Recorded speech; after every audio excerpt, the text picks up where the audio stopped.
National Assembly is about to begin on this afternoon of October 25th. And on your screen, some activity at the door.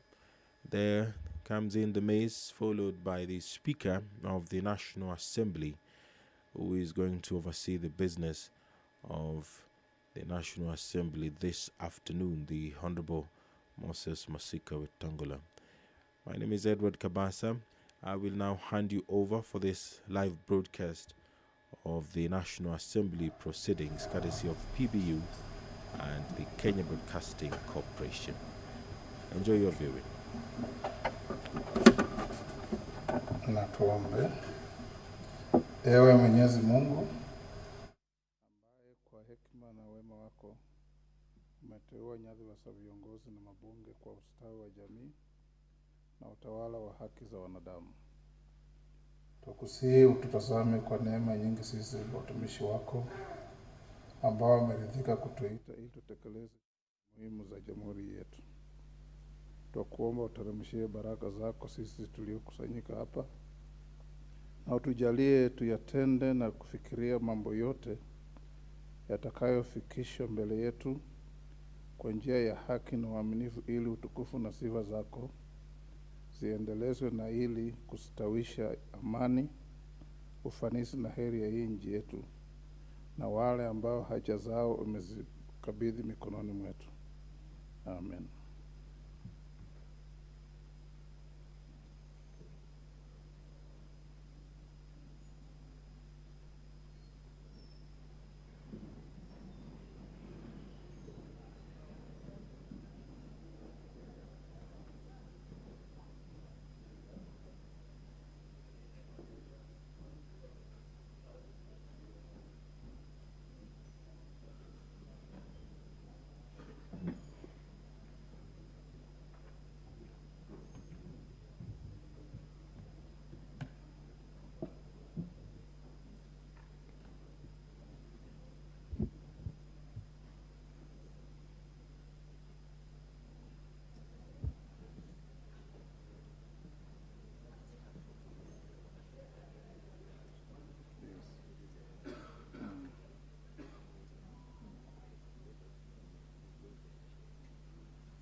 Honorable members, I'm satisfied we have quorum to transact our business. Clerk.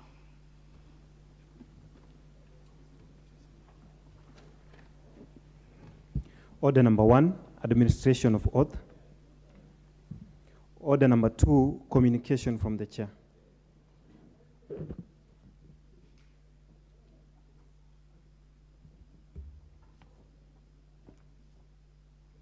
Honorable members, I wish to welcome you back to the House from the short recess, with the hope that the recess was beneficial to you as you settle into the first session of the 13th Parliament.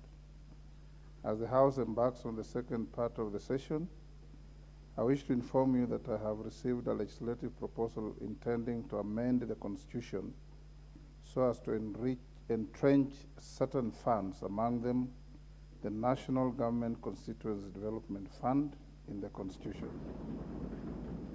The proposal is co-sponsored by the member for Matungulu constituency, the Honorable Stephen Mule, and the member for Gichugu, the Honorable Kidinchi Gichumu. Honorable members, the manner of amending our Constitution through parliamentary initiative is provided for under Article 256 of the Constitution. Standing Order 114.7a actualizes this process in the National Assembly by providing as follows. Introduction of Bills 1147A in respect of a proposal to amend the Constitution. The proposal shall be accompanied by the signatures of at least 50 other members in support, unless it is sponsored by the majority party or the minority party. Where the Speaker approves the publication scrutiny of the proposal, the Speaker shall notify the House of the approval and may, 1, allow the sponsor to make a statement on the objectives of the proposal, 2, allow comments on the statement made by the member, 3, facilitate collection of the views from the comments of members at an appropriate forum, and 4, invite members with similar or related proposals to make submissions before the committee to which the proposal is referred. Honorable members, this new procedure is informed by the recent decision of the High Court that a bill proposing to amend the Constitution cannot be amended once it is published. As such, the new procedure is aimed at collecting as many views as possible from as many stakeholders and experts as may be practicable before a proposal to amend the Constitution is published into a bill. Indeed, I know that the proposal by the 2 honorable members has complied with the first part of this new provision, having obtained signatures of over 200 members of this House. Consequently, as your Speaker, my obligation is to facilitate the rest of the process as provided for in the standing orders. In this regard, honorable members, and in keeping with the requirements of the standing orders, I wish to notify the co-sponsors that the member for Matungulu and the member for Kishugu, on Tuesday, the 2nd November 2022, I will accord you an opportunity of not more than 20 minutes each to make statements on the proposal in the House. The statements should outline the contents and objectives of the proposal. During the same sitting, in order to facilitate the initial stage of collation of members' views, I will also allow the House to make general comments on the proposals. Thereafter, I will refer the matter to the Select Committee on the National Government Constituency Development Fund or issue other directions in view of the comments that will be made by the members on the proposal. Honorable members, in the meantime, the Clerk of the National Assembly is hereby directed to circulate the legislative proposal to all members. Thank you.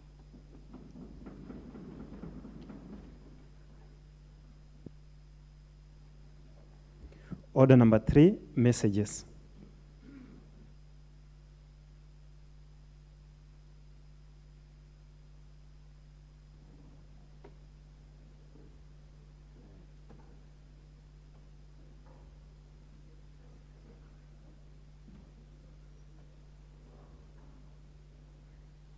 Honorable members at the bar, please take your seats.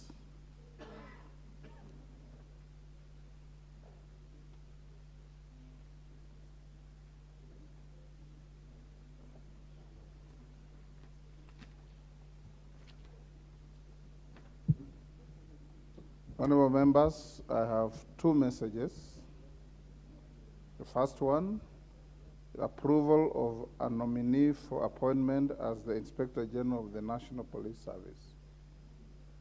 Honorable members, pursuant to the provisions of Standing Order number 42-1, I wish to report to the House that I have received a message from His Excellency the President regarding the nomination of a person for appointment as the Inspector General of the National Police Service. Order, honorable member.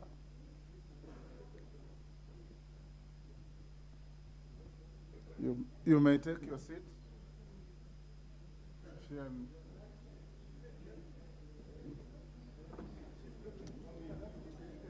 In the message, on order, honorable members, in the message, His Excellency the President conveys that in exercise of powers conferred by Article 245(2)(a) of the Constitution and Section 12(2) of the National Police Service Act 2011, as read together with Section 5 of the Public Appointments Parliamentary Approval Act 2011, he nominates Engineer Japheth Koome Njebere for appointment as the Inspector General of the National Police Service.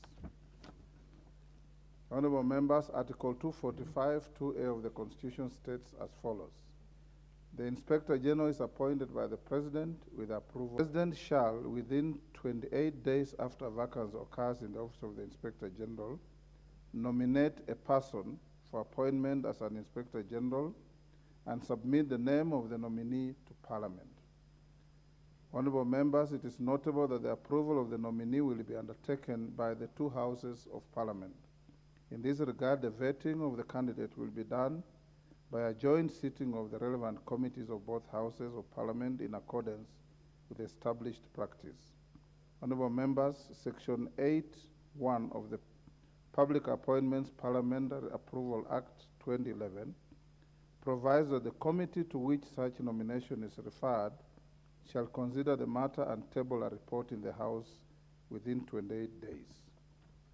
As you are aware, honorable members, the Departmental Committee on Administration and Internal Affairs is yet to be constituted.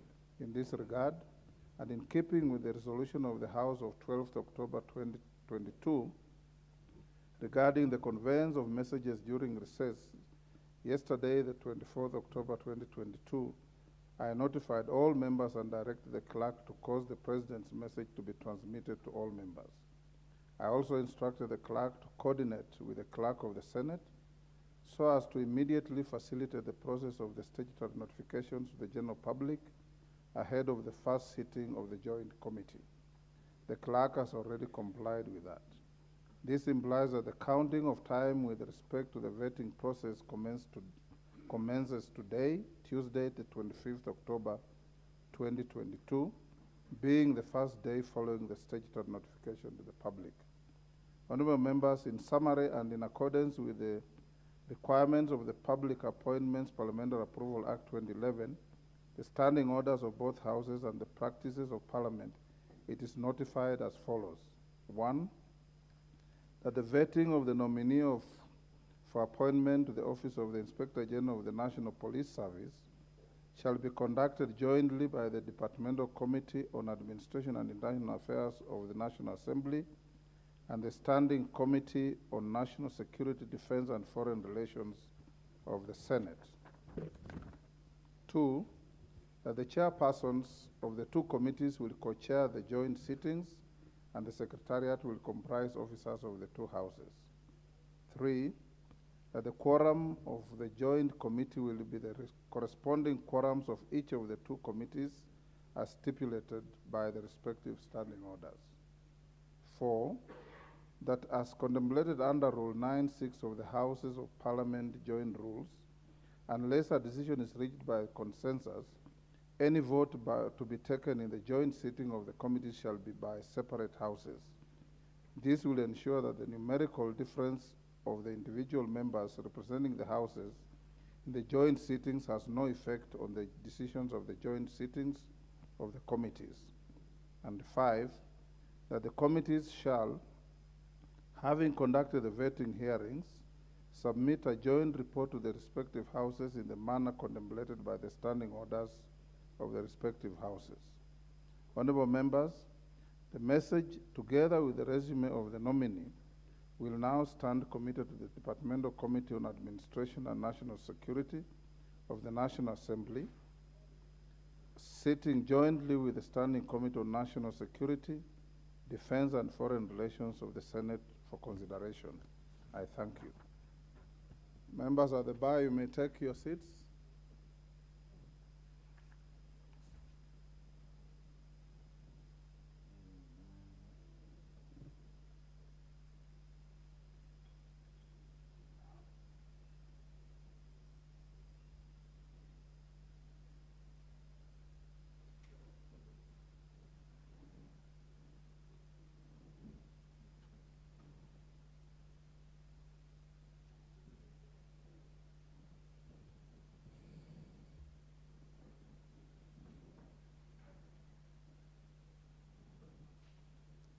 Honorable members, the second message is a message from the Senate on the establishment of a joint parliamentary select committee on the election of members to the East African Legislative Assembly, EALA. Honorable members, pursuant to the provisions of Standing Order 41 of the National Assembly, I wish to convey to the House a message from the Senate regarding the establishment of a joint parliamentary select committee on the election of members to the East African Legislative Assembly. The message conveys that the Senate on Tuesday, 18th October 2022, appointed the following 7 senators to the joint committee. Senator Daniel Kitonga Maanzo MP, co-chairperson.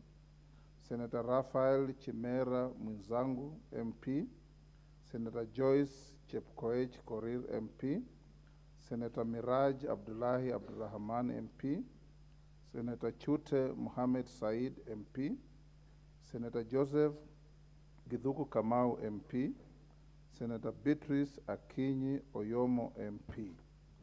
Honorable members, you will recall that by a resolution made on Thursday, 13th October 2022, this House appointed 7 of its members to the Joint Committee.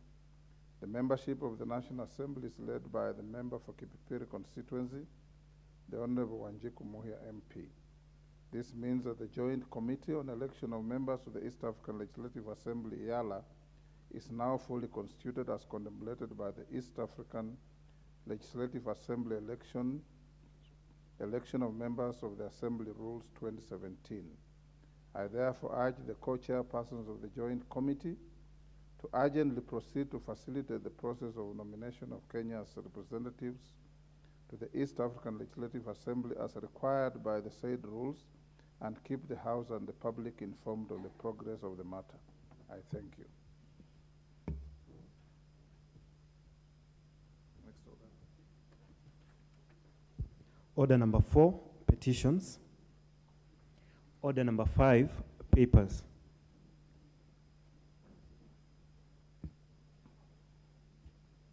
Majority Leader. Honorable Speaker, I beg to lay the following paper on the table of the House today, Tuesday, October 25th, 2022. First report of the Committee on Appointments on the vetting of nominees for approval as Cabinet Secretaries, the Secretary of the Cabinet, and the Attorney General. Thank you, Honorable Speaker.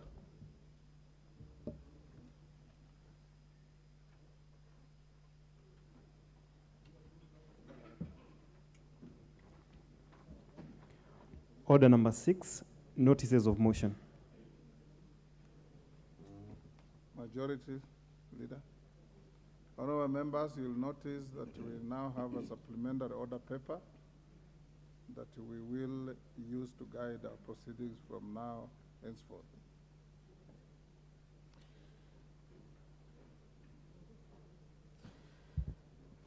Honorable Speaker, I beg to give notice to the following motion: that taking into consideration the findings of the Committee on Appointments in the first report on the vetting of nominees for approval as Cabinet Secretaries, the Secretary of the Cabinet, and the Attorney General, laid on the table of the House today, Tuesday, October 24th, 2022, and pursuant to the provisions of Article 152(2), 154(2), and 156(2) of the Constitution, and Section 3 and 8 of the Public Appointments Parliamentary Approval Act of 2011, this House, 1, approves the appointment of the Honorable Wycliffe Musalia Mudavadi, EGH, as a Cabinet Secretary in the office of the Prime Cabinet Secretary.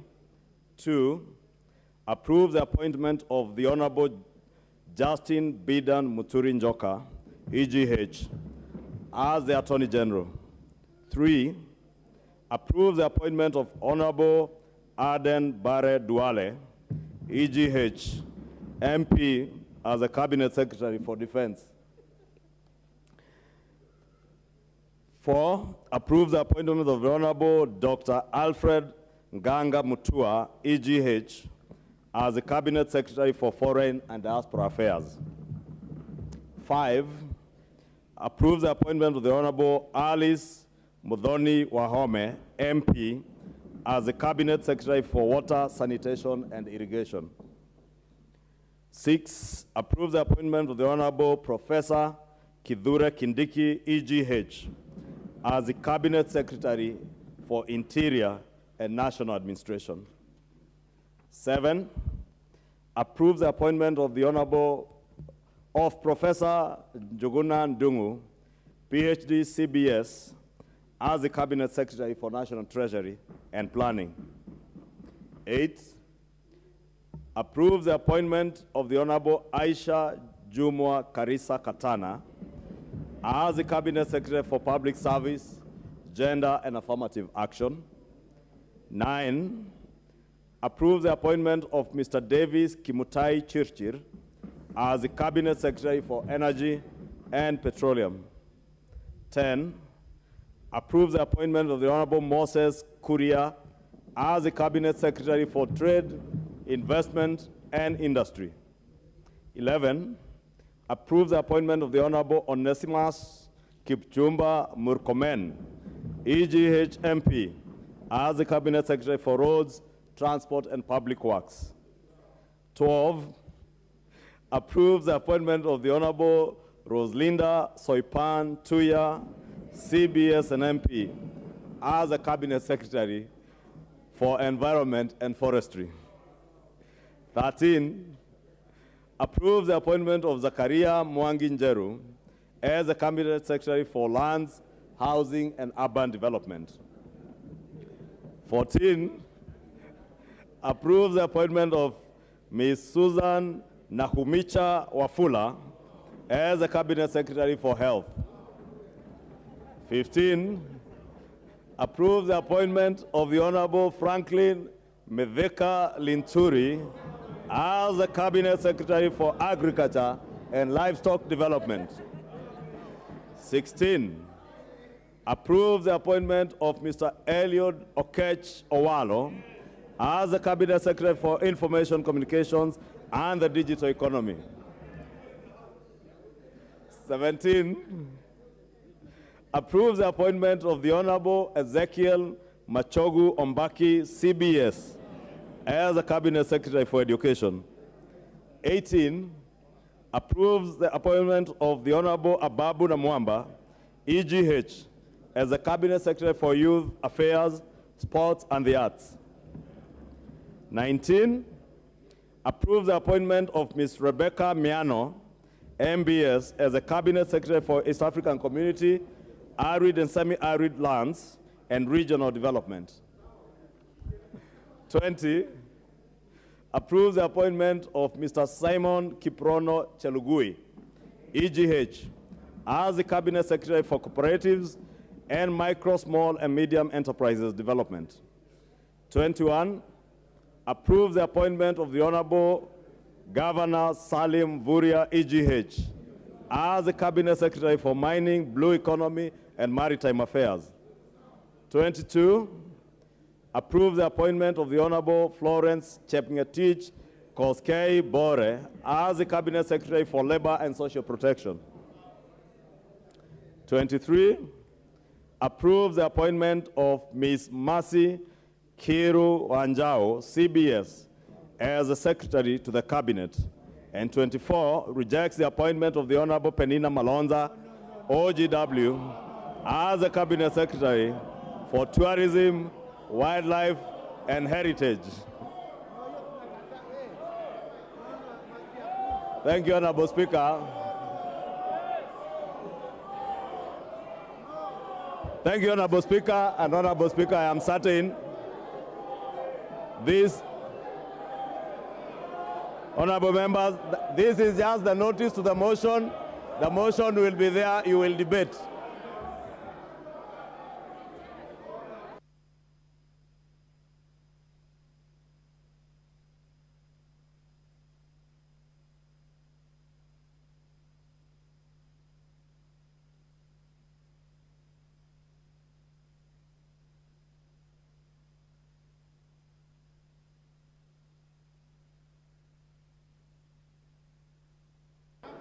Order, honorable members. Honorable members, that is just but a notice of motion. Can we have order? Order, honorable members. That is just but a notice of motion.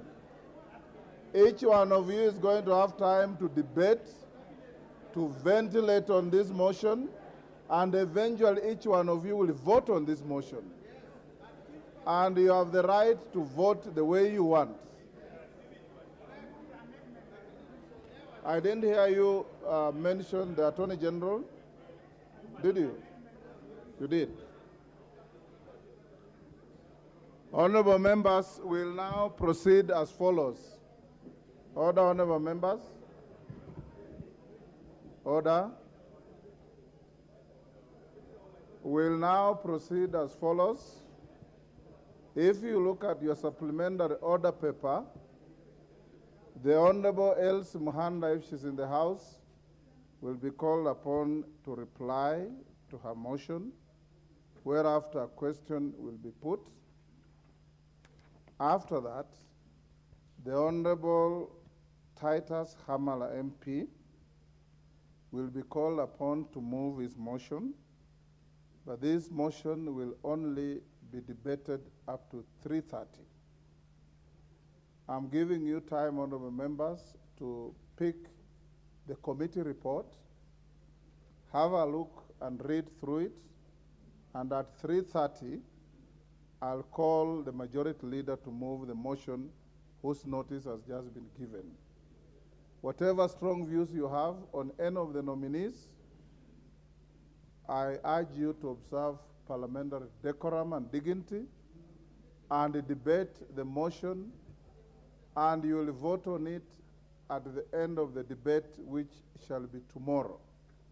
So we have time to debate this motion from 3:30 to the closure of business today, and tomorrow for the better part of the morning, whereafter you'll be given an opportunity. And I encourage you, the power of your vote is greater than the loud voice that you may give on the floor of this House. Because at the end of the day, it's the power of your vote that matters more than the manner in which you vigorously express yourselves through loud voices. I encourage us as a House to debate matters soberly and carry the dignity as representatives of the people of the Republic of Kenya, with the power to choose or reject whatever comes before you. And that is the power nobody can take away from you. Thank you. Yes, Honorable Junet. Mr. Speaker,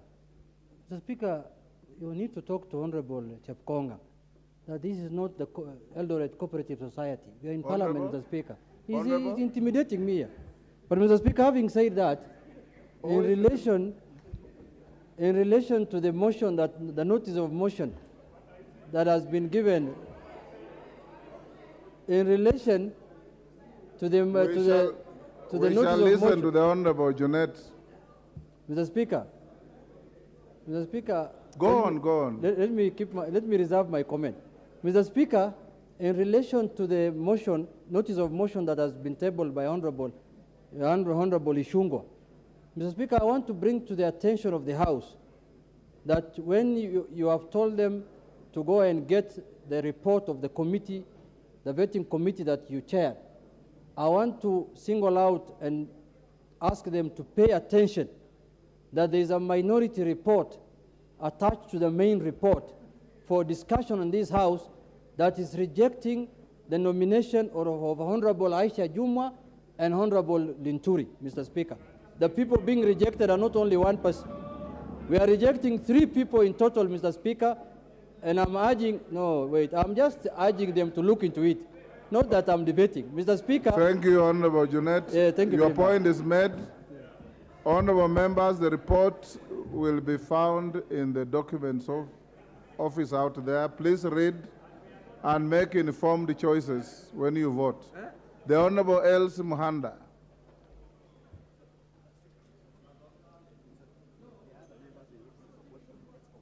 Oh, Honorable Elsie, you hold on. There are other notices of motion before we come to you.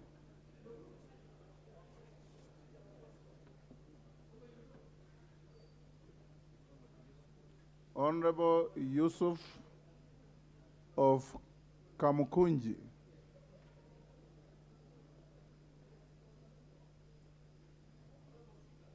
Honorable Yusuf is not in the House. Is he? Where?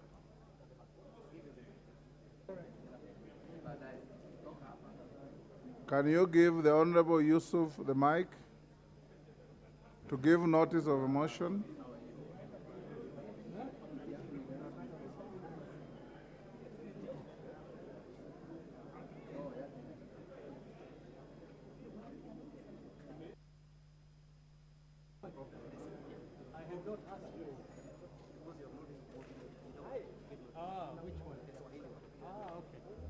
Honorable Yusuf. I don't have a copy.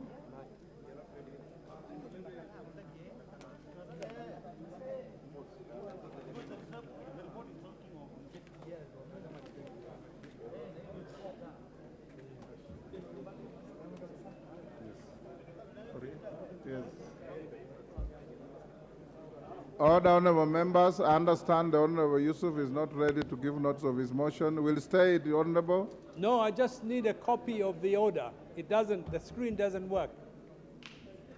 You need I need a copy of the, the hard copy of the order paper. yes. It will be availed to you. Thank you, Mr. Speaker.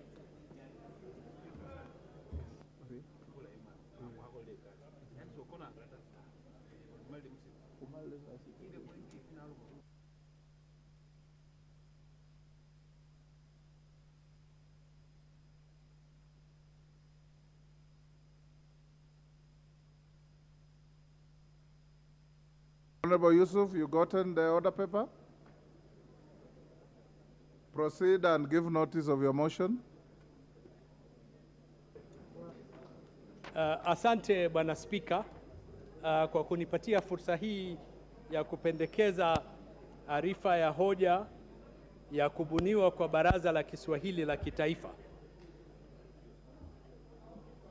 Kwamba tukitambua kifungo cha 7 cha Katiba ya Kenya kimebainisha lugha ya Kiswahili ni lugha pekee ya kitaifa na pia ni lugha rasmi pamoja na Kiingereza katika nchi ya Kenya. Aidha, serikali imepewa wajibu wa kulinda na kuendeleza lugha tofauti za watu wa Kenya na kukuza matumizi ya lugha za kiasili nchini. Tukitanabahi kwamba Kiswahili ni mojawapo wa lugha rasmi za Umoja wa Nchi za Afrika na pia kifungo cha 119 na kifungo cha 137 ya mkataba wa waanzilishi wa Jumuiya ya Afrika Mashariki vimewajibisha dola za Afrika Mashariki ikiwemo Kenya kustawisha na kuendeleza lugha ya Kiswahili kama lugha ya umoja katika nchi za Afrika Mashariki.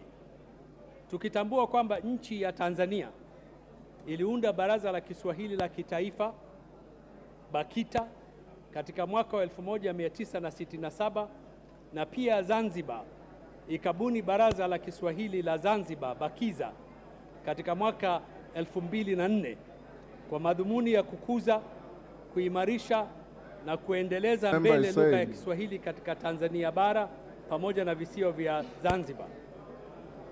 Tukitambua kwamba mkutano wa 3 wa Baraza la Mawaziri wa Kenya uliofanyika tarehe 14 mwezi wa Agosti mwaka 2018 ilidhihinisha kuanzishwa kwa Baraza Kuu ya Kiswahili ya Kitaifa kuambatana na kifungo cha 137 cha mkataba wa uanzilishi wa Jumuiya ya Afrika Mashariki. Ikifahamika kwamba Kiswahili ni lugha ya kiasili kwa jamii za mkoa wa Pwani nchini Kenya na pia idadi kubwa ya Wakenya ni wazungumzaji wa lugha ya Kiswahili. Tukijua kwamba lugha ya Kiswahili ina nguvu sana katika mawasiliano rasmi na kwa hivyo kuchangia kudhoofika kwa lugha yetu ya Kiswahili.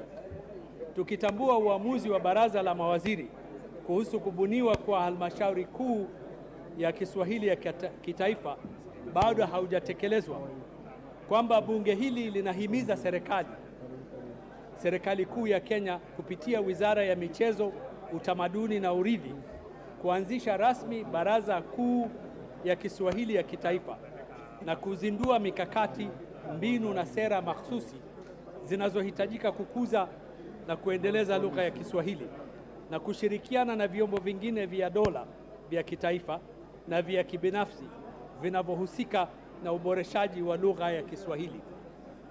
Mimi kama mbunge wa eneo la Kamkunji, Mheshimiwa Yusuf Hassan Abdi, asante sana Bwana Spika kwa fursa hii ya kuleta hoja hii mbele ya Bunge la Taifa. Next, order members. Next, notice of motion by the Honorable Mwengi Mutuse, OGW MP, MP for Kibwezi West. Thank you, Mr. Speaker. I rise to give notice of the following motion on recognition and remuneration of village elders.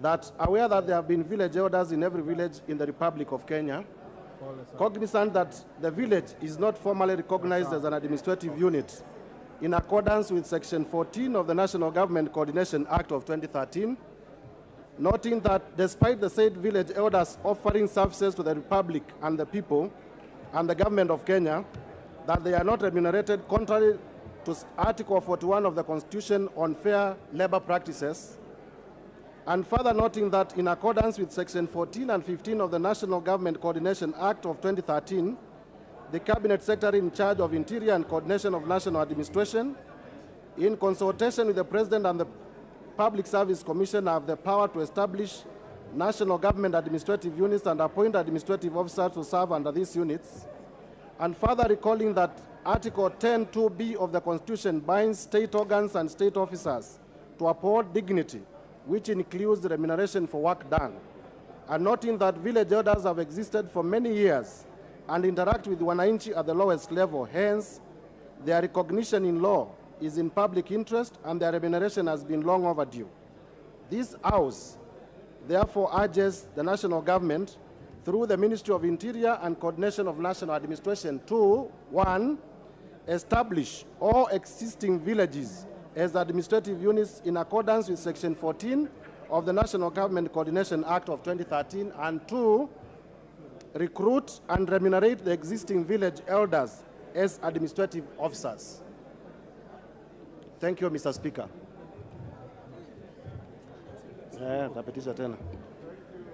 Honorable Mutuse. Next order. Order number 7, questions and statements. Order number 8, motion, development of a school feeding policy. Mover to reply. Honorable Elsie Muhanda, you may proceed to reply to your motion. Okay.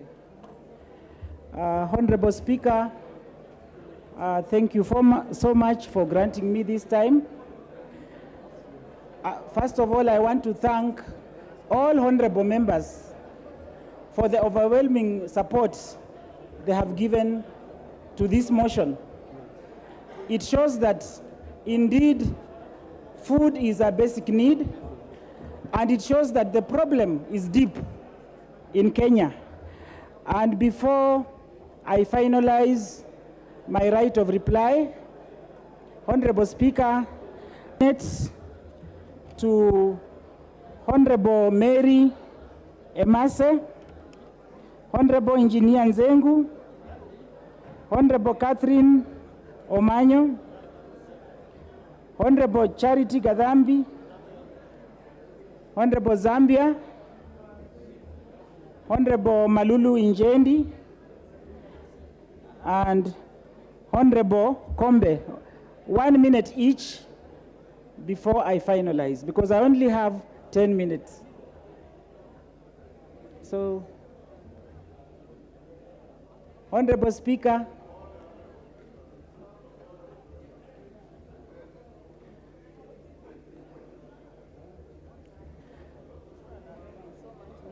You have come out of recess.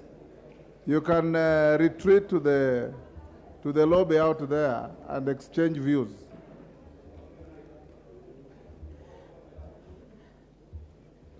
Honorable Speaker, I was just begging, because of the overwhelming support and interest this motion has raised. Honorable Speaker, we went on even past 9 o'clock. So I was begging, Honorable Speaker, to donate 1 minute each to 6 members, Honorable Speaker. Go ahead. The first one. Honorable Mary Emase. Mary Emase, 1 minute. Thank you, Mr. Speaker. Mr. Speaker, this is indeed a very important motion, and I want to thank the Honorable LC for bringing up. Mr. Speaker, this school feeding program is a program that has worked, especially in jurisdictions where it has been embraced, like Bangladesh. It has seen to significantly increase enrollment rates, reduce malnutrition. It has been seen to enhance retention of students in schools. And Mr. Speaker, in a period of 5 years, between 2011 to 2016, enrollment rates went high from 56,000 to 2.53 million students in Bangladesh, where this program was actually implemented in partnership with the World Bank, World Food Program. Mr. Speaker, I want to support this motion, and I want to encourage the member to go further, formulate a bill so that we can develop national government policy on school feeding program and the strategy for its implementation, so that we can be able to maintain our children in schools, so that we can be able to improve the academic results in schools, because children are encouraged to stay in school. Thank you, Mr. Speaker. The Honorable Nzengu. The Honorable Nzengu.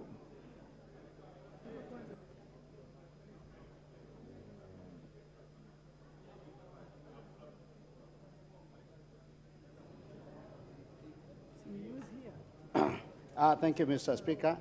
I want to first, from the onset, thank Mheshimiwa Honorable Elsie for giving me 1 minute to add my voice on this motion on school feeding program. And in supporting this motion, I want to indeed underscore the importance of school feeding program, because some of us are in this parliament and got our education because those years when we were young in primary school, we used to get feeding in the schools. Those who were there during the Moi era, the school milk program, and very many people who come from areas like where I come from have been able to get their education through support from school feeding program. So I support. Thank you. The Honorable Gadambi. Thank you, Mr. Speaker, sir. Allow me to thank you, Honorable Elsie, for coming up with a very good motion. Mr. Speaker, sir, it is good also to remember in this country right now, we are suffering drought in different corners of this country. We have students who are not going to school, Mr. Speaker, sir, because there's a lot of problem on matters of food insecurity. Therefore, Mr. Speaker, sir, I stand to support the motion because some of us come in some constituencies where some students cannot go in school. Mr. Speaker, sir, as I stand here, I come from Joro constituency where I have some wants, where some students cannot attend schools because of lack of food. Therefore, Mr. Speaker, sir, I'm standing here to support the motion because when we make sure that there is a feeding program in school, we are also emphasizing on healthy diet. Next, the Honorable Zambia. Thank you, Honorable Speaker, for the opportunity. Let me first thank my God for making me get back to this parliament, and I thank my family, together with my constituents, for making me being elected the second time to serve them. I'll be very brief to support this motion. I had the opportunity to serve in the Education Committee in the last parliament, and I remember very well that we passed a budget of around 2 billion for school feeding program. What I am urging the government is that we should move very fast to settle and disperse those funds to the schools before they close. That is, all the areas, all the schools were considered. So I think it is the best time now for the government to release those funds so that we can keep the students in school. Thank you, Honorable Speaker. The Honorable Malulu Injendi. Thank you, Mr. Speaker. I want to congratulate LC for this motion. It is really timely. Mr. Speaker, I remember myself, those who sat for the CPE exams. We had a milk program in our schools, 1970s, which actually enticed some of us to remain in school because every day we were taking milk. So I second this motion that is timely for most of the Kenyans because I know what's happening in most of our schools. Currently, parents are paying money to have this program in their schools, and those parents who are not able to pay, Mr. Speaker, it is so embarrassing, it is so dehumanizing that those students, pupils who have not paid, are kept in the field, not eating, whereas those who have paid eat. So this is really timely details. Thank you. There is a point of order. Yes, Mheshimiwa. Give the honourable member the mic. Mr. Speaker, I rise on point of order in line with Standing Order number 107C to just inform you, because the Speaker has no eyes and has no ears, that the level of consultation in the House is too disruptive for us to follow the proceedings of the House. Thank you, sir. Indeed, honourable members, I did already say that you are conversing in too loud voices, making it difficult for those interested in the debate to follow. Try and lower your tones in your conversations. Malulu Njendi, are you finished? So, Mr. Speaker, if this program can be taken over by the government, that we have a systematic way of ensuring that there's food in schools, I know most of our pupils will remain in school, they will be held in school, and they will study. And most of the families that suffer are families from the poor families. And interestingly, these are the families that bear bright children. Thank you, Mr. Speaker. The Honorable Kombe.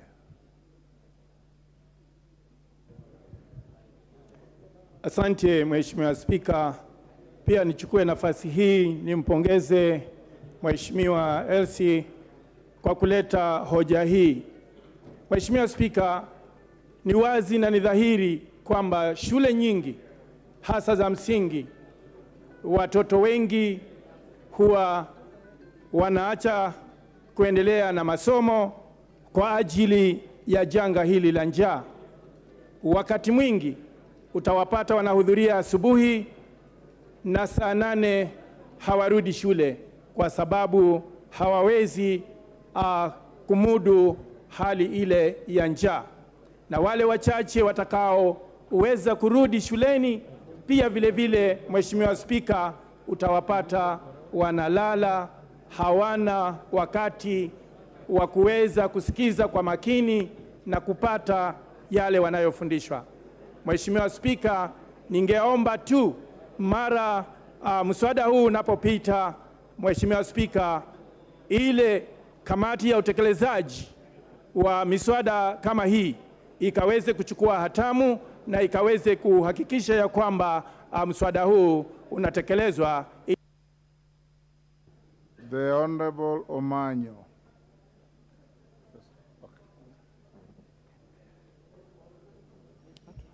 Thank you, Mr. Speaker, sir. I actually was very excited when I had this motion, and I support fully. Just like students or pupils wear uniforms, nobody will discover who is poor and who is rich if all the children are given some food, and there will be no stress, because nowadays we have mental health issues rising, because sometimes it is the environment the kid was raised that makes these children not to grow actually focused. And also the concept of uniformity or unity. When children eat together and nobody notices that this one misses lunch because they have not paid, then they will grow sharing and will not be raising a selfish society. Thank you. Honorable Elsie, there is a request from Honorable Kiari of Dagoretti South to take a minute from you as well. Do you mind? Kiari, give him the microphone, please. Thank you very much, Mr. Speaker, and I want to start by commending the Honorable Elsie for bringing such a timely motion on school feeding. And Mr. Speaker, I would like to report to this House that beyond just pushing a motion, beyond formulating legislation, beyond forming policy on school feeding is actually practically possible in any constituency in this country. And I say that being a member of parliament from the only constituency in the Republic that has a comprehensive school feeding program. So to Honorable Elsie, the bills I'd like to make on your school feeding program is one, yes, it is very essential.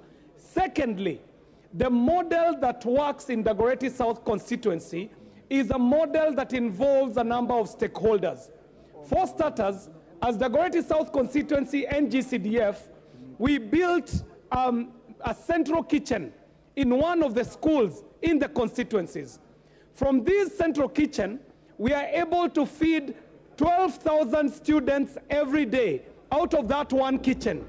What we have been able to do is work out a logistical mechanism of food distribution where the food is prepared by 8 a.m., by 9 a.m. the food is ready, by 10 a.m. it's being packed, by 11 it is being distributed around the constituency, and it arrives in all the schools at around the same time while it is still hot. Now what we have done is that we have dismantled the food cartels in the constituency. Your time is up. How do the food Your time is up. Honorable Elsie, you have 3 minutes to go. Understand you have donated 1 more minute to Honorable Kimilu, is that correct?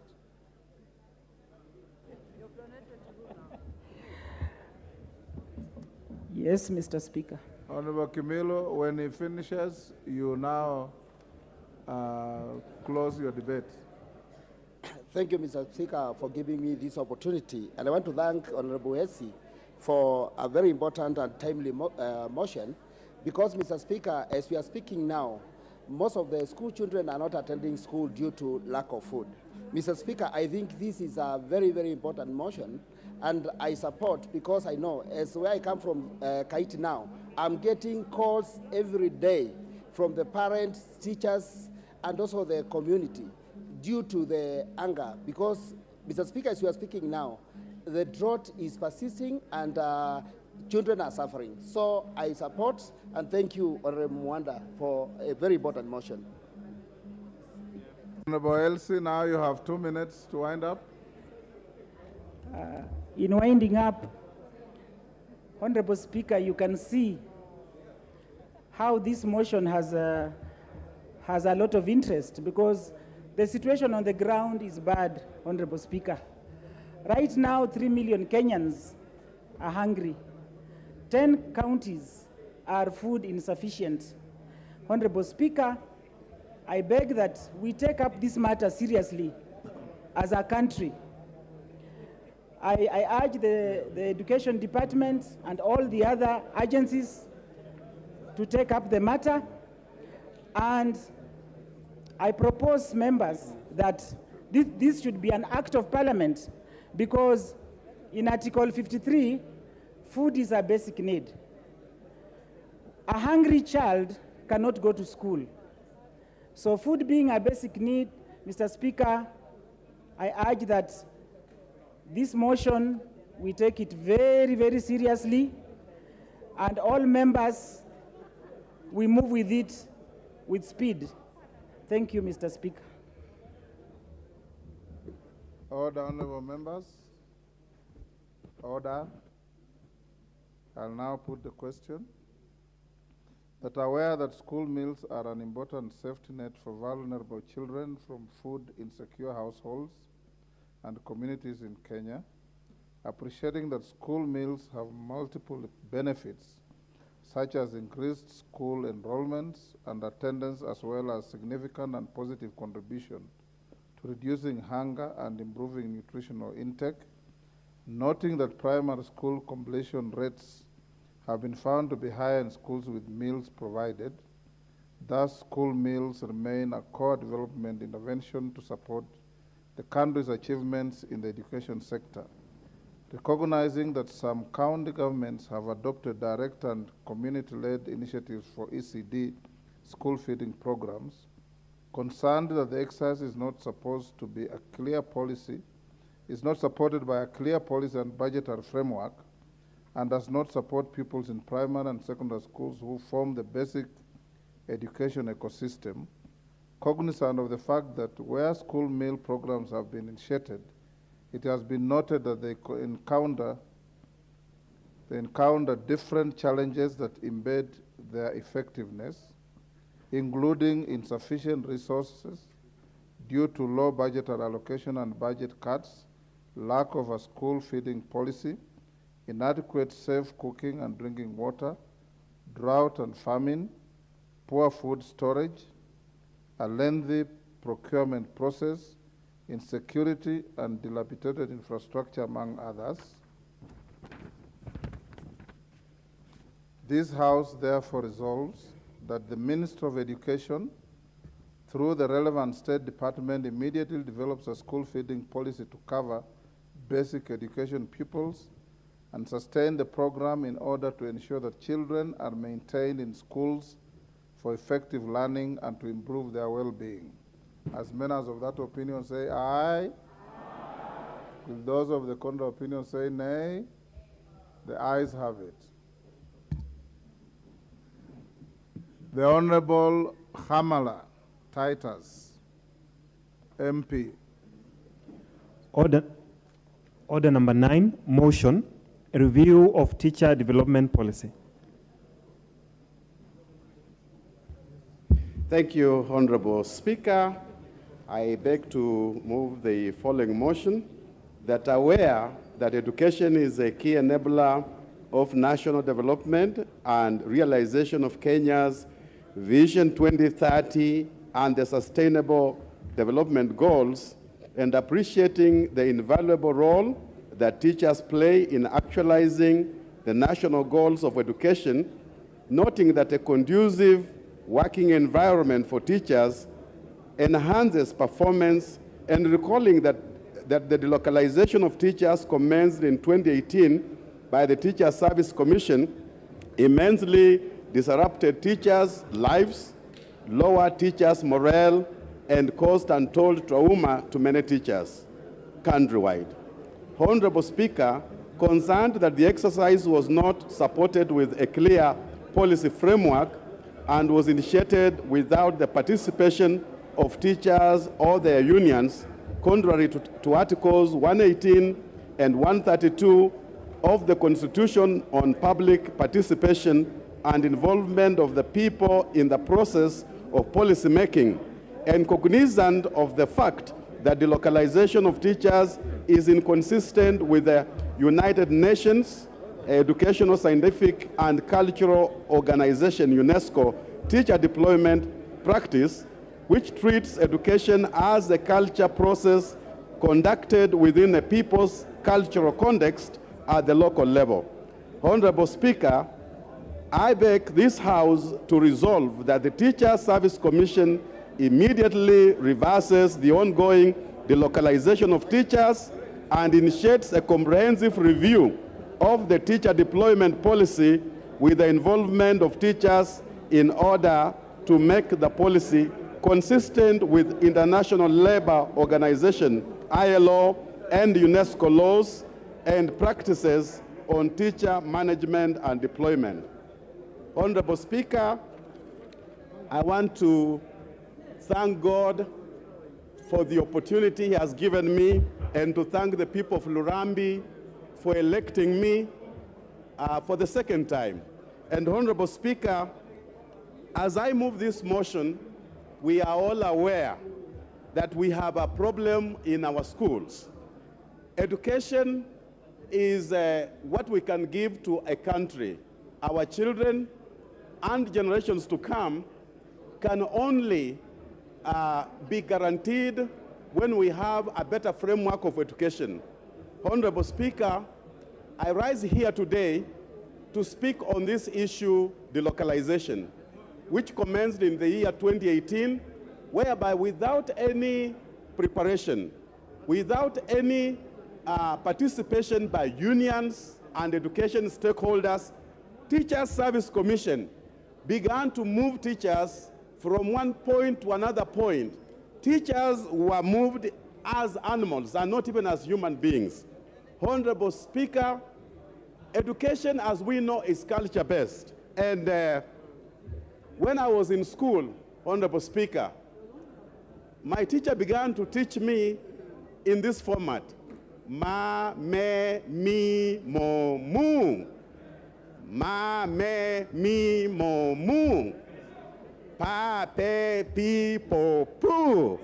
You know, because it is culture-based and is local, you can imagine, Honorable Speaker, in my school, in Shibuli, in Butsotso, if I had a teacher from another place with a different accent coming to teach me on how to say ma, me, mi, mo, mu, with their heavy accent or with their light accent, and so the TSC contravened the basic tenet of education, whereby it is local.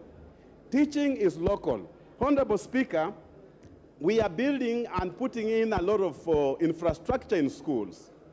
We pride ourselves on how many schools we have built as members of parliament. We build story buildings, but we forget that if the welfare of the teacher is not taken care of, that story building is no good. A teacher who's taken good care of, a teacher whose welfare is taken care of, can post good results, Honorable Speaker, even if they are teaching under a tree. We have invested heavily and immensely. Honorable Speaker, I pray you protect me from, there is a lot of talking. Proceed. It's relatively low now. Honorable Speaker, I'm forced to lift my voice of the bishop. I've heard you talk very loudly in your church, so speak like that. Thank you, Honorable Speaker. I proceed. So, Honorable Speaker, I speak on behalf of so many teachers because, Honorable Speaker, when the localization came in place, teachers' unions were stifled. Life was taken out of the unions of the teachers. Those who were supposed to defend teachers, I will even mention the Honorable Mboko Milemba, who is here and he was in the last parliament. Honorable Speaker, Honorable Milemba could not even speak on behalf of teachers because TSC was sitting on him. TSC was harassing him. Point of order from Honorable Milemba. Thank you, Honorable Speaker. In as much as I appreciate Member for Lurambi for this very good motion, which I'm prepared to speak on, Honorable Speaker, I don't think it's in order to shout my name in Parliament here, remembering that I'm the national chairman of the teachers of Kenya, and I speak for the teachers when I have to speak for them. Now that we are in Parliament, I would really ask him to be orderly so that he speaks on parliamentary issues without necessarily shouting my name as not having spoken for the teachers. Yet, that's the work I do, Honorable Speaker. Thank you, Honorable Speaker. Honorable Speaker, going back to the issue of the localization, and I appreciate Honorable Mboko Milemba, who's my friend, and it was on a light note, because I know what you and Honorable Sosion went through. It was very difficult. Honorable Speaker, the localization completely undermines performance because teachers are posted in areas where they don't want to go, Honorable Speaker. In my constituency, I visited a school and I had a conversation with the principal of a secondary school who was asking me why he was posted there, and it was not even me who took him there. Teachers are demoralized because they are plugged from point A, taken to point B without preparation, psychologically. And, Honorable Speaker, we have to realize that teachers are human beings. They have families. You find a young couple, both of them are teachers. One is taken to the west, another one is taken to the east. These teachers suffer from financial constraints because they are not adequately paid by the Teachers Service Commission so that they can be able to fund themselves, rent homes, because separately they are renting homes. Honorable Speaker, when I was growing up, the people who made our society to be a society were teachers. Teachers were the people who are running society economics. Teachers were the employers. Teachers were the great stakeholders. Teachers were the people who would plan for a society, for a community, for a village. Teachers were mostly what I would say guest of honors in any given fundraising in a community. When these teachers are taken out of a community, taken elsewhere, we are not even thinking in terms of their families, that if somebody, a man or a woman, is not stable, a man is worried about the wife. The wife is married about the husband. For example, you take out somebody who is over 50 years, remove them from their station of work, take them elsewhere. This is a man who has been operating in his home. This is somebody who has his cow. This is somebody respected. Now you've taken him to live behind shops in a single room, cooking for himself. A grandfather, a grandmother. You find a man has been removed from Kakamega, taken to Siaya, taken to Eldoret, taken to Kambani. Where they have gone, they have to rent a room. Honorable Speaker, Teacher Service Commission has broken marriages. Teacher Service Commission has destroyed families. And this is very important for us to realize that when families are broken, a country or a nation is broken. Family is the fabric that holds a country together. Honorable Speaker, you find a man who's 58 years has gone in another county. When they arrive there, he has to cook, he has to fend for himself. Very soon a young woman will find his way in the life of this old man. This man will begin a new year, a new family, just 2 years to retirement. And it's not because it is something this man wanted to do, but circumstances, the challenges of cooking, the challenges of looking for vegetable, going to the posho mill, has now distracted a once stable family. You go to homes and you discover some of the homes and houses, they now look like museums because they've been deserted. Honorable Speaker, if we are thinking about service delivery and performance and excellence in education and having quality education, we must think about the welfare of the teacher. A teacher, yes, we know teachers can teach anywhere. And as Kenyans, if you are employed by the government, you can work from any station in this country. But as we realize, when we look at ILO and UNESCO laws that are governing teaching and as a practice, it is supposed to be local. It is supposed to be culture-based. And Honorable Speaker, it's been a hell on earth for teachers since 2018, since the inception of delocalization. And of course, Honorable Speaker, this exercise was undertaken by the Teacher Service Commission without any consultation, without any participation, which abuses the Constitution, because we know very well that public participation is key to any reform, is key to any policy making, it is key to any implementation, that before we implement, before we make a lot of changes, we have to consult, we have to talk to stakeholders. Honorable Speaker, I beg this House to consider this issue of delocalization. We do not want to do what I would say a plastic undertaking. We have to do something holistic, whereby we make sure our teachers are not living in fear. Our teachers are not working in an environment where they're thinking, this is October, I don't know where I'm going in January. And Honorable Speaker, we do not want a situation whereby the Teacher Service Commission are treating teachers as if they're just objects of work.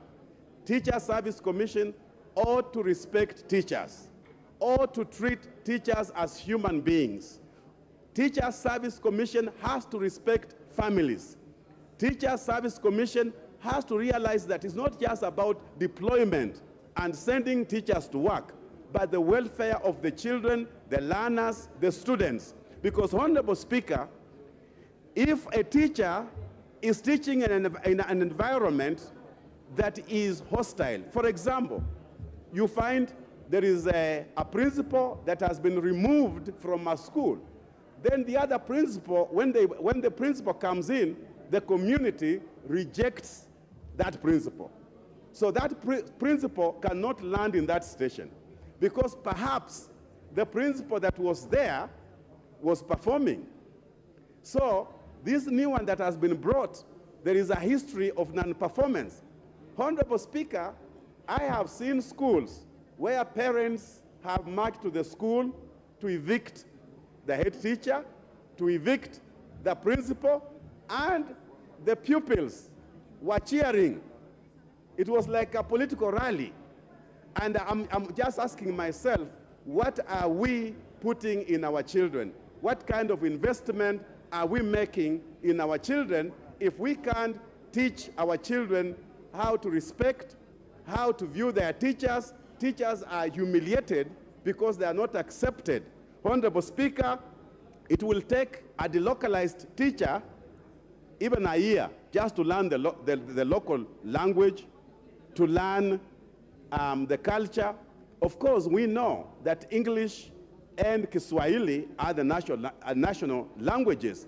But Honorable Speaker, our tribal languages, our mother tongue, the first language we speak in the rural villages, way back in the rural constituencies, they still help us to develop a child, because a child who has been raised by a mother and a father who never went to school, maybe perhaps the only language they speak is their mother tongue.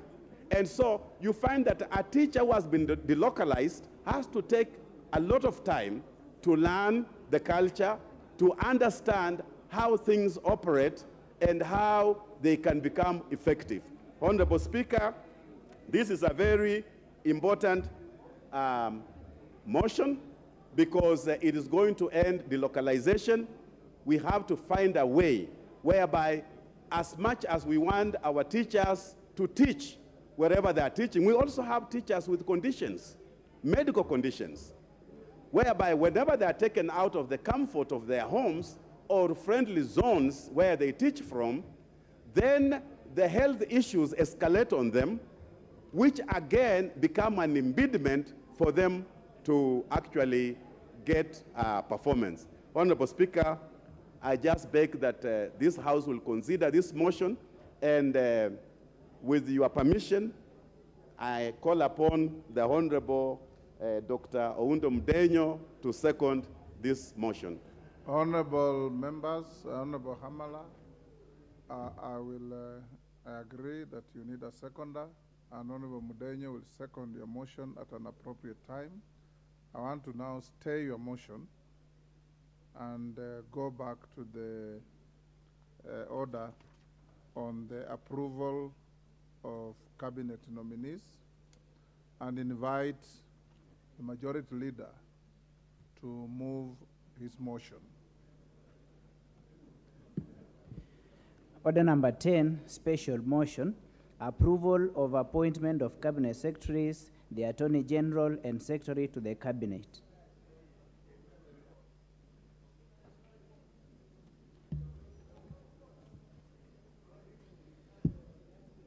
Thank you, Honorable Speaker.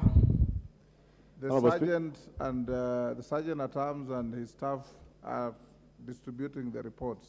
Try and get the reports to as many, if not all members, as quickly as you can. We can make do with what we have. Go ahead, Majority Leader. Thank you, Honorable Speaker. Honorable Speaker, I beg to move that, taking into consideration the findings of the committee on appointments in its first report on the vetting of nominees for approval as cabinet secretaries, the Secretary of the Cabinet, and the Attorney General, laid on the table of the House today, Tuesday, October 24th, 2022, and pursuant to the provisions of Article 152.2, 154.2, and 156.2 of the Constitution, and Sections 3 and 8 of the Public Appointments Parliamentary Approval Act of 2011, this House, 1, approves the appointment of the following persons as cabinet secretaries. 1, the Honorable Wycliffe Musalia Mudavadi, EGH, to the office of the Prime Cabinet Minister. 2, the Honorable Professor Kidura Kindiki, EGH, as Cabinet Secretary, Ministry of Interior, National Administration. 3, Professor Njuguna Ndungu, CBS, as Cabinet Secretary for National Treasury and Economic Planning. 4, the Honorable Alice Mudhoni Wahome, as Cabinet Secretary, Ministry of Water, Sanitation, and Irrigation. 5, the Honorable Aden Bare Duale, EGH, as a Cabinet Secretary, Ministry of Defense. 6, the Honorable Rebecca Miano, MBS, as Cabinet Secretary, Ministry of East African Community, the ASALs, and Regional Development. 7, the Honorable Alfred Nganga Mutua, EGH, as Cabinet Secretary, Ministry of Foreign Affairs and Diaspora Affairs. 8, the Honorable Aisha Jumwa Karisa Katana, as Cabinet Secretary, Ministry of Public Service, Gender and Affirmative Action. 9, the Honorable Moses Kiarie Kuria, as Cabinet Secretary, Ministry of Trade, Investment and Industry. 10, the Honorable Roslinda Soipan Tuya, CBS, as Cabinet Secretary, Ministry of Environment and Forestry. 11, the Honorable Onesimus Kipchumba Murkomen, EGH, Cabinet Secretary, Ministry of Roads, Transport and Public Works. 12, Mr. Zakaria Mwangi Njeru, as Cabinet Secretary, Ministry of Lands, Housing and Urban Development. 13, Ms. Susan Nahumicha Wafula, as Cabinet Secretary, Ministry of Health. 14, the Honorable Franklin Medeka Linturi, as Cabinet Secretary, Ministry of Agriculture and Livestock Development. 15, the Eliud Okech Owalo, Cabinet Secretary, Ministry of Information, Communication, and the Digital Economy. 16, the Honorable Ezekiel Machogu Ombaki, CBS, as Cabinet Secretary, Ministry of Education. 17, the Honorable Davis Kimutai Chirchir, as Cabinet Secretary, Ministry of Energy and Petroleum. 18, the Honorable Ababu Namwamba, EGH, as a Cabinet Secretary, Ministry of Youth, Youth Affairs, Sports, and the Arts. 19, Mr. Simon Kiprono Chelugui, EGH, as Cabinet Secretary, Ministry of Cooperatives and Micro, Small, and Medium Enterprises Development. 20, the Honorable Salim Mvuria, EGH, as Cabinet Secretary, Ministry of Mining, the Blue Economy, and Maritime Affairs. 21, the Honorable Florence Chepngetich Koskei Bore, as Cabinet Secretary, Ministry of Labor and Social Protection. And that 1, approves the appointment of the Honorable Justice Bedan Muturi Njoka, EGH, as the Attorney General of the Republic of Kenya. 2, approves the appointment of Ms. Mercy Keiro Anjao, CBS, as the Secretary to the Cabinet. And 3, rejects the appointment of the Honorable Penina Malonza, OGW, as a Cabinet Secretary for Tourism, Wildlife, and Heritage. Honorable Speaker,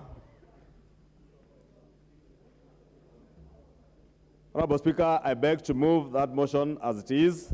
And Honorable Speaker, in moving this motion, allow me to appreciate in a very special way all the 21 members, including yourself, Honorable Speaker, as Chair of the Appointments Committee, who sat diligently for an average of 12 hours a day from 8 in the morning, at times to close to 9 p.m. every day, from last Monday to Saturday evening, Honorable Speaker, to be able to consider all the 24 nominees, the 22 nominees as Cabinet Secretaries, that of the Secretary to the Cabinet and the Attorney General, in a record 5 days, with the exception of Masujade when we took a break. Honorable Speaker, it is out of this members' commitment, the 21 members from both sides of the political divide, that we are able to come up with this very bulky report that members will be able to go through and see that all the nominees that His Excellency the President communicated to the House and whose communication the Honorable Speaker delivered to this House, Honorable Speaker, were considered on merit We also considered their suitability to serve in the offices that they have been nominated to. And Honorable Speaker, that the culmination of all those deliberations is this report that is before us, Honorable Speaker. Honorable Speaker, members will appreciate that there are certain issues that are put into consideration during approval hearings. And among the issues, Honorable Speaker, as provided in Section 6 and Subsection 7 and Subsection 8 of the Public Appointments Parliamentary Approval Act of 2011, which provides that under 7, that an approval hearing shall focus on a candidate's academic credentials, professional training and experience, personal integrity, and their background. And in 8, the Act states that the criteria specified in the schedule shall be used by a committee during an approval hearing for the purposes of vetting a candidate. And Honorable Speaker, I want to confirm that it is this criteria that is set out in this particular section of Section 8, subsection 8 of Section 6 of the Public Appointments Parliamentary Approval Act of 2011 that guided the committee. And indeed, Honorable Speaker, we did consider the academic credentials of all the candidates, their professional training. We did look at their experience in places where they have worked before. We did consider issues to do with their personal integrity as individuals and also in office for those who have held public and other private offices before. And also, Honorable Speaker, their background. And Honorable Speaker, I must indicate that some of the nominees did, as many members possess here, did possess a background that resonates with very many Kenyans who are hustling out there. And members who are here, Honorable Speaker, who would also be an inspiration to many Kenyans out there. And I must take this opportunity, Honorable Speaker, to particularly point out somebody like the Honorable Aisha Jumwa. In consideration of Aisha Jumwa's background, Honorable Speaker, and many Kenyans who are watching, the Honorable Aisha Jumwa was not able to just take the committee through her very humble background and a very humble beginning in a family, in a huge family of 47 children. But she was able to clearly articulate the struggles that she has had to struggle through school, dropping out of school, getting pregnant and bearing children at a very young age in Form 2, but recollecting and picking up her life again, going back to school, educating herself all the way to university, Honorable Speaker, being elected and nominated as an MCA, eventually being elected as a Kilifi Women Rep and member for Malindi, and eventually, Honorable Speaker, running for governor. And as much as she never made it for governor, Honorable Speaker, finding favor in the eyes of the president to nominate her as cabinet secretary in charge of the public service, Honorable Speaker. And I remember her response to the Honorable Kosing when she told the Honorable Kosing that she is not just an inspiration to the girl child in Kenya, but particularly to the girl child in West Pokot, the county where the Honorable Kosing comes. And many of our backgrounds, many of our constituents in the counties, where young women, young girls are dropping out of school because of early pregnancies in their teenage years, others through forced marriages. And she stated that she is indeed an inspiration to many of these young girls who then can recollect themselves, pick up their lives, and be able to make something out of their lives. And I indeed want to commend the Honorable Aisha Jumwa.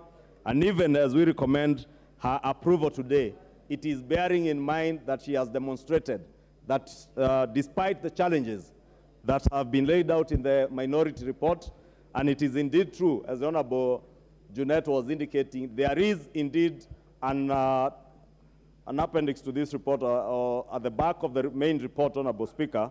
The last few pages you will find a minority report touching on the Honorable Midhika Linturi and the Honorable Aisha Jumwa. Honorable Speaker, it's important to note, and Honorable Junet did point it out, that it is indeed within the rights of any member of parliament sitting in a committee or even in plenary like this to debate, agree, and disagree. And indeed, on the question of the approval, we did agree to approve all the nominees unanimously in the committee. And even the rejection, Honorable Speaker, that is proposed in this report was unanimous in the committee without taking a vote. But on the two nominees, the Honorable Aisha Jumwa and the Honorable Midhika Linturi, we did take a vote in the committee. and 10 of us voted for approval for both candidates, the Honorable Aisha Jumwa and the Honorable Mithika Linturi. 7 recorded their dissent, and that is where they have put their dissenting report on the Honorable Aisha Jumwa, with 1 member, the Honorable Mishi, abstaining. 8 recorded their dissent on the Honorable Mithika Linturi, and it is within their right, Honorable Speaker, and we respect that. Just like I want to ask members to listen to each other, respect each other's views. The views in this report are those of the committee, having considered what came before them and what was said before them. And Honorable Speaker, it is important, Honorable Speaker, to also point out that the Constitution also spells out certain criteria, Honorable Speaker, and requirements, statutory requirements, Honorable Speaker, that should be adhered to in appointment of persons to public office. And among us, this, Honorable Speaker, is a question of the 2/3 gender rule, and I want to confirm to the House that indeed that criteria has been met through the appointment of the nominees proposed by His Excellency the President. 2 is representation of regional and ethnic diversity. That, again, members will appreciate that there is a very good semblance of regional balance, ethnic balance, and also our diversity as a country. Honorable Speaker, we cannot say that, unlike in previous times, that this is a cabinet that represents only the areas that voted for His Excellency the President. President William Ruto appreciates that he is now elected to serve the people of Kenya without favor and without fear and without regard to those who voted for him and those who did not vote for him and or his administration. That is why he has nominated people from across the country. I know with only 22 members serving in cabinet, it is not possible to cover all our counties. But in terms of regional balance, ethnic diversity, I think these nominees do meet that requirement. On leadership and integrity, Honorable Speaker, is also a requirement that we look at leadership and integrity in line with our Constitution. And Honorable Speaker, I want to confirm that indeed, having gone through the provisions of the Constitution, Honorable Speaker, and what is required of us, Honorable Speaker, we did ensure, or rather the committee ensured, that all the nominees were able to prove to the committee that they are beyond reproach. Honorable Speaker, I want to emphasize, Honorable Speaker, the need for all our nominees to prove that they are beyond reproach, Honorable Speaker. And I know there are those who are of a different view in the minority, Honorable Speaker, especially on the 2 nominees, Honorable Speaker. But all the matters, Honorable Speaker, that were conversed in the committee, Honorable Speaker, both on Aisha Jumwa, Honorable Speaker, there are charges that have been leveled against the Honorable Aisha Jumwa, and indeed affidavits were even filed against Aisha Jumwa, against Mithika Linturi, 1 against Professor Njuguna Ndung'u, and the committee was able to consider all these petitions and memoranda that were filed by members of the public in line with the constitutional provisions to allow for public participation. And indeed, the people of Kenya did not just exercise their right to public participation by submitting memoranda to the National Assembly to be considered as we vetted these people, but they also participated in the actual vetting of these nominees. Since the 4th Estate, Honorable Speaker, as we thank them and appreciate the work that they did to cover the proceedings from morning to all the way to late in the evening, Honorable Speaker, through the 4th Estate, Honorable Speaker, and our media agencies and media companies, Kenyans were able to participate in the vetting. And I must appreciate millions and thousands of Kenyans who supported the committee, vetted these nominees together with us, and would even send in questions by SMS and WhatsApp, and some, Honorable Speaker, by even making calls over lunchtime, putting specific questions to nominees, and I'm sure many of the committee members were able to represent their people by asking some of the questions that members of the public wanted to be put to these nominees, Honorable Speaker. And it's in great appreciation that our country has come of age, that Kenyans now are very conscious of what is going on in their country. And I'm sure, Honorable Speaker, last week, from 8 in the morning to 8 p.m. in the evening, Honorable Speaker, many Kenyans were glued to their TVs, watching and participating in the vetting exercise. And I'm sure even as we seek to approve these nominees, Honorable Speaker, they will agree with many of us and many Kenyans that indeed these are nominees who have passed the test of time, Honorable Speaker. Honorable Speaker, without delving onto the issue that have been raised in the minority report, Honorable Speaker, the area where we could not agree between us and those who are in the minority, Honorable Speaker, was more ideological than anything else, Honorable Speaker. Because there are those of us who believe that in line with our Constitution, Honorable Speaker, every Kenyan has the right to assume, or rather to carry the presumption of innocence until you are proven guilty by a competent court of law. And it is indeed true, Honorable Speaker, that the Honorable Aisha Jumwa has been charged in court, but there is no court in the Republic of Kenya that has passed any judgment on the Honorable Aisha Jumwa, on the Honorable Mithika Linturi, and indeed, Honorable Speaker, it is worth noting that the criminal case that had been leveled against Honorable Mithika Linturi, or Senator Linturi, was actually withdrawn by the office of the DPP, Honorable Speaker. I know those in the minority, Honorable Speaker, did observe that the Honorable Linturi, without prompting from anyone, volunteered information to the committee that he had another close to 35 cases in court. But he was emphatic that none of those cases that he's prosecuting in court or the cases that he has in court are criminal in nature. They are all civil cases. And therefore, Honorable Speaker, it was with that in mind that we thought, those of us in the majority, and I want to beg with this House to agree with the majority, that these two nominees are presumed innocent until they are proved guilty in a competent court. And since that has not happened, Honorable Speaker, it is only right that we give them the benefit of doubt.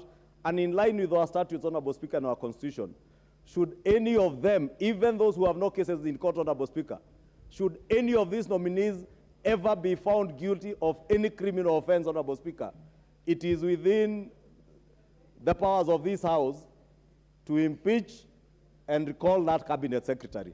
And indeed, we did put that question to one of the nominees, whether if they were to be found guilty, they would be willing to take responsibility.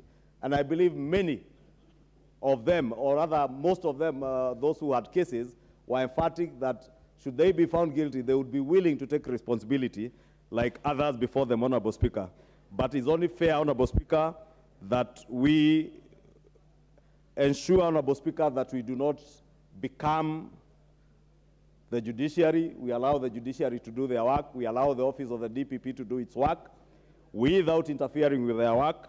And even these nominees are not in any way interfering with the cases that had been filed against them. Even the one whose case was withdrawn was on the DPP's own volition, upon the complainant voluntarily withdrawing the case that had been filed against the Honorable Mithika Linturi.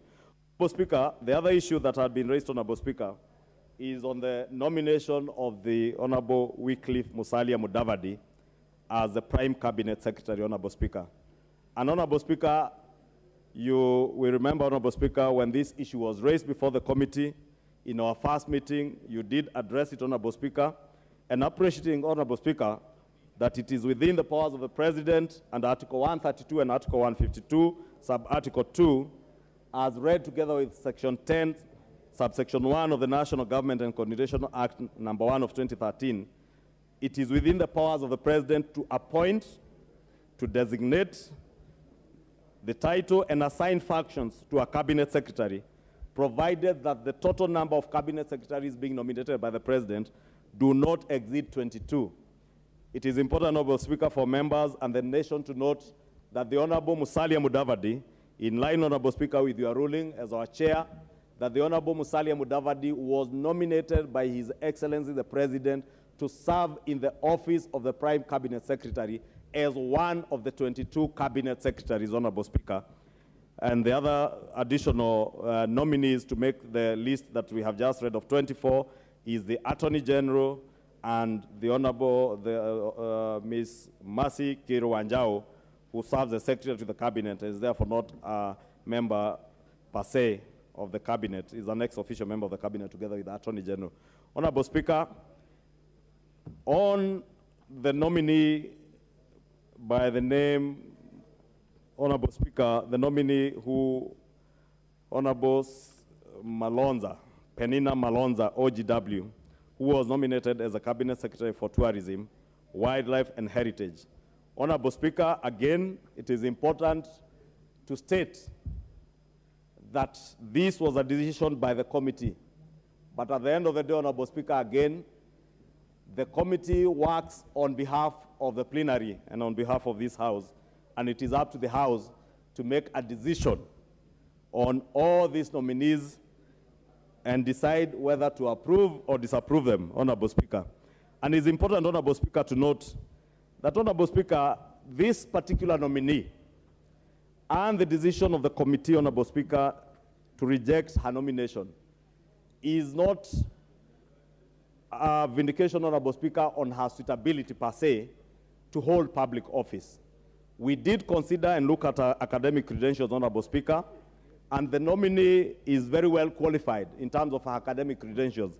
She is a holder of a master's degree in project planning and management, which she got in 2008. She has a higher diploma in psychology, counseling management, and a Bachelor of Arts in anthropology, all from the University of Nairobi. The anthropology degree she graduated in 1998, and with a master's in project planning and management that she graduated in 2008. 1998 for undergraduate and 2008 for her master's degree. And she has also undertaken several short courses, Honorable Speaker.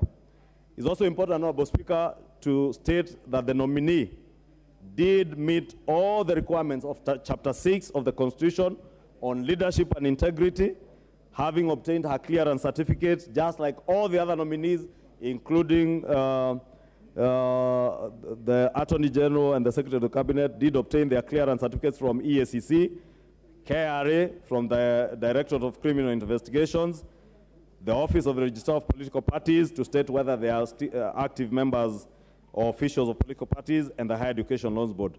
Honorable Speaker, it is also on record that this particular nominee, Ms. Penina Malonza, has not been charged in any court of law in the past 3 years. And Honorable Speaker, in terms of her political party affiliation, as much as it was noted she was a member of UDA, having ran as a women rep in her home county, Honorable Speaker, she does not hold office in any political party. Honorable Speaker, we also noted that the nominee has never been dismissed from office under Article 75 of the Constitution for contravention of the provisions of Article 75, Subarticle 1 on conflict of interest, or on Article 76 on financial probity, or Article 77 on restriction of activities, on activities of state officers, and Article 78(2) on dual citizenship, as she's only a Kenyan citizen in line with our Constitution, Honorable Speaker. Honorable Speaker, the committee, in considering this particular nominee, if you read on page 109, we do state that the nominee did not demonstrate knowledge of topical, administrative, and technical issues touching on the Ministry of Tourism and Heritage. Consequently, the nominee lacks requisite abilities and experience to serve as a Cabinet Secretary for Tourism, Wildlife, and Heritage. And, Honorable Speaker, that's why I'm stating this recommendation by the committee, Honorable Speaker, is not in any way an indictment on Ms. Penina Malonza. We have not indicted her on her credibility in terms of her integrity in line with our Constitution, not on her credibility in terms of her academic qualifications, or indeed even her work experience. She has a very rich history, having worked as a deputy governor under Governor Malombe in Kitui County. She was the deputy governor between 2013 and 2017. She was a director and training partner and support director for Compassion International, the Kenya office, between the year 2012 and 2013. And she also served as the program supervisor of Compassion International during the period 2010 to 2012, and a senior program facilitator from 2009 to 2010, program facilitator during the year 2006 to 2009 for Compassion International. The nominee also served as the project director for Changamwe Baptist Church between 2002 and 2006. And she has also served as a project coordinator for AMREF Kenya at Kibera-based Health Community Care Program in 1999. Honorable Speaker, I'm only enumerating this because it be misconstrued, Honorable Speaker, that having looked at her qualifications, having looked at her integrity, the committee did not find anything that would make her not pass or suitable as a cabinet nominee for tourism. It is only out of the one-on-one interview. And Honorable Speaker, is good to mention, Honorable Speaker, and many of us in this House may take it for granted, that when you walk into an interview room where you find members of parliament that probably who you only see on TV, Honorable Speaker, staring at you with close to 30 or 40 cameras also focusing on you, it is probable, Honorable Speaker, that a nominee, and indeed I saw this happen, not just to this particular nominee, to at least a minimum of 4 nominees who panicked, became anxious, and could at times lose their line of thinking and forget very simple basic things, Honorable Speaker. And at times it took members to crack a joke or two to allow them to relax. And Honorable Speaker, we must appreciate that this lady also, besides having been deputy governor, she lost as deputy governor in 2017 when Governor Malombe lost elections in 2017. But she recollected herself and ran for women rep under a UDA ticket in her home county. And you know Kitui County was not a UDA or a Kenya Kwanza stronghold. But she did extremely well.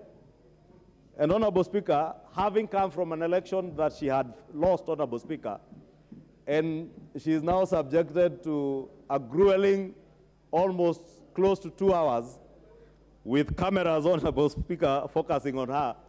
And Honorable Speaker, I must declare that I did meet the nominee the following day, I think a day or two, at the Mashujaa Day celebrations at Uhuru Gardens. And she was indeed remorseful that she was a bit shaken when she appeared for the interview. And I understood her, Honorable Speaker. And therefore, I only speak about her, Honorable Speaker, because I want to state it to the country and honorable members in this House that in consideration of everything that was tabled before the committee, there was absolutely nothing adverse against Penina Malonza. And her case now rests in the hands of the honorable members of this august House for you to decide what you want to do with her, as the fate of the other 23 nominees rests. Order, honorable members. Order. Order, honorable members. We shall listen to the majority leader in silence. Thank you. Thank you, Honorable Speaker, for protecting me. But I know these honorable members know what I'm speaking about, because many other Kenyans, Honorable Speaker, attend job interviews and perform in different ways, and we all react in different ways to shock. We react in different ways to being in situations and environments that you are not used to, Honorable Speaker. And without seeming to be speaking for anybody, Honorable Speaker, I was saying that the fate of all these 24 nominees submitted to us by His Excellency the President now rests in your hands, honorable members. But it's also worth noting, Honorable Speaker, that we are nominating or we are considering for approval Cabinet Secretary nominees who, if approved by this House, Honorable Speaker, and upon being sworn in, will now assume the offices of Cabinet Secretaries, Honorable Speaker. His Excellency the President has indicated when he addressed this House, Honorable Speaker, that he intends to ask the House, and he did request the House, to consider amending our standing orders, Honorable Speaker, to allow these Cabinet Secretaries to appear in this House, Honorable Speaker, right where you are, Honorable Speaker, next to you, in the Civil Servants Bench, Honorable Speaker, to be able to answer questions and statements from members of parliament and from Kenyans, Honorable Speaker, so that as the people's representatives, you are able to hold all these cabinet secretaries to account to ensure that they are serving the interests of the people we represent in the offices that they hold, Honorable Speaker. Let me just take this opportunity, Honorable Speaker, even as I beg honorable members to approve these names, Honorable Speaker, to just state it to the cabinet secretary nominees. God willing, if you are approved, let us not witness the hubris, the arrogance that we witnessed under the cabinet secretaries that served in the previous regime. They must appreciate that they have been bestowed the honor to serve in high office, to serve the people of Kenya. And as they come to this house, they must appreciate they are coming to appear before the people's representatives. When a cabinet secretary is called to come and answer a question in this house, he is not coming to answer to the Honorable Junet Mohammed or the Honorable Roko, member for Mbere North. You are answering a question to the people of either Suna East or the people of Mbere North, not the honorable members. And therefore, we do expect, Honorable Speaker, that we shall treat them with the decorum and respect that they deserve. But they must treat the people of Kenya with higher respect and answer to questions and statements that are of concern to the people of Kenya without the arrogance we saw in the last regime. We must take this opportunity, Honorable Speaker, and I must tell them from this floor, Honorable Speaker, the reason the President has implored on this House to amend our standing orders, to allow cabinet secretaries to appear in this House to answer to questions and statements, Honorable Speaker, and also to articulate government policy, Honorable Speaker, is to enhance accountability in government. President William Ruto, as I said the other day, Honorable Speaker, does not need to speak about corruption. He will act on corruption. Any cabinet secretary who exercises his authority in a way that will benefit himself individually will only have himself to blame. President William Ruto will not be there to protect any of these cabinet secretaries. Should you dip your hands in the cookie jar that belongs to Kenyans? Honorable Speaker, I just wish, Honorable Speaker, to beg the members who are shouting. I know you just came from some market somewhere, but you are now in the National Assembly. Drop the market manners from the market you came from and allow us to debate what we are debating, Honorable Speaker. And I had stated, you will have your say and you will say it, Honorable Speaker. And I was saying accountability will be key under the administration of William Ruto. And I want to challenge all of us in this House, Honorable Speaker. Let us play our oversight role. Honorable Speaker, Kenyans will bear as witness, Honorable Speaker, that as we vetted, Honorable Speaker, the Speaker as a chair moderated without regard to political affiliation. Ourselves, we vetted these cabinet secretaries without regard to our political affiliations, and we put questions to them to be able to ascertain their suitability, Honorable Speaker, and that is how we found all of them suitable, Honorable Speaker, to be able to serve in public office, with the exception of what I have stated, Honorable Speaker, and what I have said is now in the hands of all of us here. Honorable Speaker, with those very many remarks, I want to beg to move this motion, Honorable Speaker, and I want to request the Deputy Leader of Majority, the Honorable Owen Bayer, to second the motion. As I thank Honorable Speaker, all the members of the committee, and indeed all the members of the House, and as I beg that we do consider and approve these nominees. Thank you, Honorable Speaker. Owen Bayer. All right, yeah. Thank you very much, Mr. Speaker. It's an honor to second this motion on the appointment of the cabinet secretaries. Mr. Speaker, I would like first to congratulate you for taking time to guide the committee throughout all those many days and spending many hours actually to chair the meeting and to guide the committee until we produce the final report. I would also like to thank the leader of majority and the leader of minority and the teams that came in to form the appointment committee of this House for sitting for those many hours, and the staff of Parliament who braved many hours to ensure that we were able to produce this report. Mr. Speaker, this report is pursuant to Article 152 of the Constitution, where the President has the power to nominate cabinet secretaries, but also it is paramount that Parliament vests them, looks at them, and eventually nominates them for appointment by the President. In his wisdom, Mr. Speaker, in his wisdom, the President chose to pick Kenyans to run the cabinet, Kenyans from all walks of life. In his balance, he looked at regional balance, he looked at gender, he looked at the whole country and said, this is the team that I would like to work with to move this country forward. Honorable Speaker, when you look at the cabinet that President William Ruto appointed, he put everybody there. He looked at politicians, gave them some slots. He looked at technocrats, gave them some slots. So when we were vetting them with the perspective and the prism that these are Kenyans from a different walk of life and they would present themselves differently at the vetting table. And therefore, Mr. Speaker, when the appointments committee looks at them, what law do they use? They use the Public Appointments Act, which is an act that allows us to look at certain aspects. What is their education background? Do they qualify in terms of their diversity?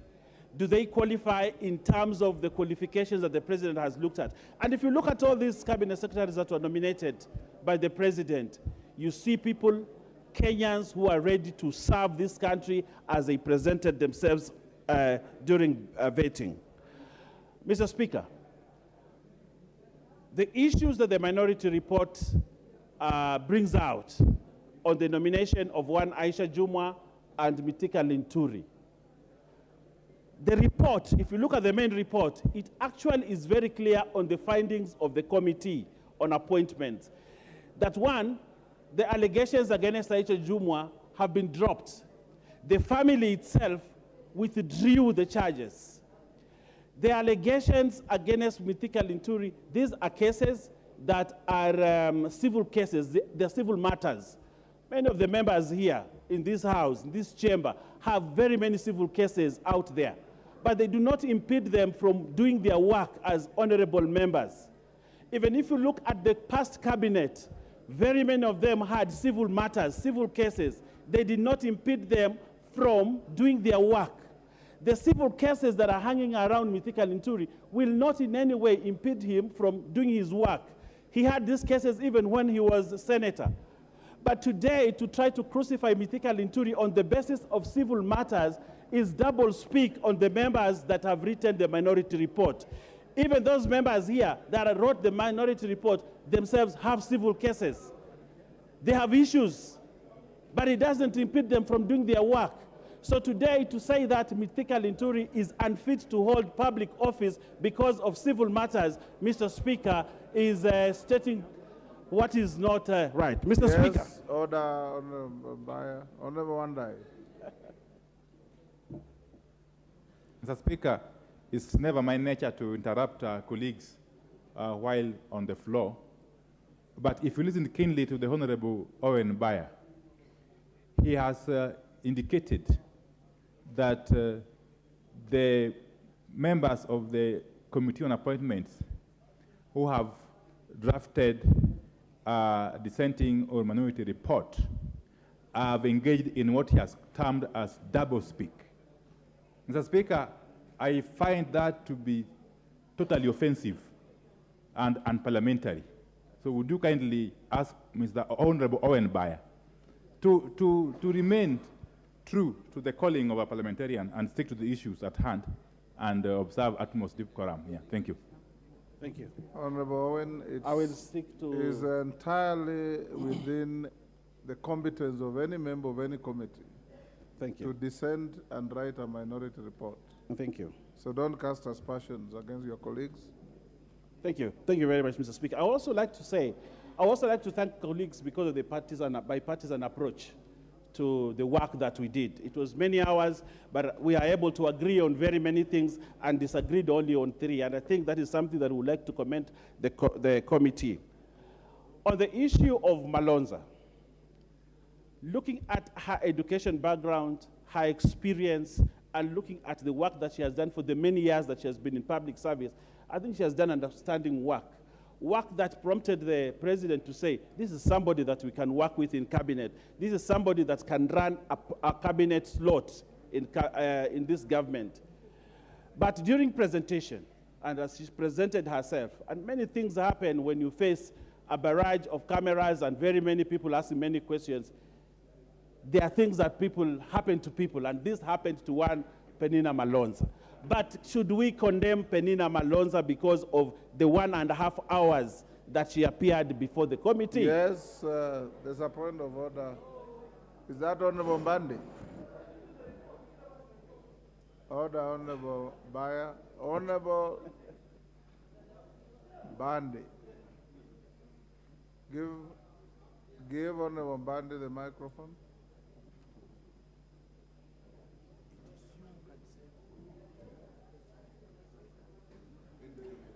Thank you. Mr. Speaker, really it wasn't my intention to interrupt Honorable Owen Bayer, who was moving, or rather seconding the motion. But Mr. Speaker, there's a procedure of moving and seconding motions in this House. We should not entertain where the mover and the seconder are moving the motion and they are like opposing the same motion. If the committee has agreed or has made a decision on rejecting a candidate or a nominee, then how does it come about that the same members, actually the mover and the seconder, are talking like they are faulting their own report, Mr. Speaker? It is confusing this House. Leave it to us, we will know what we will do with it. If we feel, like I'm sure many of us feel, that there is no way we are going to reject one member out of 24, we are going to approve them all. But you are the same people who have rejected, so don't give excuses. Don't look good. You have rejected that lady called Malonza. Please don't look good. Live with it, move the motion, second it properly, then leave it to us. Mr. Speaker, I find it completely out of order. You've made your point. Thank you. Owen, you've heard the sentiments. We will save her. Mr. Speaker, the point I'm trying to make is our report should not condemn one Penina Malonza. That after this report,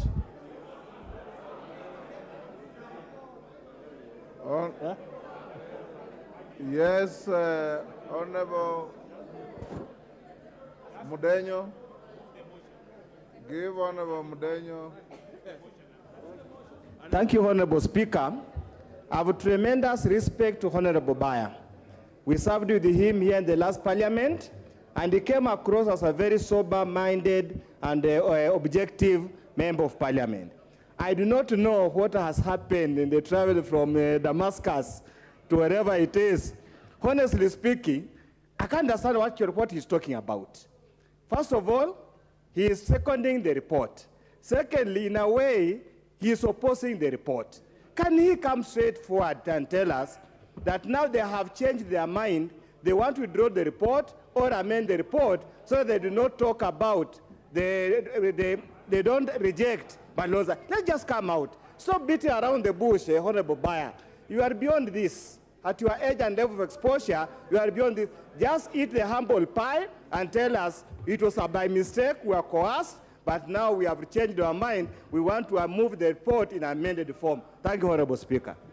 Honorable Bayer. Thank you very much. What I'm trying to do... Avoid raising unnecessary passions in the House.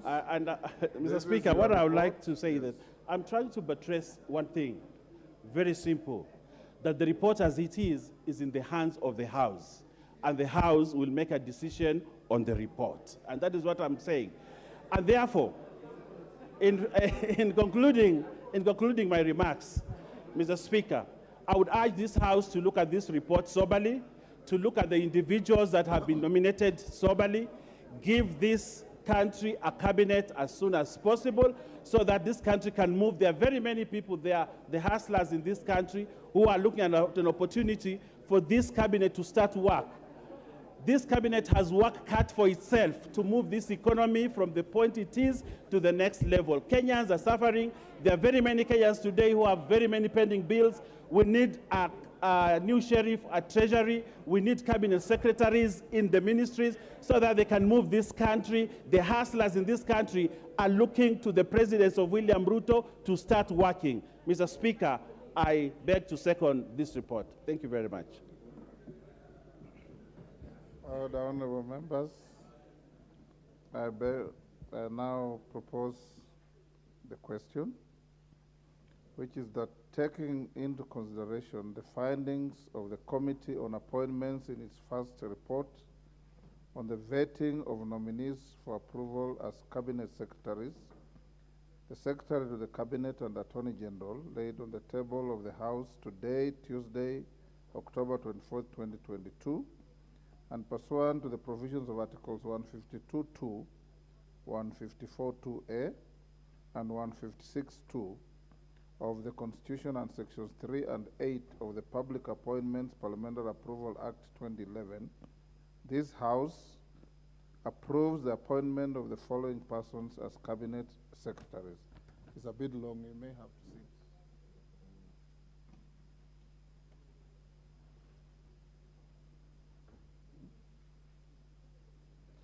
One, the Honorable Wycliffe Musalia Mudavadi, EGH, Office of the Prime Cabinet Minister. Two, the Honorable Professor Kithure Kindiki, EGH, Cabinet Secretary, Ministry of Interior and National Administration. Three, Professor Njuguna Ndungu, CBS, Cabinet Secretary for National Treasury and Economic Planning. Four, the Honorable Alice Mudhoni Wahome, Cabinet Secretary, Minister of Water, Sanitation and Irrigation. Five, the Honorable Aden Bare Duale, EGH, Cabinet Secretary, Minister of Defense. Six, Ms. Rebecca Miano, MBS, Cabinet Secretary, Minister of East African Community, the ASALs and Regional Development. Seven, the Honorable Alfred Nganga Mutua, EGH, Cabinet Secretary, Minister of Foreign Affairs and Diaspora Affairs. Eight, the Honorable Aisha Jumwa Karisa Katana, Cabinet Secretary, Minister of Public Service, Gender and Affirmative Action. Nine, the Honorable Moses K. Kuria, Cabinet Secretary, Minister of Trade, Investment and Industry. 10, the Honorable Rosalinda Soipan Tuya, CBS, Cabinet Secretary, Minister of Environment and Forestry. 11, the Honorable Onesimus Kipchumba Murkomen, EGH, Cabinet Secretary, Minister of Roads, Transport and Public Works. 12, Mr. Zakaria Mwangi Njeru, Cabinet Secretary, Minister of Lands, Housing and Urban Development. 13, Ms. Susan Nahumicha Wafula, Cabinet Secretary, Minister of Health. 14, the Honorable Franklin Mithika Linturi, Cabinet Secretary, Minister of Agriculture, Livestock Development. 15, Mr. Eliud Okech Owalo, Cabinet Secretary, Minister of Information, Communication and Digital Economy. 16, the Honorable Ezekiel Machogu Ombaki, CBS, Cabinet Secretary, Ministry of Education. 17, Mr. Davis Kimtai Chirchir, Cabinet Secretary, Minister of Energy and Petroleum. 18, the Honorable Ababu Namwamba, EGH, Cabinet Secretary, Minister of Youth Affairs, Sports and the Arts. 19, Mr. Simon Kiprono Chelugui, EGH, Cabinet Secretary, Minister of Cooperatives and Micro, Small and Medium Enterprises, MSME, Development. 20, the Honorable Salim Mvuria, EGH, Cabinet Secretary, Minister of Mining, the Blue Economy and Maritime Affairs. 21, the Honorable Florence Chepngetich Kosgei Bore, Cabinet Secretary, Minister of Labor and Social Protection. approves the appointment of the Honorable Justin Bertrand Muturi Njoka, AGH, as the Attorney General, approves the appointment of Ms. Mercy Kiiru Wanjau, CBS, as the Secretary to the Cabinet, and lastly, rejects the appointment of the Honorable Penina Malonza, OGW, as the Cabinet Secretary for Tourism, Wildlife, and Heritage. Yes, Honorable Pukose. Thank you, Honorable Speaker. Moving on a procedural motion on limitation of debate that pursuant to the provisions of Standing Order 97-1, debate on the special motion under Order Number 10 be limited to a maximum of not more than 5 hours, with each member speaking for not more than 10 minutes, except the leader of the minority party, who will be limited to not more than 20 minutes. Honorable Speaker, on 12th of October, this House passed a motion on the procedural in which the debate was to be limited for not more than 3 hours. So what I'm actually doing is to increase it to not more than 5 hours, because if you limit it to 3 hours, then members will not have adequate time. Then secondly, in the same motion, the leader of a minority was given 15 minutes. In this one, I've given him, my motion seeks to give him 20 minutes because we need to have an adequate debate on this matter. So thank you, Honorable Speaker. I move and ask Honorable Jepkonga to second. Thank you, Honorable Speaker. I second, and in particular because the Honorable Juliet Mohammed has said good. So the motion itself must be good. Thank you, Speaker. Honorable members, I propose the question that pursuant to the provision of Standing Order 97-1, debate on the special motion under Order Number 10 be limited to a maximum of not more than 5 hours, with each member speaking for not more than 10 minutes, except the leader of the minority party, who will be limited to not more than 20 minutes. Can I put the question? Is that the mood of the House?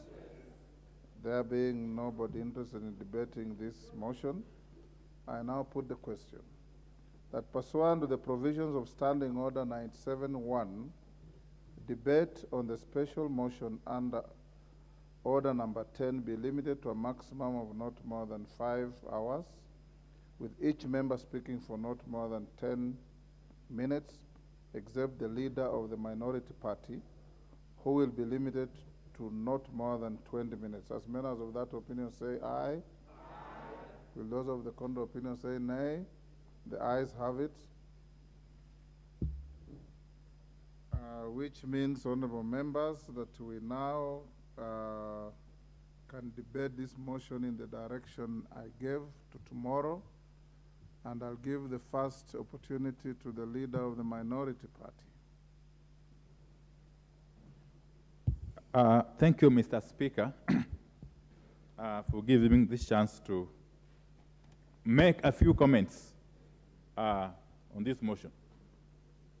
Mr. Speaker, I want us to recognize as a House that this is one such moment when we are being called upon to exercise our mandate as provided for under the Constitution. This is one such process that only took effect upon the promulgation of the very progressive 2010 Constitution. It was never the case before that Parliament could be called upon to approve or even to debate appointments by the President. So we must applaud the 2010 Constitution. And let me, for the avoidance of doubt, just read Article 152.2, which is, of course, couched in similar words as Article 154.2 with respect to the Secretary to the Cabinet, and Article 156.2, or Article 2, in respect to the Attorney General's appointment. Mr. Speaker, it must be clear to all and sundry that in exercising its mandate under this article of the Constitution, the House is being called upon to exercise objectivity and due diligence. The Speaker, Article 152, Subarticle 2, says that the President shall nominate and with the approval of the National Assembly, appoint cabinet secretaries. It means, therefore, Mr. Speaker, that without a doubt, that the appointment of cabinet secretaries by the President cannot be complete unless and until such approval or such appointment is approved by this House. That is the duty we are being called upon to perform this afternoon and probably tomorrow morning. Mr. Speaker, the standing orders, of course, takes cue from the Constitution and provides for the mechanisms of undertaking this approval exercise. And that is what the Committee on Appointments has just completed. That's the reason why we have got this report before us this afternoon. Mr. Speaker, let me say this for starters. That under the Constitution of Kenya 2010, the standards of ethics and morals that are expected of those who occupy public offices have been elevated so high, that this House cannot simply gloss over them. This House cannot afford to gloss over those standards as established by the Constitution. And let me take you, Mr. Speaker, to the now famed Chapter 6 of our Constitution, and especially Article 73 and Article 75. Mr. Speaker, Article 73,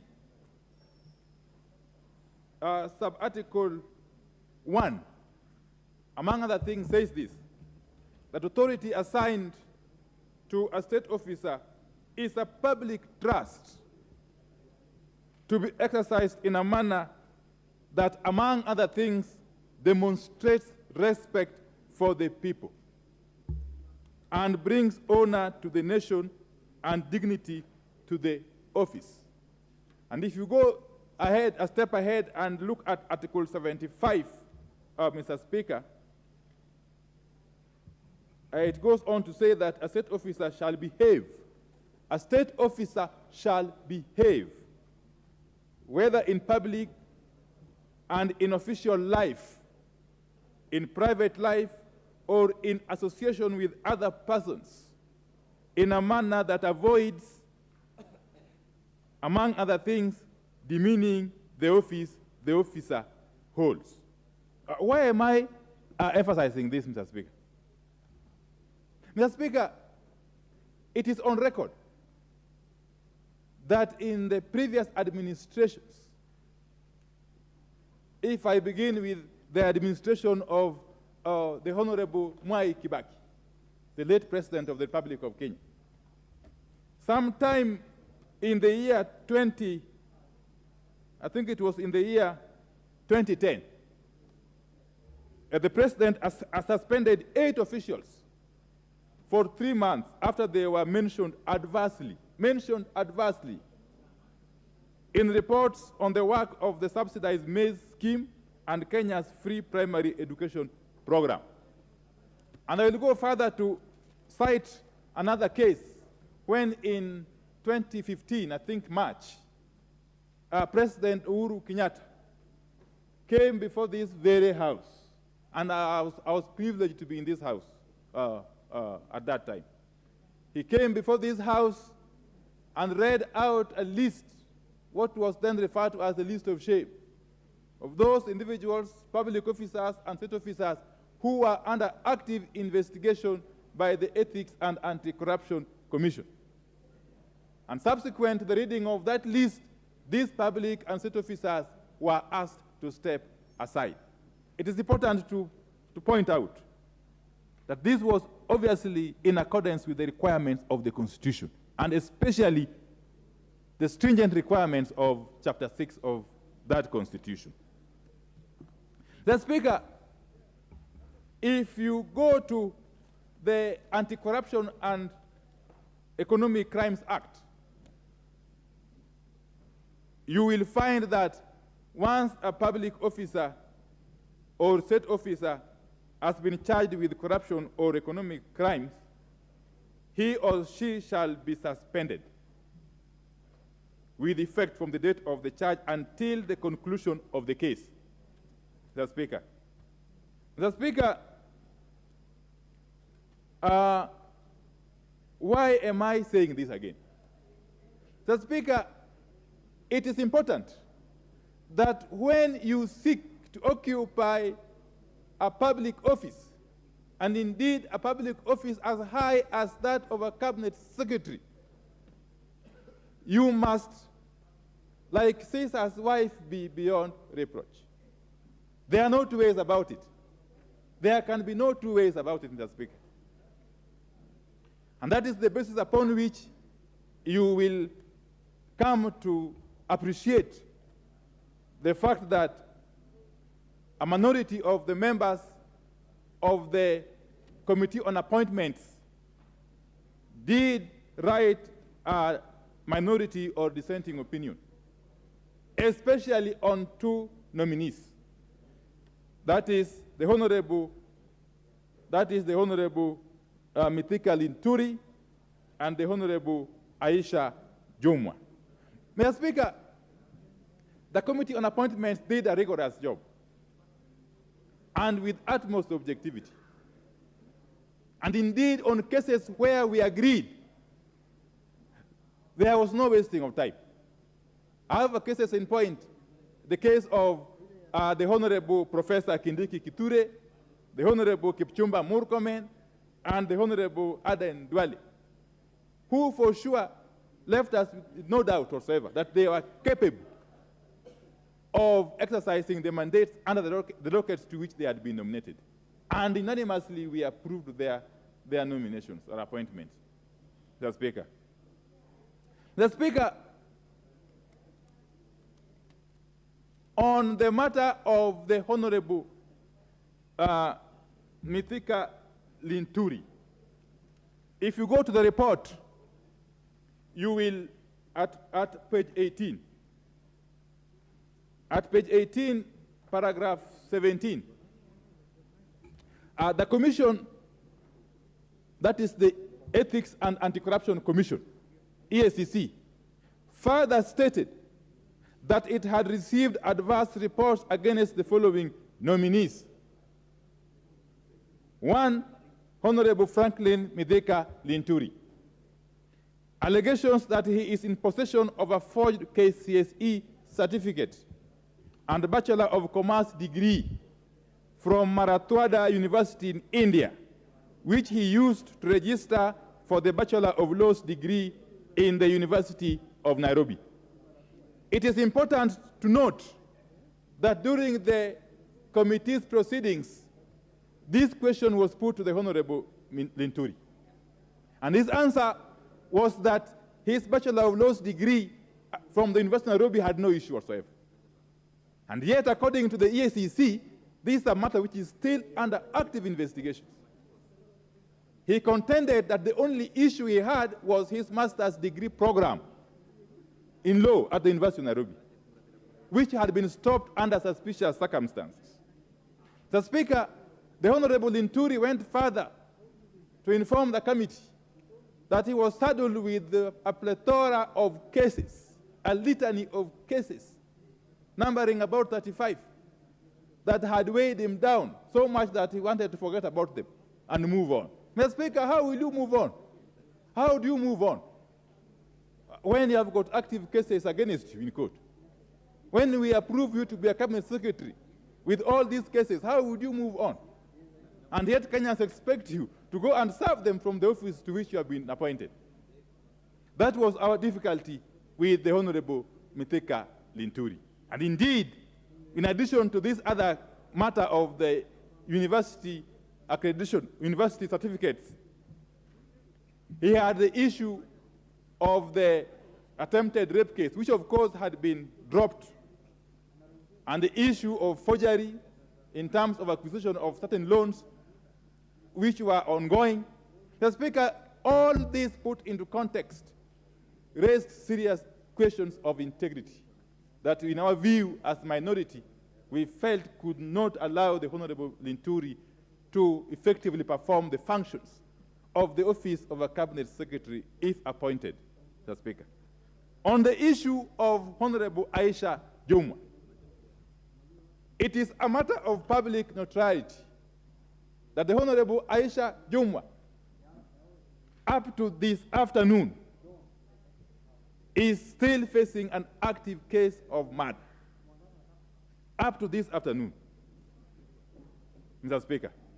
Mr. Speaker, and you will recall for sure, because we live in this country, that some few years ago, none other than the cabinet secretary responsible for national treasury, Mr. Henry Rotich, was charged with certain offenses, I think other corruption or related offenses. And upon being charged, he was made to step aside. Henry Rotich has stayed out of office since then, up to now, until the end of the administration of Honorable Uhuru Kenyatta. So what logic then would we apply? While on one end, a person as senior as CS in charge of treasury is being asked to step down, while you are attempting to appoint somebody who is facing active murder charges in court to a public office. Yes. Thank you, Mr. Speaker. The Honorable Wandai knows when the Speaker has said he has given Honorable Chepkonga to speak, he needs to sit down. Mr. Speaker, I stand pursuant to Standing Order number 83, as read together with Standing Order number 91, in which it says, Mr. Speaker, a member shall be responsible for the accuracy of any facts which the member alleges to be true and may be required to substantiate any such facts. Is it in order, Mr. Speaker, for the Honorable Wandai, who is the minority leader, to claim that the Honorable Aisha Jumwa does not fit or she is not fit to stand or to be appointed into office when he knows that they appointed the Honorable Aisha Jumwa as a commissioner within the Parliamentary Service Commission, and which she continues to be in that position up to right now as we speak, holding public office as a state officer, Mr. Speaker. I don't need to be informed, Mr. Speaker. I have been a commissioner with Commissioner Aisha Jumwa. The allegation did not arise yesterday, Mr. Speaker. This allegation has been in the public domain as claimed by the Honorable, the minority leader. There's judicial notice that there's an allegation that she's been accused. And so, Mr. Speaker, the Honorable Wandai should be stopped from claiming that she is not fit when she is serving in the Parliamentary Service Commission as a commissioner, courtesy of ODM. Thank you, Mr. Speaker. Honorable Wandai, proceed. Mr. Speaker, I think I would simply ignore. It is not worth spending time on. Yeah. Mr. Speaker, I know I've been here long enough now, Mr. Speaker. Yeah. Honorable Chepkonga took some break. If you have ignored, then don't refer. Mr. Speaker, what am I saying? What I'm saying is that we must not apply double standards. You cannot, on one hand, demand of a public or state officer to step aside once they are charged in a court of law, while on the other hand, be proceeding to appoint people to state or public offices while they are facing criminal offenses in court. That can only happen in Kenya, Mr. Speaker. And I want to invite this House. I want to invite this House not to give approval to such an adventure. Yeah, we cannot allow this House to take the country backwards, Mr. Speaker. Mr. Speaker, the Honorable Musalia Mudavadi. Mr. Speaker, at the commencement of the sittings of the Committee on Appointments, I did raise issues, of course, about the constitutional and legal status of the office of the Prime Cabinet Secretary, on which you ruled. And of course, we have to accept the ruling, Mr. Speaker. The committee has gone ahead to approve, therefore, the Honorable Musalia Mudavadi's appointment, but with a rider. And the rider is contained in page 39, page 40, chapter 8, or part 8. If you go down there, the last sentence on that page, in its deliberations, after the approval hearing of the nominee, the committee observed that it may be necessary to establish a legislative framework to further elaborate on the roles and functions of the office of the Prime Cabinet Secretary. That is the committee in its wisdom, making a pronouncement of monumental effect, that this office, if left the way it is, could in essence turn the Honorable Mudavadi into an idle cabinet secretary. It could easily turn him into something I want to mention, into an errand boy, sort of.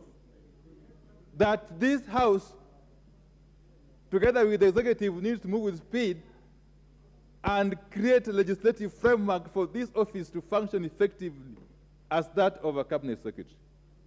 Otherwise, you end up having the Honorable Musalia Mudavadi, whom we really respect, sitting idly and trying to look for roles to perform, trying to get some roles from the Deputy President, some roles from the President, some roles from the CS for Interior. That is not going to be good for this country and for the person of the stature of the Honorable Musalia Mudavadi. So the committee has duly recommended that in a short while, that legislative framework needs to be established for this office to be anchored properly in law. Mr. Speaker, as I conclude, this House is being called upon to rise to the occasion. To rise to the occasion and not to be seen as a mere rubber stamp. This House cannot be a mere rubber stamp. It could not have been the intention of the framers of the Constitution that this House would be a mere rubber stamp to pass through nominations that have been brought to it by the President. There's a reason as to why the framers of the Constitution established, especially Article 152, Sub-Article 2, that the President would not have a free pass, would not have an open check, that this House would act as a safeguard to address issues of suitability, issues of integrity, and all other issues surrounding each and every nominee to the high office of Cabinet Secretary. I will be calling upon this House that when the time comes for taking a vote, that as we approve the other nominees who the committee have approved, when it comes to the two nominees on whom we have drafted a dissenting opinion, that this House would agree with us and reject their nomination. That is the Honorable Mithika Linturi and the Honorable Aisha Jumwa. And on that account, Mr. Speaker, I would be pleading with you that when it comes to voting, apart from voting for these other people as a block, on those two nominees, we vote for them individually and separately. And separately, yes. I am being advised that we need to vote for everybody individually and separately. Mr. Speaker, that is important, so that this House pronounces itself properly. Kenya is a leading democracy in the region of East Africa and entire Central Africa area. We cannot allow to have persons against whom we have got issues, however slight they might be, to be paraded and to be encouraged, to be shepherded to the high offices of cabinet secretaries and the likes. This House must stand firm and be on the right side of history. With those many remarks, Mr. Speaker, I support with those reservations. Thank you. Yes. Honorable Ndindi Nyoro, what's your point of order? Thank you very much, Mr. Speaker. I rise on Standing Order 97, Mr. Speaker, because looking at the time now, being around 5 p.m., if this debate proceeds up to 7, and the allocation of time is roughly 10 minutes per member, Mr. Speaker, today only 12 members will get an opportunity to contribute. Tomorrow we may be lucky to have an extra 2 hours. That is another 12 members, Mr. Speaker. And therefore, I'm seeking your indulgence, Mr. Speaker, that we reduce the time per member to around 5 minutes per member, so that we have as many members as possible contributing to this motion, Mr. Speaker, because as it is now, we'll actually have fewer members speaking than the cabinet secretaries that have been vetted by the Committee on Appointments. Mr. Speaker, I seek your indulgence. We'll come back to that, Honorable Ndindi. Let's hear a few members within the allocated time. Honorable Osoro.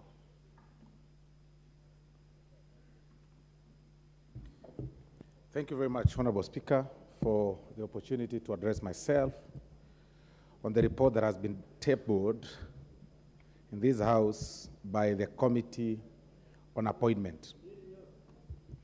Honorable Speaker, I have gone through the report keenly because I did not have a chance to watch the entire vetting process, but I've gone through the report keenly.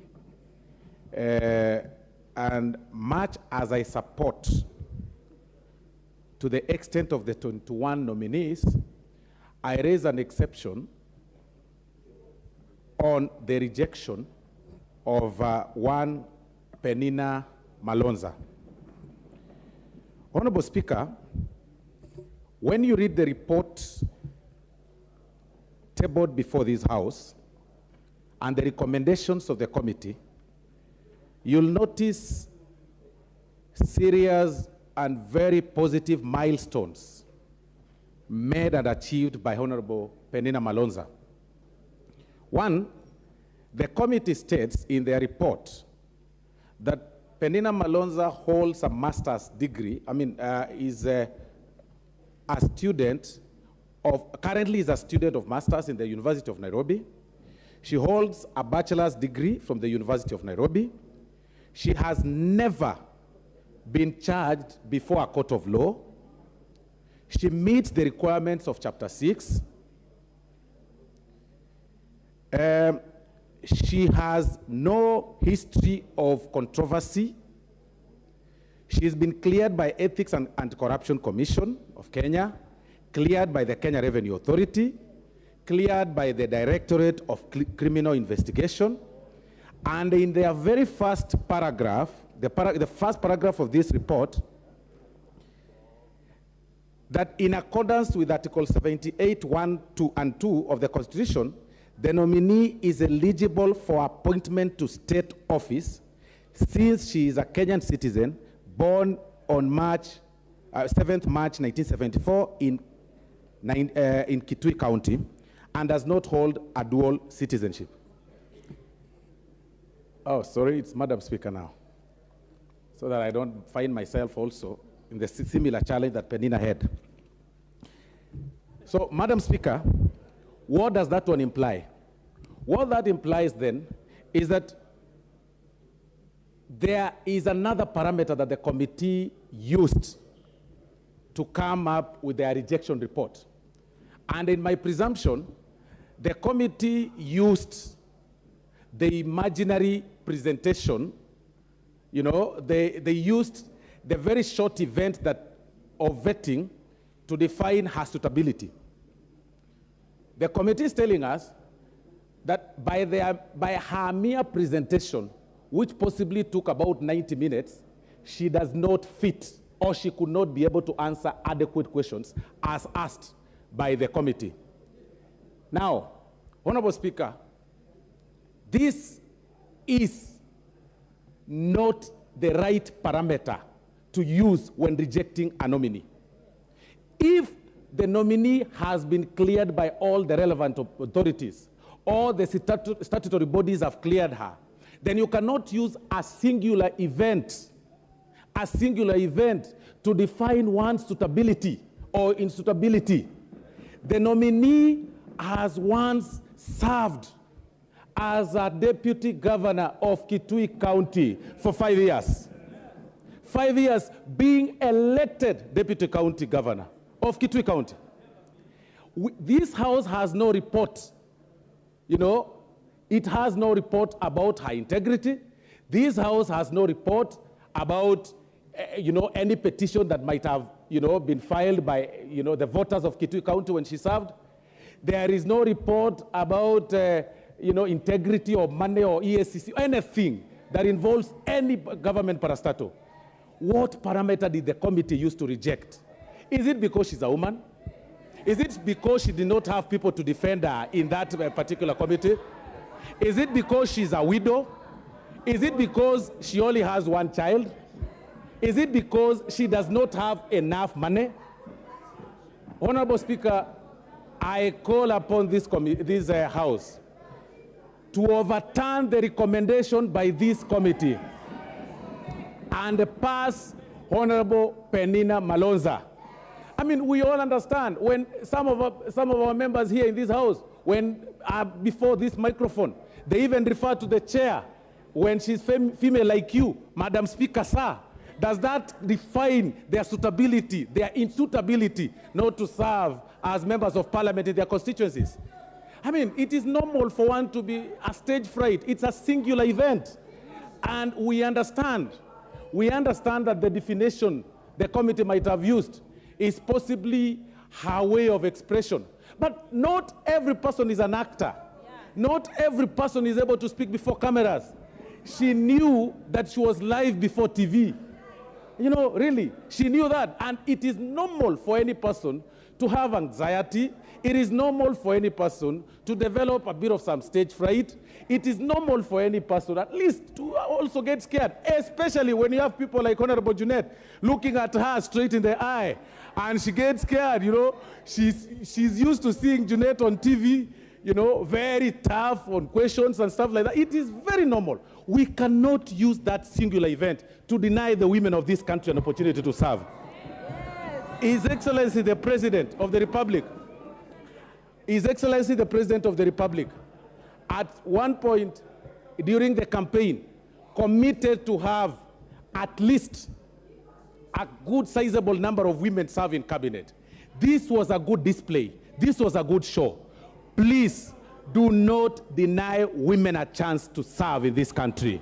There is no parameter that has been used. By the way, this committee, the committee on appointment, while we support part of your recommendations, we want you to use the similar parameters you used on Honorable Aisha Jumwa, the similar parameters you used on Honorable Mithika Lunturi, be applied on Penina Malonza. And Honorable Speaker, it's very important for me to say this.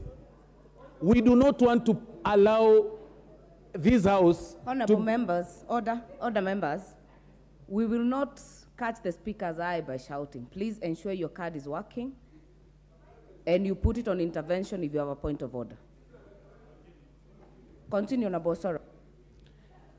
Honorable Speaker, it is very important for us not to allow ourselves, when we're in positions of authority, not to allow our local politics to play at the expense members, Honorable Anthony Oluoch, what's your point of order? Thank you very much, Madam Speaker. I rise on a point of order. The majority whip is taking this House for a ride. If you look at the composition, hey, I will raise my point of order. You will not intimidate me. Madam Speaker, if you look at the composition of the committee that vetted this, the majority of those who were in this committee were from the party who is now standing, asking the question. They don't know how the committee arrived at that position. Is it in order? The same majority side cannot probate and approbate. If they rejected Madam Malonza, they must own up, apologize to the women of this country, and then ask for an amendment. But the same side cannot have rejected Malonza, then come here and ask us. They don't know how the committee did it. They are the majority. Please accept, apologize to the women, apologize to Malonza, and then we will help you to pass Madam Malonza. You are not in order. Order, members. You will not be, the members will not rule each other out of order. And I think that issue had already been canvassed by Honorable Mbadi. Honorable Osoro, go on. Thank you, Madam Speaker. Honorable Speaker, on the issue of the composition of the committee as being prosecuted by Honorable Anthony Oluoch, it's very important for us to also remember, and it's unanswered, the speakers that have spoken before me are on record as saying that this was a unanimous decision, and we do not want to dwell on who voted how with the committee. We are generally discussing about the entire report by the committee. And it's important for me, Honorable Speaker, to say this. We understand that at times local politics play when such appointments or opportunities arise during the appointments.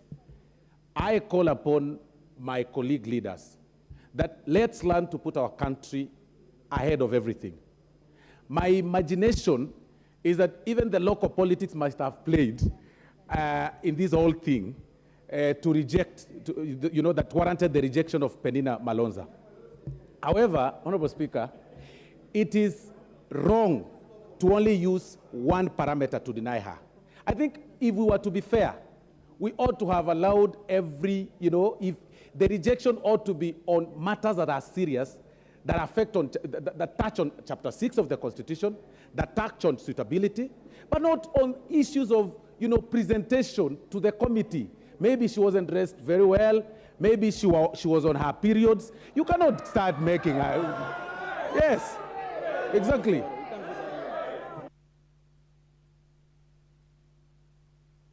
Your time is up. Your time is up. Your time is up.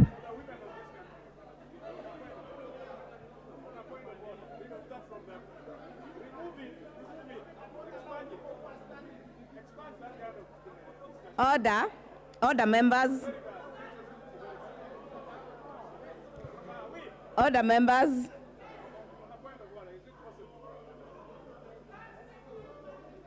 Order, members.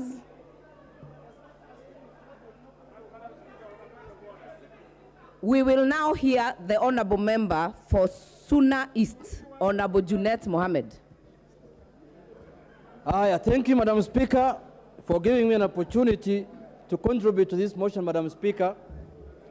Madam Speaker, I'm a member of the appointment committee that vetted the nominees, Madam Speaker, and we had taken a lot of our time to make sure that, Madam Speaker, we look into this matter in a very, very, very into a very good perspective, Madam Speaker.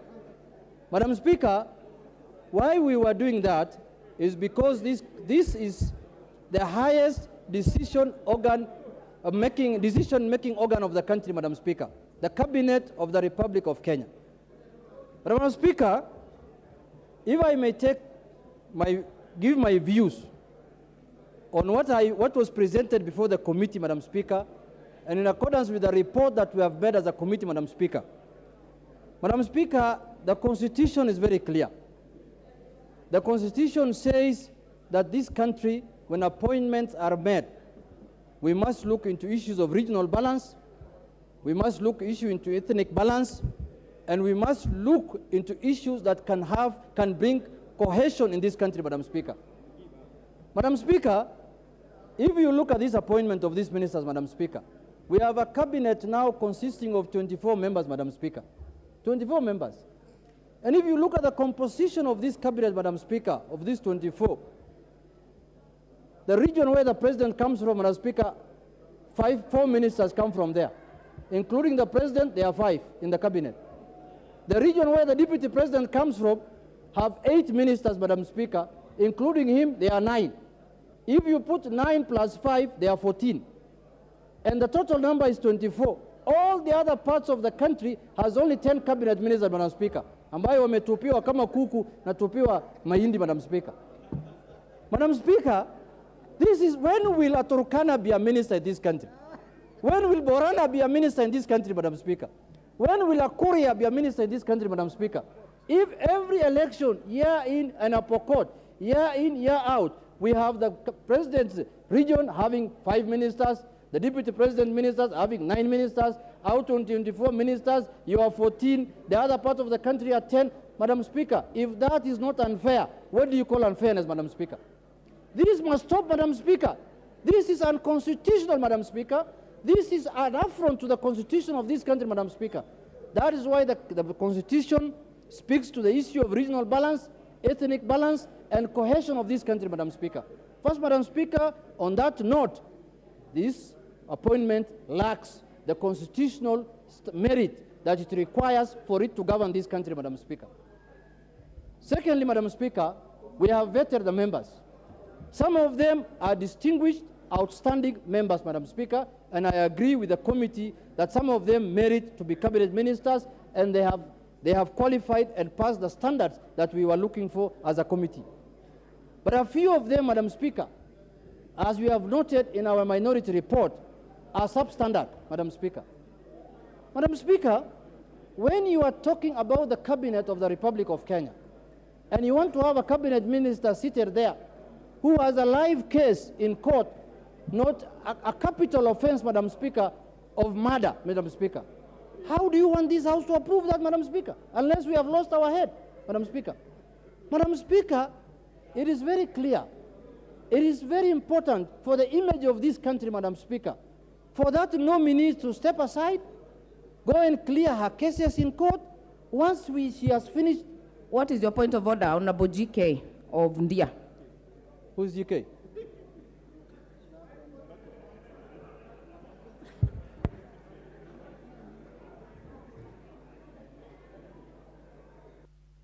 Clerk, please give Honorable George Karaoke the microphone.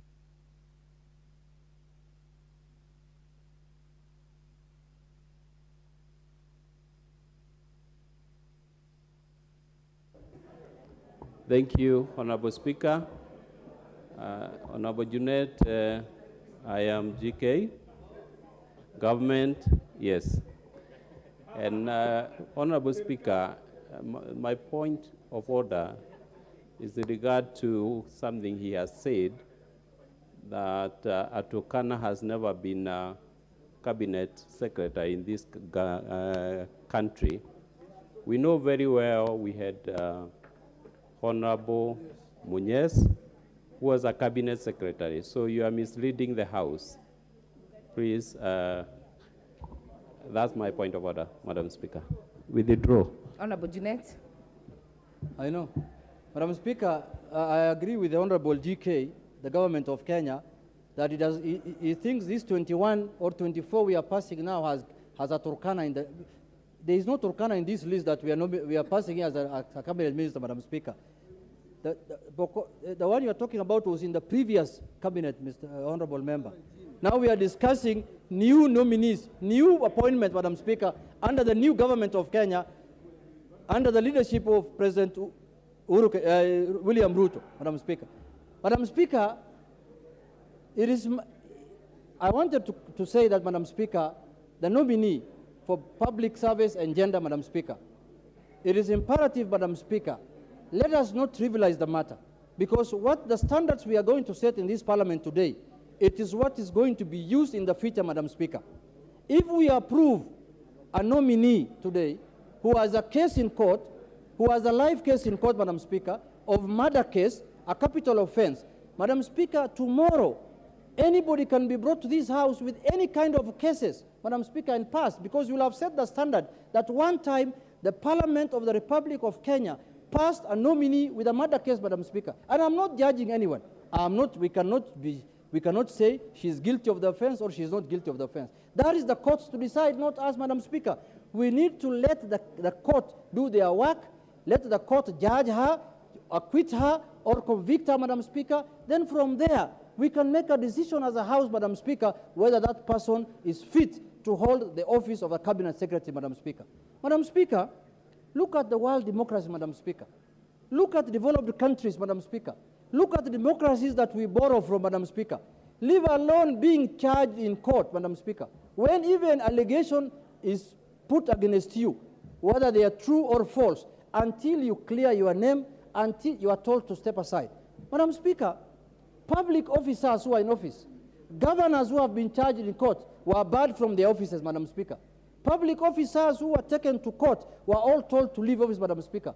What is the moral authority we have as a House to pass today in the floor of this House, Madam Speaker, a Cabinet Secretary who has a case in court, Madam Speaker? Madam Speaker, the other nominee that was rejected unanimously by the committee is Honorable Madam Malonza. Madam Speaker, I don't want to speak like the way my colleague spoke here, whether she's a female, whether no. We were not looking at gender. Madam Speaker, we were looking at the suitability and the competence of that individual to hold that high office of a Cabinet Secretary, Madam Speaker. And if, in the eyes of the committee felt that the person did not stand up to the requirement of that office, Madam Speaker. What is out of order, Honorable Makali Mulu? Yeah, thank you very much, Honorable Speaker. Honorable Speaker, I didn't want to disturb my colleague and friend, Honorable Junet, but I think when he says that they were not looking at gender, that is unconstitutional. The Constitution demands that they must consider gender as one of the key factors when looking at these things. Thank you very much. Honorable Madam Junet. Speaker, Dr. Makali is somebody I respect highly. But Madam Speaker, the reason of our failure was not because of our gender. That's what I meant. And if that gender is not suitable for that office, Mr. Speaker, there are many qualified Kamba women, Mr. Speaker, in this country who can hold that office. She's not the only Kamba in Kenya. So, Mr. Speaker, I was just saying she was not disqualified based on her gender.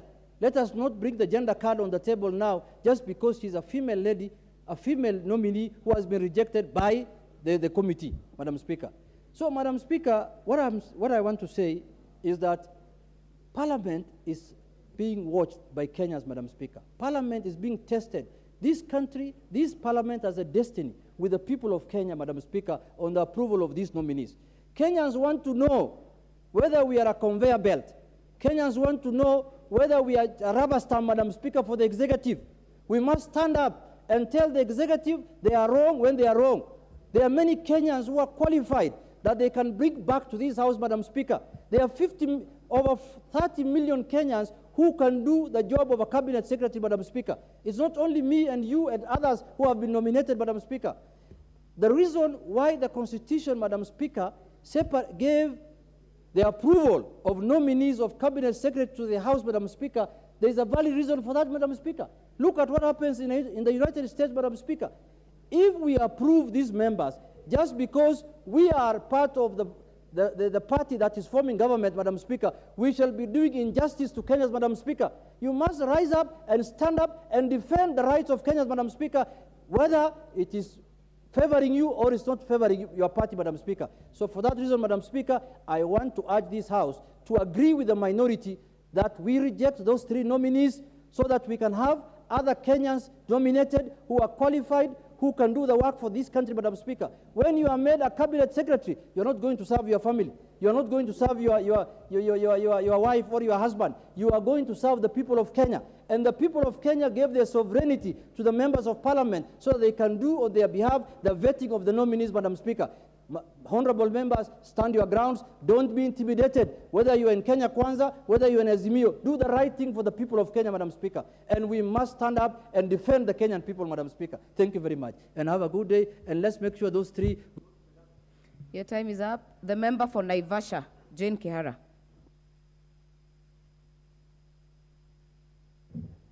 Thank you, Madam Speaker, for this chance.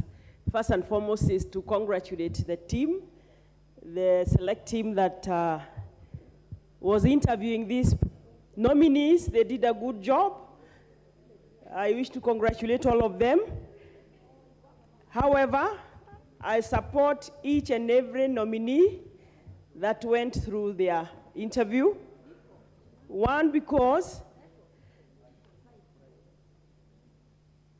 we all listened, we saw, and these are people, some of them we know them, regardless. In fact, I want to talk about this lady, Penina Malonza. I met her on Mashujaa Day, and I spoke to her, and I think she's eloquent. She knows what she's supposed to be doing. In fact, her tray is already full, especially for Naivasha, being in tourism, nominated for tourism, heritage and wildlife, and everything else. We have problems with buffaloes in Naivasha. I told her, you have to help us here. Naivasha has been degraded. In fact, members of parliament are not going to Naivasha as much as we have good hotels because we have been degraded. People go to Kisumu, to Nakuru, or Mombasa. You all know how we have good hotels. It's just that waking up on a bad day. It happens to all of us. Once in a while, you don't wake up on the right side. If she has all the credentials, she's schooled, she is well schooled, she has a degree. If she has served as a deputy governor, we know the requirement is having a degree. She has worked in very many offices. Like anybody else would say, maybe she did not answer the questions that they would have asked, but she's not going to start a ministry. She's going to find a ministry which is already running. So she's going to work with technical people who are going to help her run the ministry, and she'll learn the ropes and move ahead. I want to talk about Aisha. Aisha is a strong leader who we have seen in this country. Let's not use political malice to discredit Aisha. Aisha is a strong leader.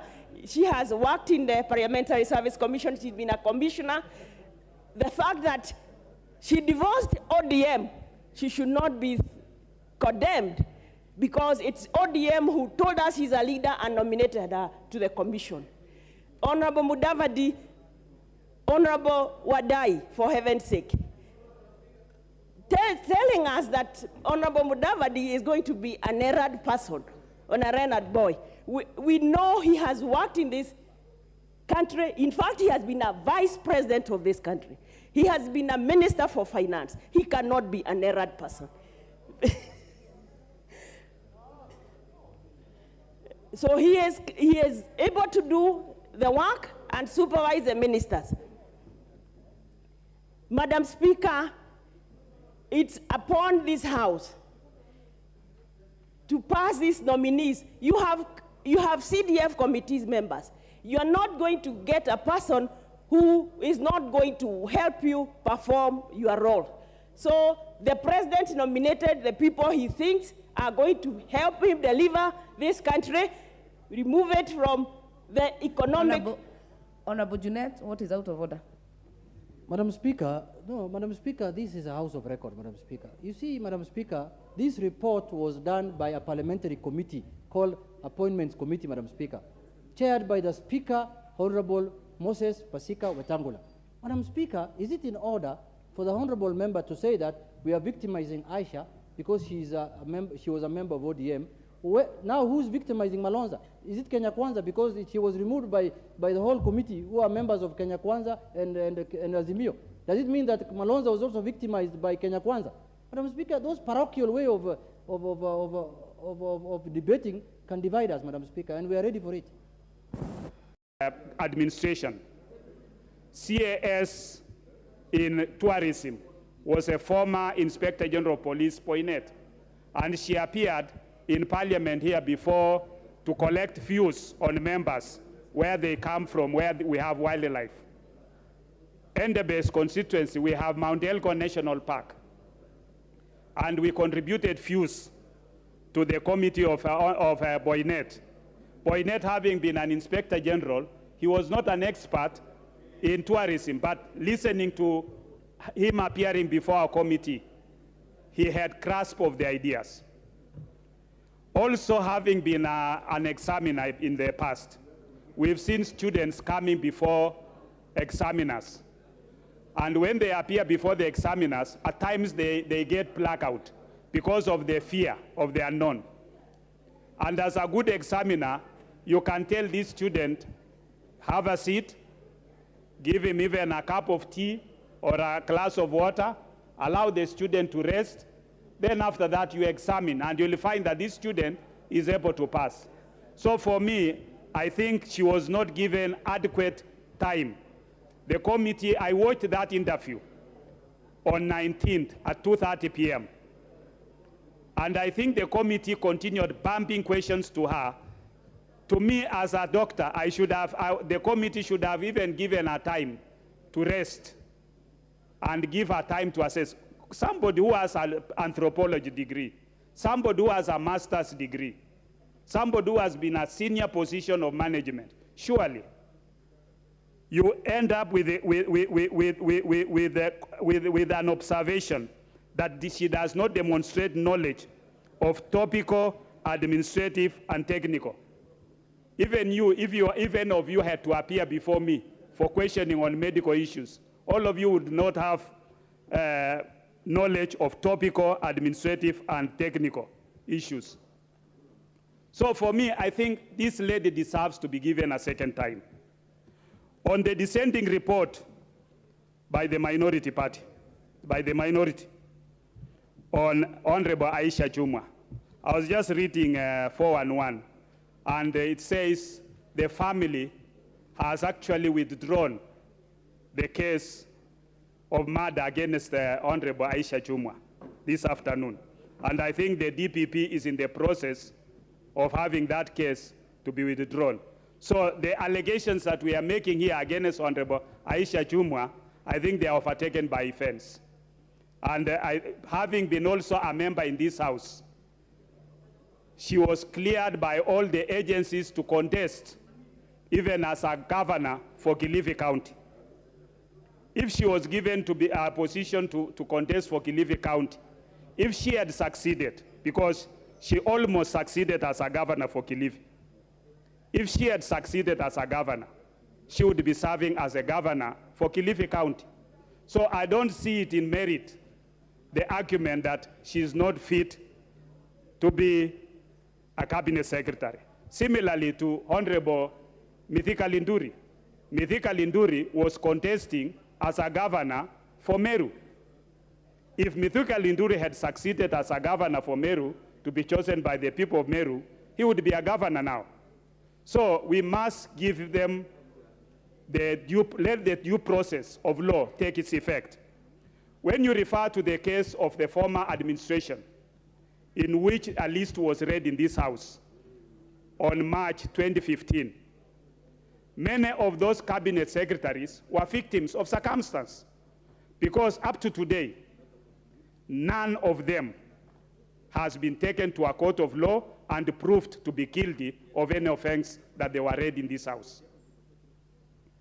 I think at times we should not use the law to demonize. We should not use our positions to cark other people or to destroy other people's careers. This House should not be used to destroy anybody's career, and more so, Penina Malonza. I urge this House that when I bring the amendment on Penina Malonza, we support. And you know why we cannot bring it now is that in Article 56.1, 56.2, you cannot negate in the opinion of the Speaker, a motion that is been put. So we need to be able to reject that amendment, that motion by the committee, and be able to bring an approval for Penina Malonza. With those few remarks, I support with amendment. Member for Kathiani, Honorable Robert Mbui. Thank you, Madam Speaker, for this opportunity. Madam Speaker, I think when I listen to a lot of members making contribution on this motion, maybe what we need to ask ourselves is why is it the Kenyan National Assembly, as per the Constitution 2010, has been given an opportunity to vet all nominees by the President of the Republic of Kenya? I mean, listening to some of the arguments, Madam Speaker, it would probably, there are people who have the opinion that the President should probably just appoint and people go to office. Or people send CVs and they are looked at in an office and people are sent to office. The vetting process is supposed to give this house where we serve an opportunity to be able to go through the credentials and the abilities of these members so that we can make an opinion. So, Madam Speaker, I want to say that we cannot say we are wrong or we are right. We are expressing an opinion, which is what the Constitution envisages. And this house must also reach that point where we can stamp our authority. Because we have been in this house, this is the third time. But it is unfortunate that this house, many times we are actually used as a conveyor belt. The Speaker reads the names, they go to the appointments committee, they are all passed, and then members, you know, it's like we are choir singing for the executive. Madam Speaker, I think when we talk about this vetting process, I want to thank the Constitution and, of course, the leadership of the House, because this was a very transparent process. I am listening to members speak here, and I'm wondering whether they watched the proceedings. Madam Speaker, Kenyans were also vetting as we were vetting those nominees. And Kenyans saw the competencies. Kenyans heard the answers. Kenyans also appreciated the questions that were asked. In fact, Madam Speaker, I dare say that a lot of the questions that we were asking came from memoranda from the public that is in this report that members need to read, and also SMSs and phone calls that were made to us. So, Madam Speaker, I want to say that it is wrong for anyone to cast aspersions on this committee because we are just 21 members that were given the mandate on behalf of the House to be able to listen to these nominees and come up with a verdict. Madam Speaker, I want to talk about what was considered because it's important that members understand this. The Section 6, Part 7 of the Public Appointments Parliamentary Approval Act of 2011 says that an approval hearing shall focus on a candidate's academic credentials, professional training, experience, personal integrity, and background. Madam Speaker, Section 7 indicates that the committee shall consider any constitutional or statutory requirements relating to the office and the suitability of the nominee for the appointment, having regard to the nominee's abilities, experience, and qualities. So, Madam Speaker, when we look at these cabinet nominees that came to us, those were the things that we were considering. And I want to go through the observations that I personally made, because as a member of the committee, other than the agreeing to the committee's report, I also have my personal observations. First, Madam Speaker, I noted that this cabinet is made up of extremely... Honorable Kagombe, what is out of order? Thank you, Madam Speaker. Is the honorable member in order to insinuate that the chance to vet these members of the cabinet is issued by the executive or the president, while it is very clear in Article 154 that the secretary to the cabinet shall be vetted by the parliament after being nominated by the president. So by insinuating that this is a chance given to us by the executive or by the president, he's out of order. Please declare him out of order. Madam Speaker, I think there are some comments that are just meant to take away time for people who are making contributions. So I'll ignore that, Madam Speaker, and continue to say that I observed that this cabinet is made up of extremely wealthy individuals. Madam Speaker, during the campaigns, I heard Kenya Kwanza, which is now in power, mention that they will come up with a cabinet and a government that will be with mamambogas, with boda-bodas, and all sorts of leadership from that level, including the small peasant farmers. Madam Speaker, the average wealth of the nominees was 1-point-something billion. And Madam Speaker, I want to say that in future, there's something I want to propose, that we must ensure that the wealth declaration forms that are given by these nominees. Bombui, do you want to be informed by the majority leader? I don't want information, Madam Speaker. I want to finish my contribution. So, Madam Speaker, I wanted to propose that in future, the wealth declaration, because we received their personal, comment on their wealth. I think it's important that we get actual proof. If people say they have land in Runda, we see the title deeds. They say they have vehicles, V8s, we see the V8s. They have Range Rovers worth 25 million, we see a logbook. Because, Madam Speaker, there is a danger in when people are being vetted and they are asked their wealth, there's a possibility someone can exaggerate their wealth knowing that they might have 5 years of looting so that they can reach their threshold that they want. So, Madam Speaker, it's important, and I propose, going forward, we try and insist that the nominees give actual proof of the wealth declaration that they make. But, Madam Speaker, I'm also happy that we have democratic rights, even in committees. And we have the right for the majority to have their way, while also the minority have their say. And that is the reason why we have a minority report attached to this report. Many of the nominees, Madam Speaker, had very glaring issues. And I can say that even in my questioning some of them, I would have even recommended that almost 20 of them should not be appointed. But because of the give and take and the discussions, and when I was sometimes put to task, I was unable to really clearly indicate why. That is why we ended up singling out only 3. Madam Speaker, as I talk about those 3, I want to start first with the appointment of the office of the Prime Cabinet Secretary, whom we have agreed that we are going to, we are proposing for appointment. But, Madam Speaker, the position of Prime Cabinet Secretary was one position that we had a lot of questions about. And of course, as a committee, we have kind of agreed at the end that we will establish, legislative framework so that we can elaborate the roles. Madam Speaker, the real reason why we want to do that is to ensure that there is no conflict in the service of this cabinet. Because one of the reasons why there is conflict in many times when people are given roles that are not clear or that seem to be, similar to other individuals' roles, then what you end up having is a problem where people do not know where their work starts and where it ends. We saw this happen in the Grand Coalition government, Madam Speaker, because the Vice President then and the Prime Minister. Thank you, Honorable Speaker. Honorable Speaker, I think it's completely out of order for the Honorable Mbui, and I think I also heard the Honorable Junet, or the Leader of Minority, insinuate that there is a clash between the responsibilities and functions of the office of the Prime Cabinet Secretary and that of the Deputy President. Well, the Honorable Mbui is well aware that His Excellency the President, in his Executive Order number 1, designated clear functions and roles of the office of the Cabinet Secretary, Prime Cabinet Secretary, and those of the office of the Deputy President. Indeed, unlike in the handshake government that the Honorable Mbui was very excited to be affiliated to, because he was not even part of the handshake. He was just affiliated and hanging around there with his party leader, Honorable Speaker. There were no clear definitions of what even the Deputy President would do. That is how the Deputy President in the former regime ended up being a candidate of the opposition party.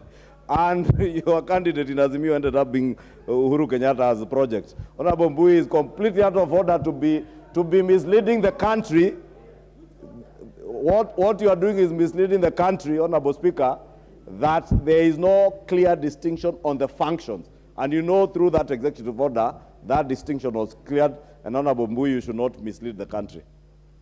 Madam Speaker, you must give me an extra 10 minutes, which he has just wasted here, giving a lot of hot air, Madam Speaker, because I really don't think that what you are standing on is a point of order. He was trying to inform me, and I think, let me say I stand guided, because that will make him hold his horses. Madam Speaker, on the 3 nominees that we rejected, 1, Aisha Jumwa. The certificate of good conduct from the DCI, Madam Speaker, came out indicating that all the nominees were clean except her. And they clearly indicated, the certificate of good conduct indicated that she has 2 cases. One was a murder case that is yet to be determined. The other one was conspiracy to commit corruption, which is also undetermined. Madam Speaker, surely, when do we start as a nation, as a country, as a continent, to take political responsibility and step aside when we are named for and charged with major offenses? So, Madam Speaker, I think on that particular one, we are not condemning her because she's not been charged yet. I mean, she's not been convicted. But it only makes sense that she steps aside until these cases are heard and determined. Because what would happen if she's appointed today and tomorrow she's convicted of murder? What would happen, Madam Speaker? So I think on that one, it is just taking political responsibility. On the matter of Franklin Mithika Linturi, Madam Speaker, every Kenyan heard. He himself, in fact, the Speaker tried to help him. And we tried to help him and told him, do not answer questions you've not been asked. He's the one who volunteered information to the Kenyan public. He has 35 cases, he has divorce cases, he can't go to his house, he has a problem with everyone. So, Madam Speaker, the problem was not us. We only dealt with the information that came to us. And we felt that this person didn't have the integrity that it took to be able to hold that office, so that Kenyans can get service from people that are clean, and we stop having these issues where Kenyans are constantly... Your time is up. Your time is up, Honorable Mbui. We will now hear Honorable Onesmus Ngogoyo, Kajiado North.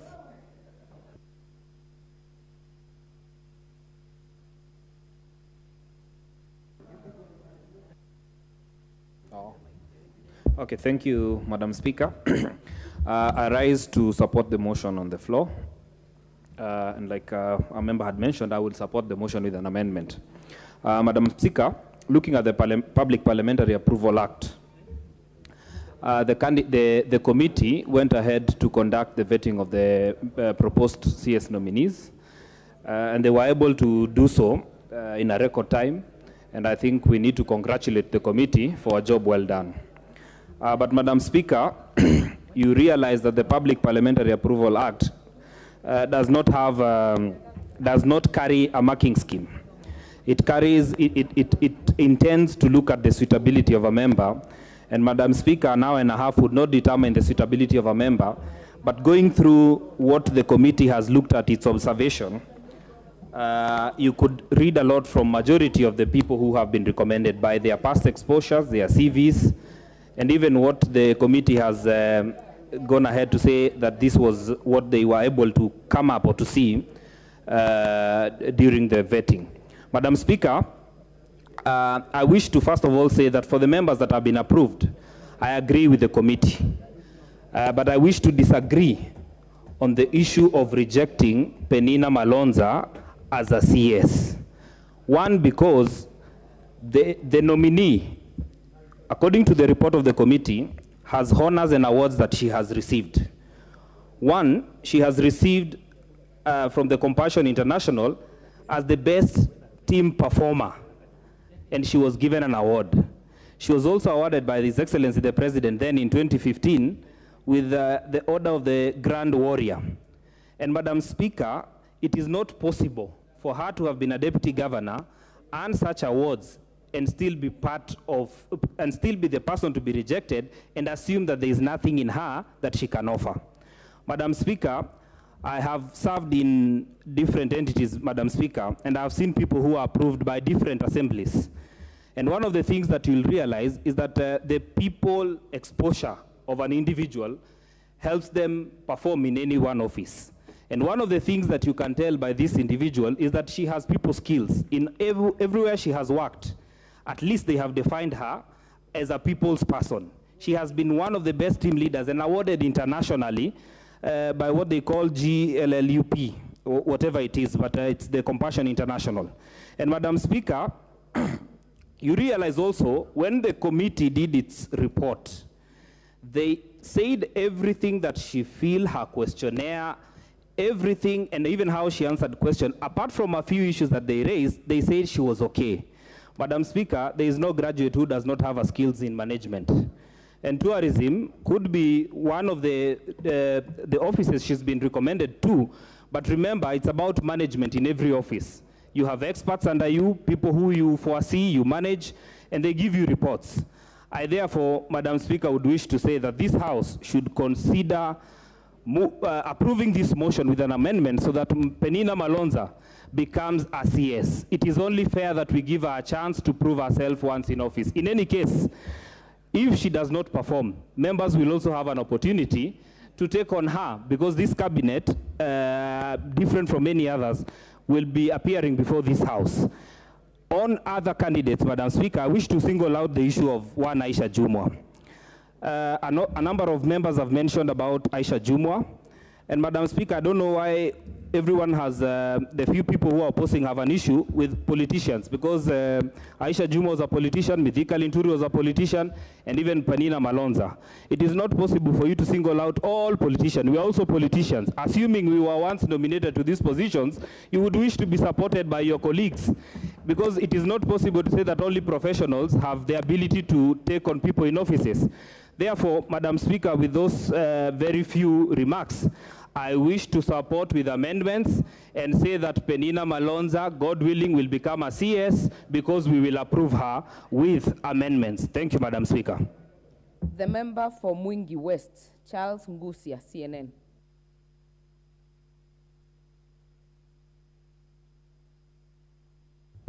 Thank you, Madam Speaker, for the opportunity given to me, Madam Speaker.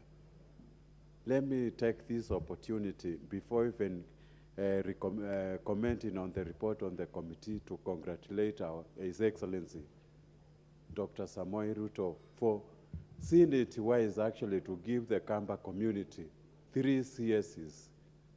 Madam Speaker, the previous administrations have really sidelined us, but this time round, I am happy for the appointment, so congratulations on that.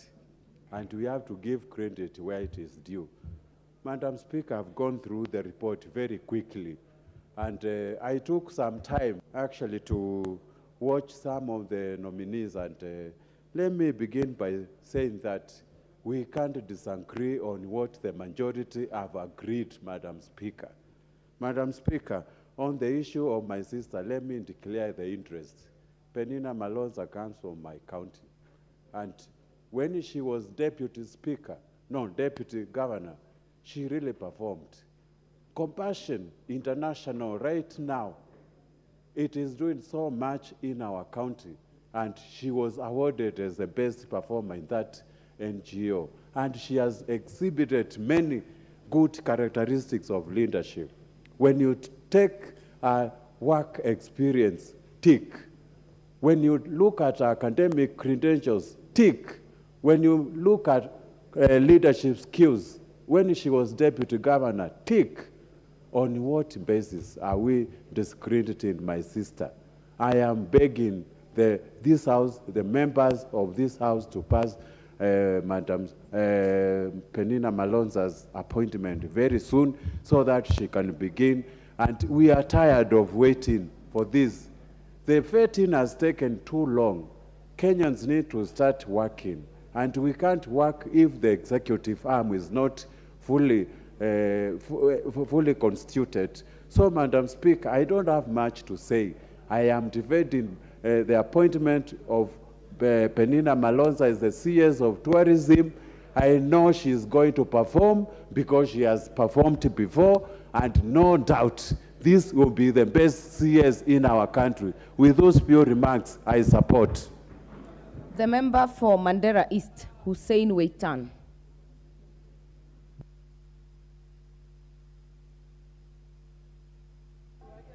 We'll have the nominated member, Dorothy Kiara.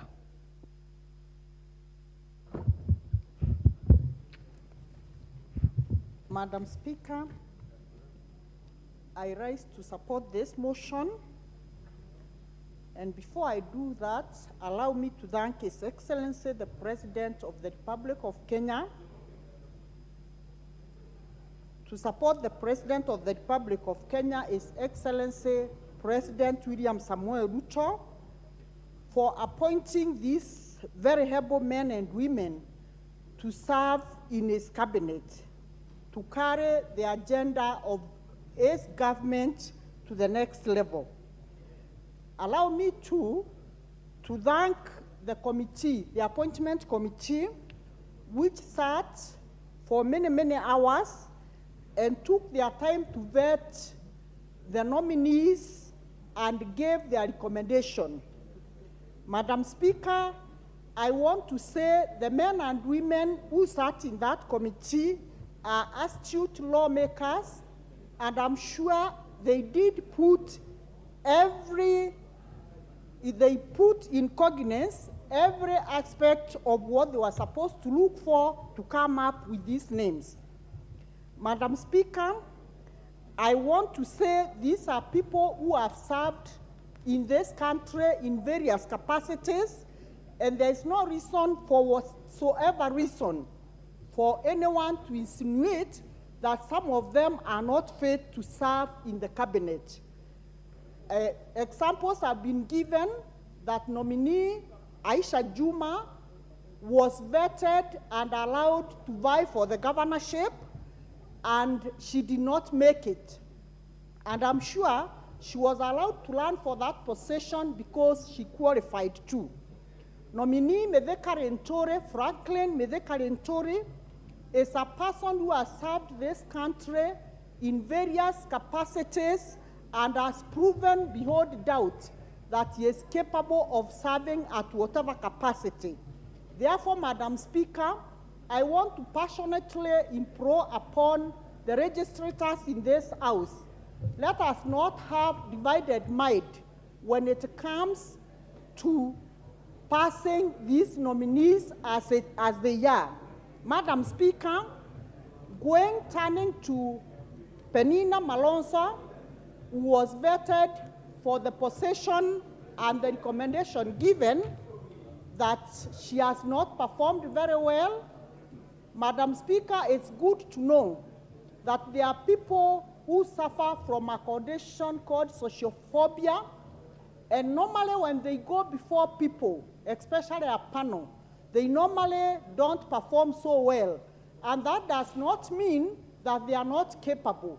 Madam Speaker, I want to join the rest of the members who are supporting this motion and saying I support with an amendment that Penina be part of the nominees who we are passing in this House. I want to implore upon every member, please let us not have dissenting voices when it comes to passing the nominees who His Excellency the President, in his own wisdom, found it fit to nominate them. I submit. We will now have the member for Molo, Kuria Kimani.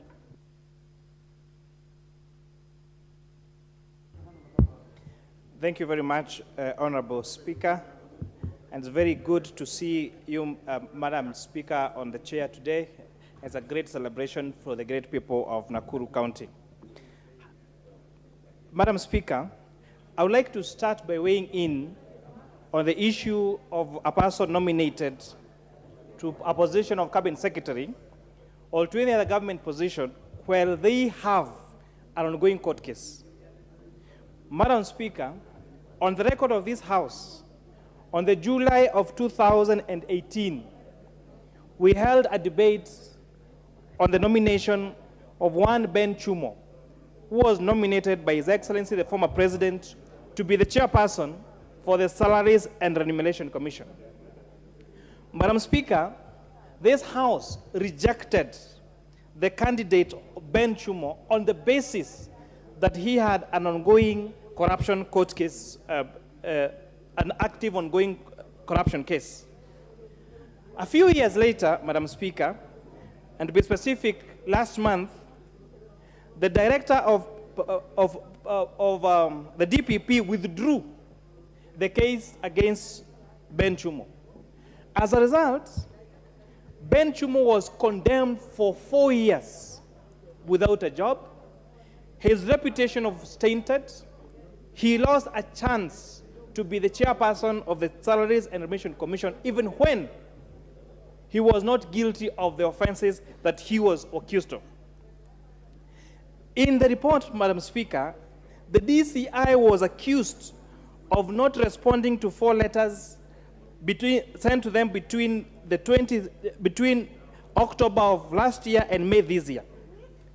As a result, Madam Speaker, for a mistake not his own, for some just malicious damage, we lost 4 years of this career civil servant, Madam Speaker. Are we going to do the same to the nominees that have been nominated to the various positions just because there is an ongoing court case, even before a court ruling has been ruled saying that they are guilty, Madam Speaker? If we do that, then the easiest way to ensure that no person is approved at this House will just to start a fictitious court case against that particular candidate. And therefore, as long as someone has leveled allegations against you and taken you to court, then you'll be cast to hold any government position in this country. And for that, this House cannot do that. Madam Speaker, we welcome for the first time the nomination to the cabinet of one Zachary Njeru from Nakuru County. We note, as the leaders of Nakuru, that this is the very first time we have a fully fledged minister from Nakuru City and County. Our friends from Azimio were purporting that this man is not qualified. But you have seen a person who have risen from being a nominated councillor.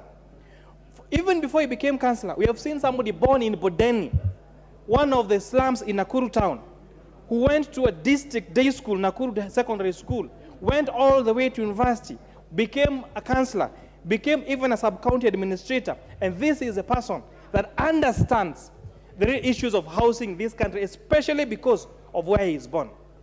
The perception you have of the housing sector being an issue of the rich will be brought to rest by this nominee for housing and public works, Madam Speaker. Because this is someone who understands what it means to be brought up in the slum. This is a person who understands when the president says that we are going to have, like that project he was launching today in Kibera, of people paying only 2,500 shillings a month as mortgage and them ending up owning that house, Madam Speaker. I listened to our people here, especially condemn the one Penina Malonza, the Honorable Penina Malonza, and saying that she's not qualified for this position just because, in their view, she did not perform in a particular way at the interview. But on the contrary, Madam Speaker, we have had people speaking very fluent English, speaking big vocabularies. But when those matters were brought to account or were brought to test, it was just opaqueness and hot air. So, Madam Speaker, therefore, we cannot simply condemn Penina Malomba because she did not perform particularly well at that particular interview. Because we have, even this House has approved before candidates who spoke very well and who sounded very convincingly, only for us to realize they were just lazy and very incompetent in the positions that they were offered, Madam Speaker. I very much love the skill set of this cabinet, Madam Speaker, especially the involvement of politicians as cabinet secretaries. And I would like this matter to rest and for once and for all. There is a general attitude in this country that once you become a politician, you become stupid. That once you become a politician, you do not think. That once you become a politician, you become incompetent. Madam Speaker, we still have very competent lawyers. I am still a practicing certified public accountant, even when I am a member of parliament. So the fact that these people have served this country as politicians should not make us think that they are incompetent or they left their professions. We saw the Honorable Kindiki, Professor Kindiki, argue these cases in court, whether it was at the ICC or the recent Supreme Court case for the presidential petition, and we forgot that he was a politician. We saw in him a brilliant lawyer. What happens when these people are nominated to the executive? Madam Speaker, the candidate of Aisha Jumwa and Mithika Linturi that our Azimio brothers and sisters are saying are not qualified, they vied to be governors in this country. What would have happened had they won the seats of governors? Are we saying that we do not need competent people as governors who are the fathers of our devolution, who really spearhead even more functions that the national government does? And therefore, Madam Speaker, I beg our my honorable colleagues in opposition, do not just oppose for the sake of opposing. Look where there is reason, and where there is reason, let us oppose reason and forget our political differences. Madam Speaker, I watched the story of Aisha Juma, and I really want us to appreciate this. For the very first time, I had a politician admit that she got a D- in her KCSE. Otherwise, every Mheshimiwa is an A student and every Mheshimiwa is a graduate out here. But we had somebody admit for sure that was her grade and be proud of it.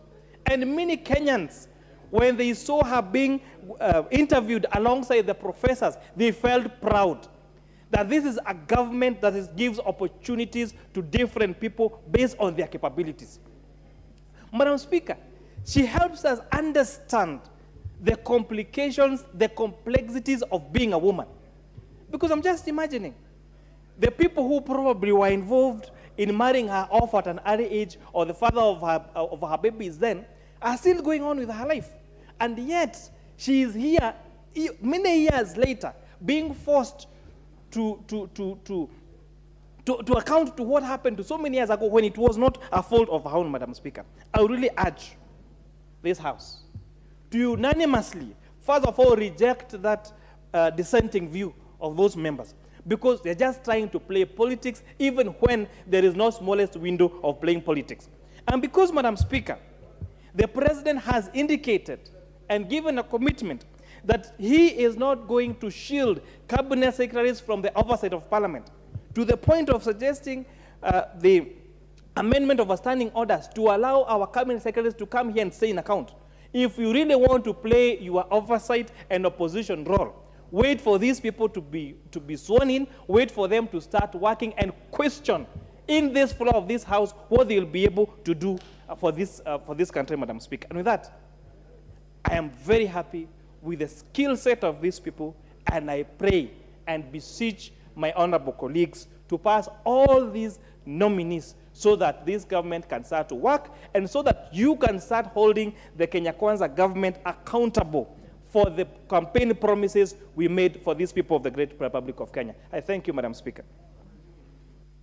Member for Ugenya.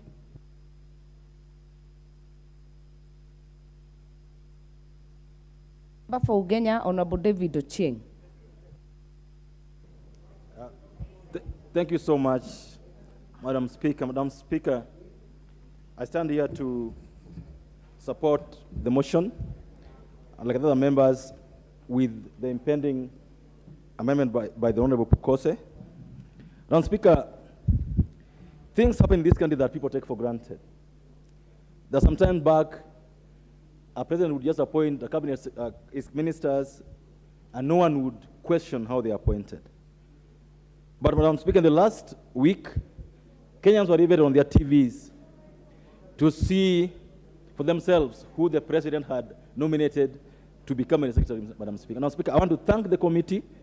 I personally was very glad to watch my colleagues asking these nominees very probing questions, questions that made Kenyans understand and know the kind of persons they were, questions that made Kenyans understand and know whether they were fit for the office, and above all, questions that made Kenyans understand whether the cabinet is going to understand, the cabinet that we're going to have is fit to serve. Madam Speaker, I'm personally very happy with this cabinet for one reason, that in my 2 terms in Parliament, with cabinet secretaries that were not former members of Parliament, Madam Speaker, we served as MPs. If you would go to a ministry, ask a minister for some support on a road or on a water issue or on a police matter, but the ministers, because they're not being politicians, had no clue, sometimes very dumb, about people even sleeping hungry. I remember at the time I went to a minister to ask for seed for planting, and he asked me, why do you need seed in your constituency? Why can't they buy themselves? Madam Speaker, we've had ministers who don't understand that Kenyans in this country, some of them cannot afford basic items like food, can't afford basic items like shelter, Madam Speaker. But I'm happy because in this cabinet, more than half of them, Madam Speaker, have served with us in this parliament. They have been MPs or senators, Madam Speaker, and they come from constituencies. They have served people through election, Madam Speaker. I'm certain that they will understand the needs and requirements of our people, Madam Speaker. And that's why, for colleagues who've been in this house that we're going to pass today or tomorrow, Madam Speaker, we want to ask them not to forget where they have come from. Because the reason they've been chosen, in my opinion, Madam Speaker, is that they're able to understand the pulse of the nation, Madam Speaker. Madam Speaker, I had a single issue that I wanted to ask my colleague Wandai and Junet. When they were asking the Honorable nominee for trade, I thought I would hear questions about Kikomi in Kisumu. I thought that I would hear questions about the fish industry in Kisumu being revived, Madam Speaker. And I'm hoping that the nominee for blue economy, nominee for fisheries, the Honorable Mvurya, when passed, is going to spend his time in trying to ensure that the fish you produce in the lake, their processing, Madam Speaker, is done at the lakeside so that people from that part of the country get jobs because of the lake, Madam Speaker.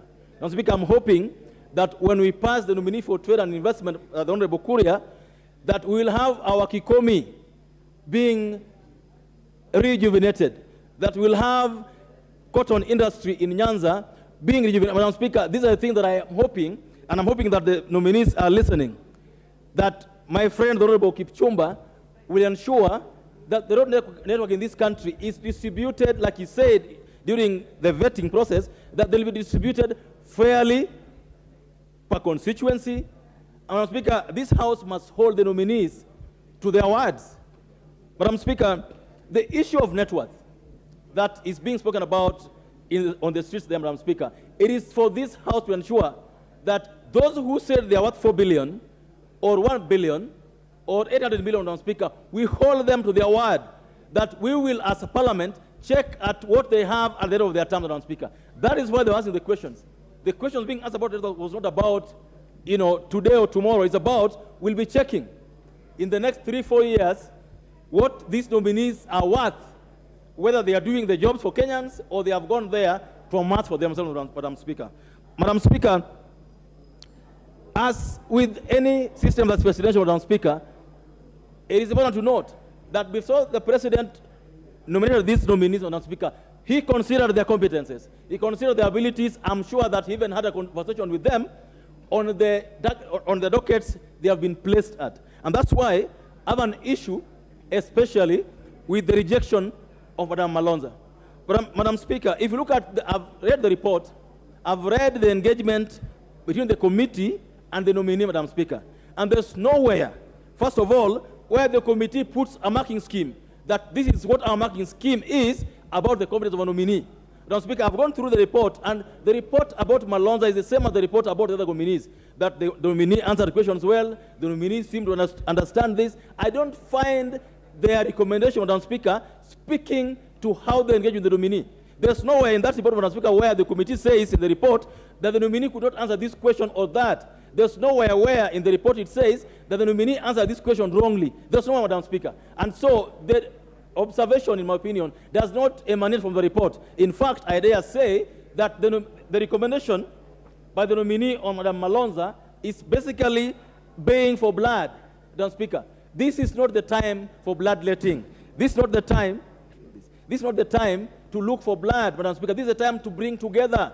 This is the time to unite. This is the time to ensure that our country moves forward, Madam Speaker, and we cannot move forward, Madam Speaker, if you're going to look for wars where there are no wars, Madam Speaker. Madam Speaker, in this country, I must say this, that in this country, in 2013, our current president and the former president were ICC indictees.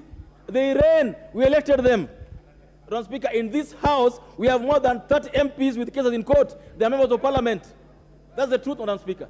And so you cannot tell me that because Mithika Linturi has a case in court or Madam Aisha Juma has a case in court, then that is, Madam Speaker, I also dare say with a heavy heart that one of us has been convicted, but he ran, was elected, Madam Speaker, because the Court of Appeal allowed him, because we have put in the law, Madam Speaker, that you are guilty till you are innocent till proven guilty, Madam Speaker. And even after being proven guilty, Madam Speaker, we have said in the Constitution that you must have exhausted all the avenues for appeal.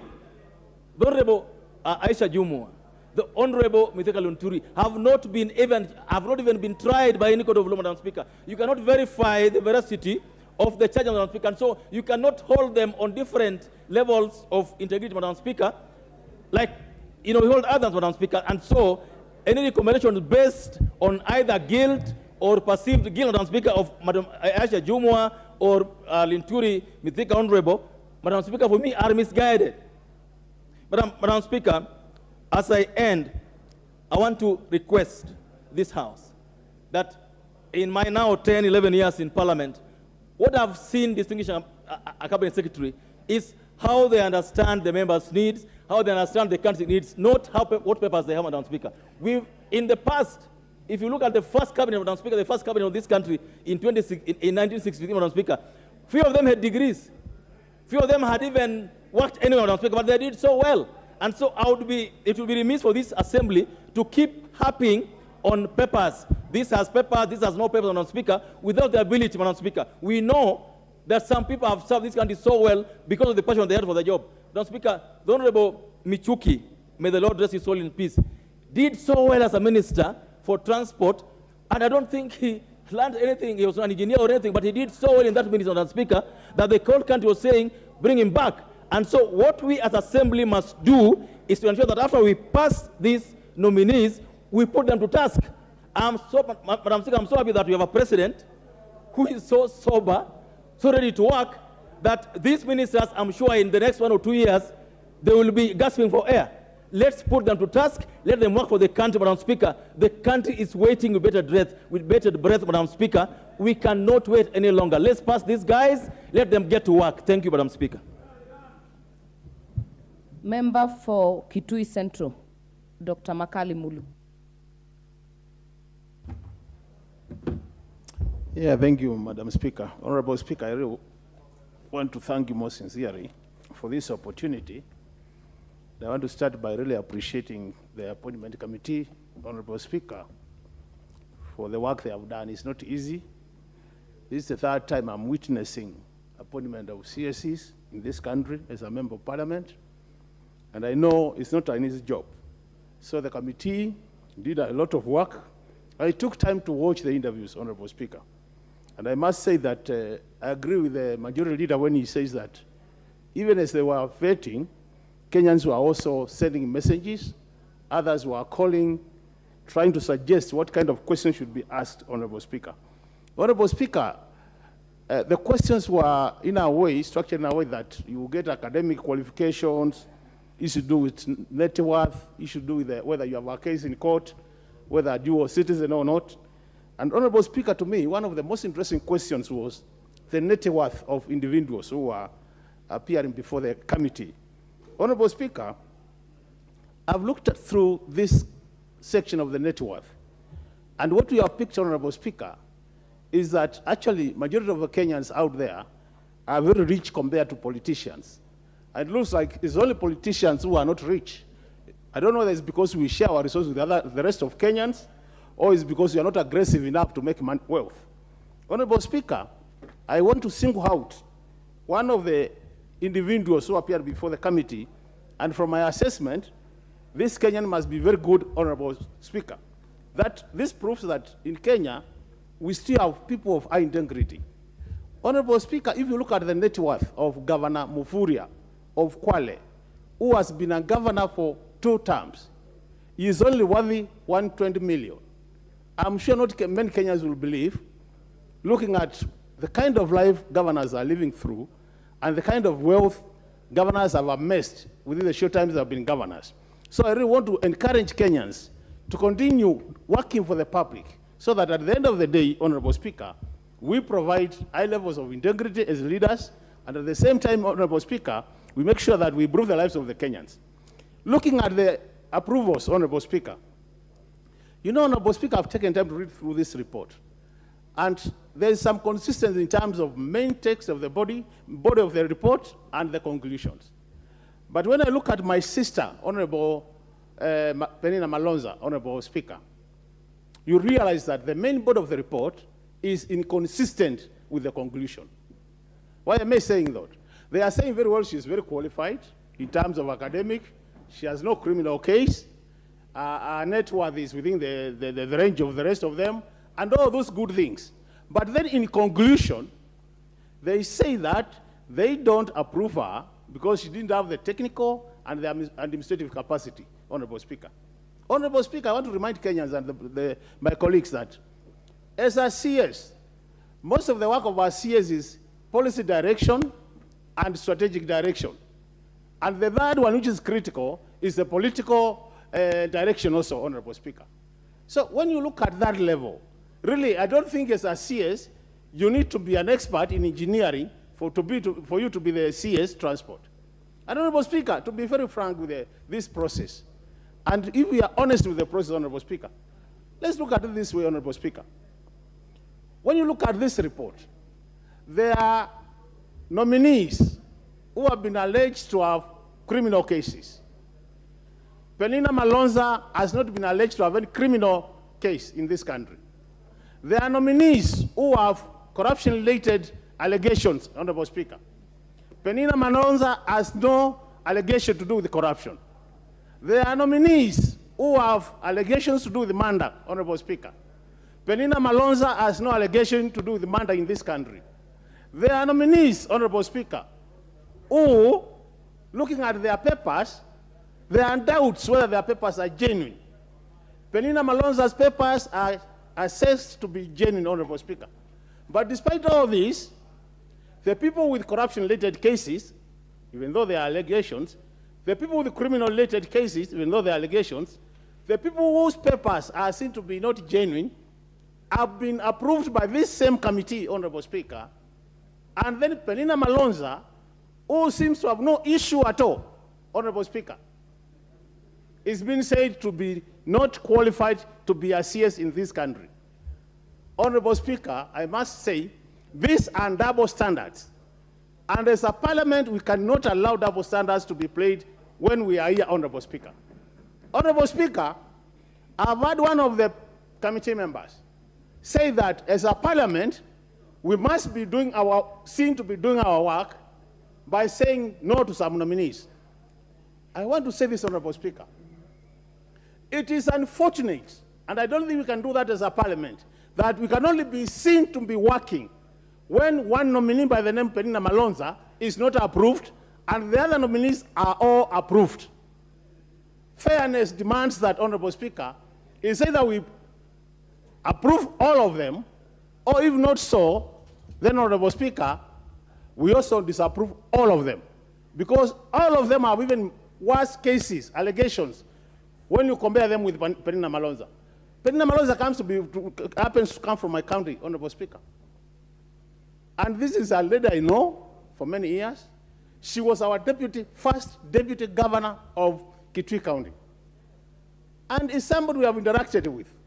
Honorable Speaker, the only omission, the only mistake, this nominee is being not approved by the committee is because she could not make a presentation. Honorable Speaker, I'm imagining one day, because we are talking about inclusion, I was questioning myself, if it happens that we get a nominee who will not be able to talk, or a nominee who cannot hear, facing some disability, the City Minister's House will not be able to approve that nominee because she can't present herself or he can't present himself.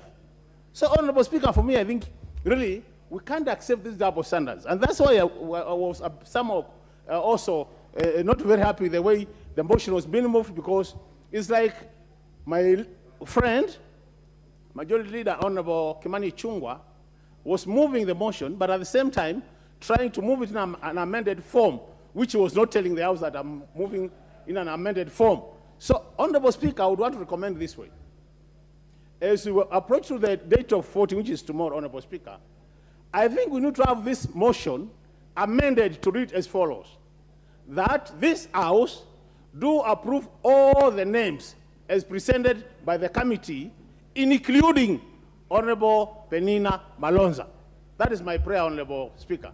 And if we do that way, we will have done justice to this country, so that at the end of the day, we don't seem to disadvantage any of the nominees because of reasons which, from my assessment, don't seem to be strong enough to really reject a nominee. So, Honorable Speaker, as I end, I want to say this, Honorable Speaker, that I want to plead with my colleagues who are in the House and those who will be in the House tomorrow, that when the time comes for voting, let's rise to the occasion, honorable members, and make sure that we approve this nominee who happens to be Honorable Penina Malonza and who has all the technical qualification in terms of academic qualification, who seems to have worked in many organizations. And to make things worse even, Honorable Speaker, you will read the report. Honorable Penina Malonza has been awarded in this country an award called OGW. Honorable Speaker, I don't know how many members here have that award, OGW, awarded by the President of the country. If we were asked to raise our hands, there will be very few. So I'm asking myself, whoever decided to award this lady, honorable lady, that award, was that person blind? That person could not see that this lady has what it takes to work for this country and serve the public to the best of our knowledge and ability. Honorable members, I once more plead with you that come tomorrow, we are going to approve this lady so that she joins the rest of the nominees and we have a cabinet which can start working for Kenyans. With those remarks, Honorable Speaker, I submit. Thank you very much. Member for Laikipia, Honorable Jane Kagiri.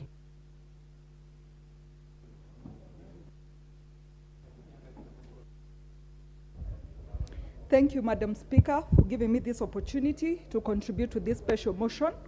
Madam Speaker, allow me to start by congratulating the appointment committee for a great job that they did and a noble job to the country and to this honorable house.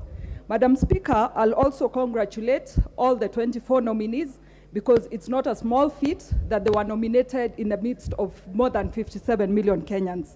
Madam Speaker, I support the report from the committee, but with an exception on the rejection of the approval of Honorable Penina Malonza.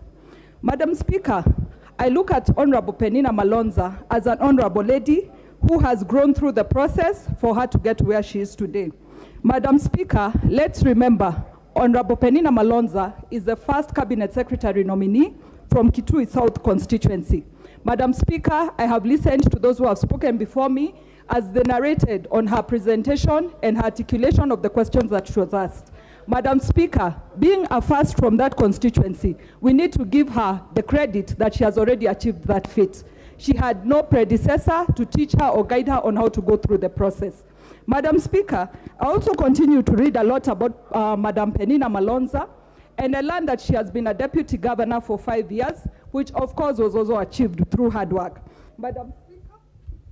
Madam Speaker, it's also good to mention that having lost the position of deputy governor in the year 2017, Honorable Penina Malonza again vied for the position of woman representative in Kitui County. This, Madam Speaker, can only confirm that this is a determined soul we are talking about and a lady who is going to work for this country. Madam Speaker, away from politics, I looked at Penina Malonza's career progression. This is a lady who has grown from being a facilitator to a supervisor, to a senior supervisor, and eventually a director. Madam Speaker, thereon she goes to become a deputy governor, and when we look at her career progression, this is a lady who is destined for greatness.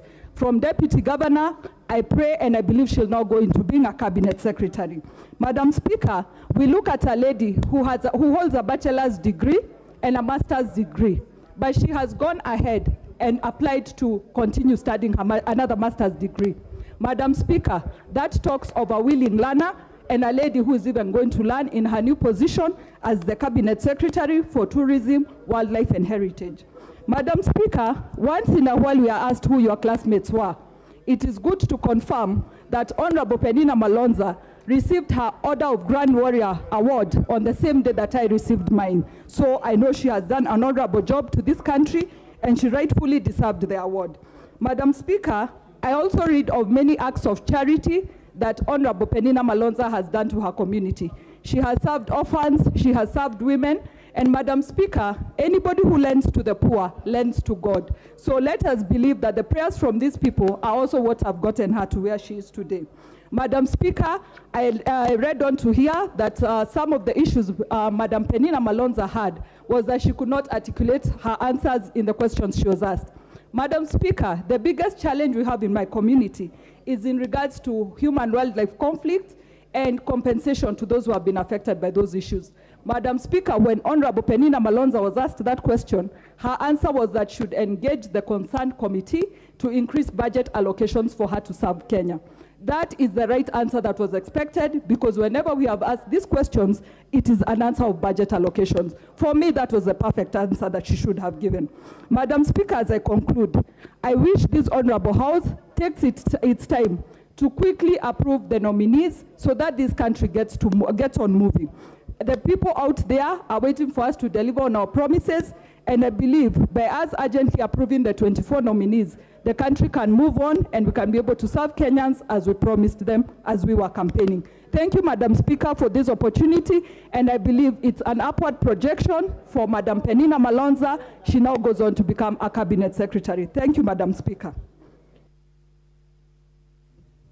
Thank you. I realize we have a lot of interest for this motion. The time is, of course, very limited. If you are able to limit in our speaking, then more people would get the chance to speak. I'll give this chance to Honorable Dido Raso for SACCO.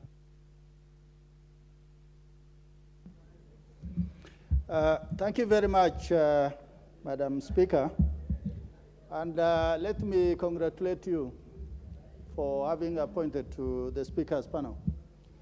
I was on the appointment committee, and I want to really be short in my presentation. First of all, the committee was well guided by the Speaker of the National Assembly. And I think he used his wisdom throughout our deliberation and throughout the vetting process for us to reach, as a committee, without any division, a conclusion that we were largely satisfied, although we were not happy 100%. Madam Speaker, the committee was guided by two documents: the Parliamentary Appointment Approval Act and also the Constitution. Those were the two cardinal documents that the committee was able to use and stick to it. So the outcome, as it were, we are hearing about Honorable Malonza, Linturi, also about Asha Juma. I will shortly talk about those three, but I want to confirm to this House that the large majority of almost 20 were able to satisfy the vetting committee. Like the soap opera, the whole vetting was conducted in the glare of public opinion. So whatever the committee was going to come out with, I think to an extent, even many of you who are following the vetting were able to discern that at this point the committee made the right judgment. Madam Speaker, the issue is about suitability and competence. Yes, there is the bit of education, there is the bit of gender, there is the bit of applicability to that job in terms of educational qualification. But the bottom line, the red tick in the box, is does this particular candidate satisfy for the job he or she had been assigned? I must thank the politicians and congratulate them, because 67% of those candidates who appeared before the committee were politicians, and they gave a sound account of themselves, relevant to the appointment, and also showing that they are able to understand the concerns to the people that they have represented for long. Some are senators, others are members of this august house. So for that reason, what we want from them like the leader of majority said, and I want to agree with him, in the last government, there was a lot of hubris from cabinet secretaries, a lot of chest thumping from the cabinet secretaries. And if they know the powers of this House, I think they must humble themselves to the occasion, and they must humble themselves to the committees of this august House. I must add that we must also congratulate the President. It is my third term in this House, which comes from the great people of Saku. For the first time, these particular cabinet secretaries were almost handpicked and almost the right people to serve the people of Kenya. We have seen the cabinet in the 11th Parliament and also in the 12th Parliament. The difference is we were asking ourselves, who do we pass among these? But in this particular situation, we are faced with a very narrow margin of only 3. I want to talk about Asha Juma. She comes from the minority, marginalized, a lady whose background many of us will sympathize. Although many of us walked to school without shoes, we slept without eating food, but I think Asha Juma's climb to the top is a study in itself, that we must understand that how does somebody who got married when she was an underage, she dropped out of school, but she rose at some point, she was the head of Kilifi County Council as the chair. She became the women rep.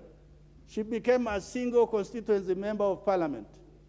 And then she ran for the governor. And she got 70,000 votes. Those are not few votes. Then we come to Mithika Linturi. Mithika Linturi also, he comes from a rural constituency.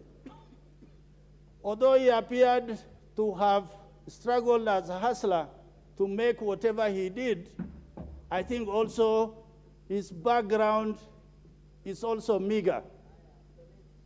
He came from a background where he needed a lot of support, where as a young boy he was a herder.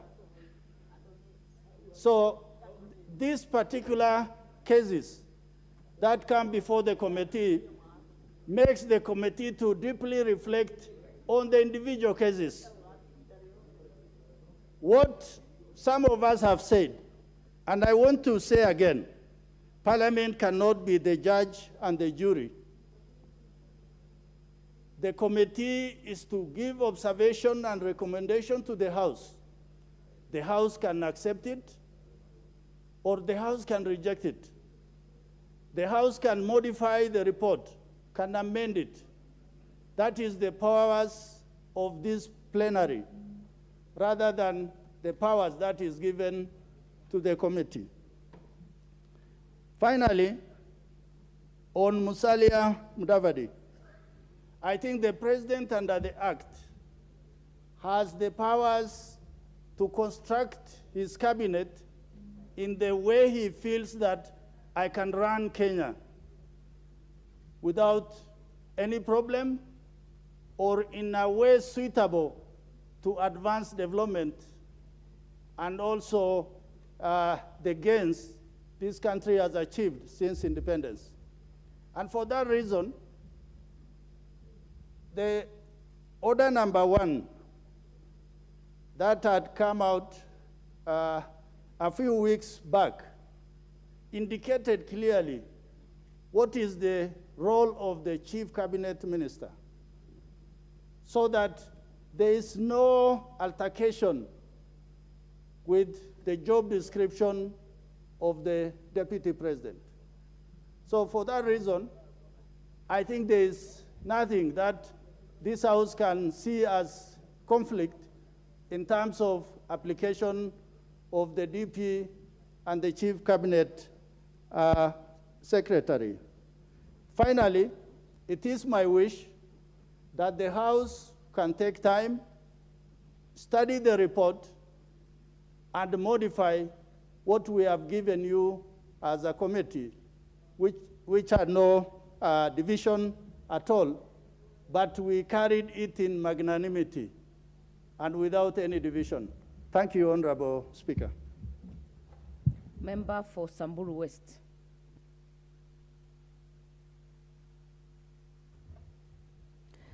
Thank you, Madam Speaker, and thank you for giving me this opportunity. And since I have not spoken when you're on that chair, congratulations. And I just want to speak to a number of things since I sat on the Appointments Committee. Madam Speaker, I would like just to say a few things and to probably correct some of the aspersions that have been cast upon the committee. Under the chairmanship of Honorable Speaker, which he did a fantastic job to actually chair that committee, you wouldn't have known who is in the majority, who is in the minority. I believe because we were also even being vetted by Kenyans on how we conducted ourselves, we asked pertinent questions that touch on Kenyans, and we were from diverse counties and constituencies, and so the questions that we asked also reflected the various needs of Kenyans from across the country, Madam Speaker. It is then unfortunate for members to come and say that we were just playing politics, we were biased, or that even as minority, we are settling scores in this House. Madam Speaker, and I thank members of this House for approving us to go and sit in that vetting committee. When we present ourselves to run for office, we are vetted by the public. They know who we are, they know what we stand for, they decide whether you want them to represent them or not. And so the vetting takes place at the ballot. But when we are then presented as a committee to do our vetting, we give our opinion that this is what we think, having sat through long hours. We used to sit from 7 a.m.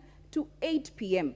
and you listen to each candidate. We look at the requirements, both the statutory requirements of whether you have the documentation and the things that are needed, and also whether you fit the office. And that is why we ask the questions. Otherwise, we would just then ask you whether you have the EACC document, you have the good conduct, actually degrees not even needed to be approved to be a cabinet secretary. But then we went ahead to ask the questions and to really question your suitability, Madam Speaker. And so I just want to ask the members as they debate that once we presented and we tabled this report, that was our opinion. You will have yours, and you will even have a bigger one because you will actually vote. And so it will be brought, it has been tabled, you will read it, you have read it. You can have a contrary opinion without casting any aspersions to the committee members. And also to my colleagues in the majority side. When now they want, we had a unanimous decision. And now wanting to say it was from the minority side alone, that is also unfortunate because you can't table something and then also want to run away from it or to make us look like, we're the bad ones and even make the women more bad because it's a woman on it. These are just our opinions and you can have your opinion. And I think the majority whip, by thinking you're helping Honorable Malonza, by bringing issues of her periods on this floor, you are actually making it worse because we didn't judge her on that. And I just want to tell you this. Those are not the things we were looking at. And you cannot also bring the issues when it becomes on issues to do with women to trivialize it. to become about our moods, our emotions, our periods, that day I didn't wake up on the right side of the bed, that's why I didn't answer the questions right. Actually, you are even making it worse. That maybe what we said in the committee, you're actually propagating it. And so when you discuss issues, women, don't trivialize it. Don't go to that level. And that is just something that I wanted to say.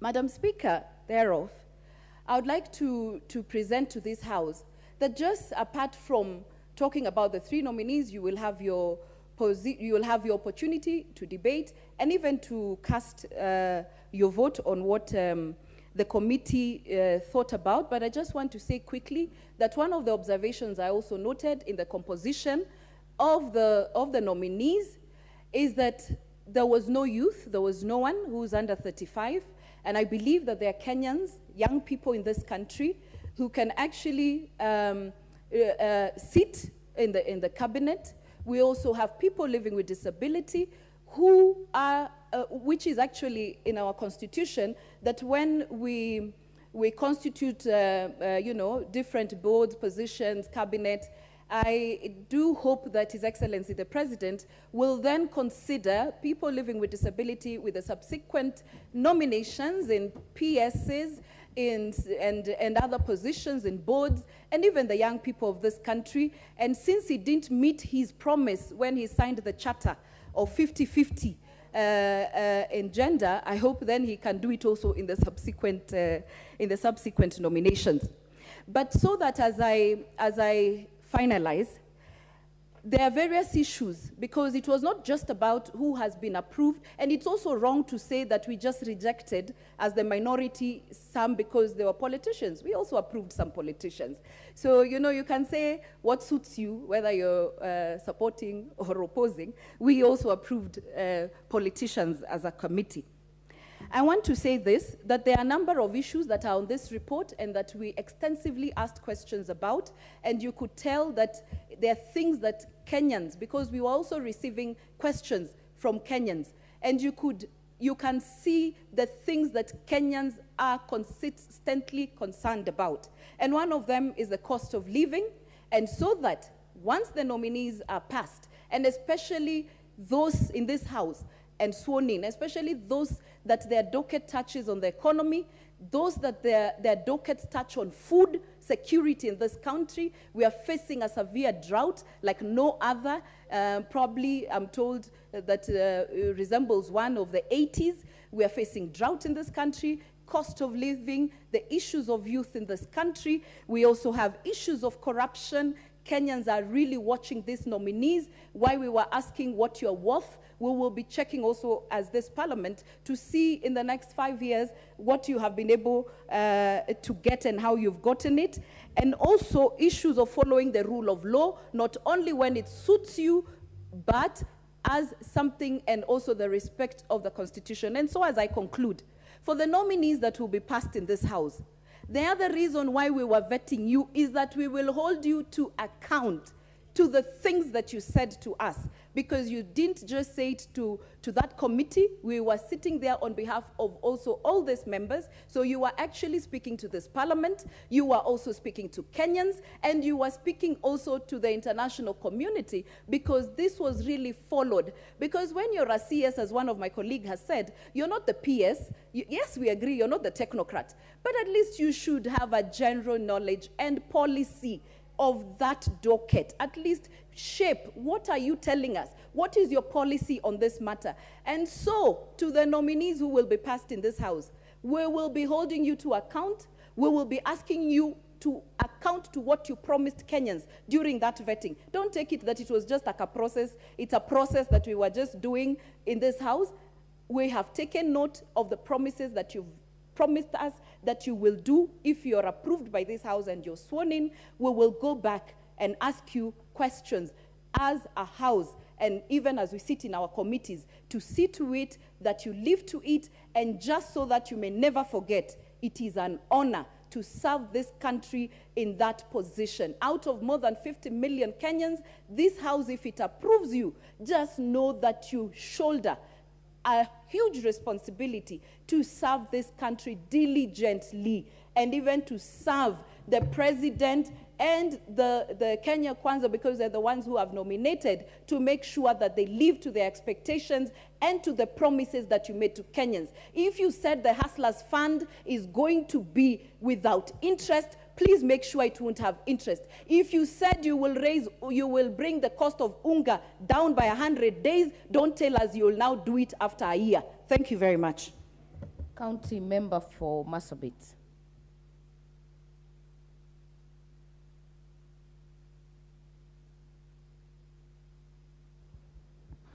Thank you, Madam Speaker, for allowing me to add my voice to this very important debate on the approval of the nominees.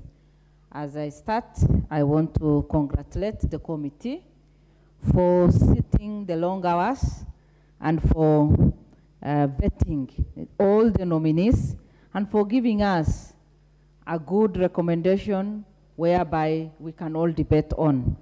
I also want to congratulate the nominees because I know they are representing the entire country. I know that they are all capable of doing that.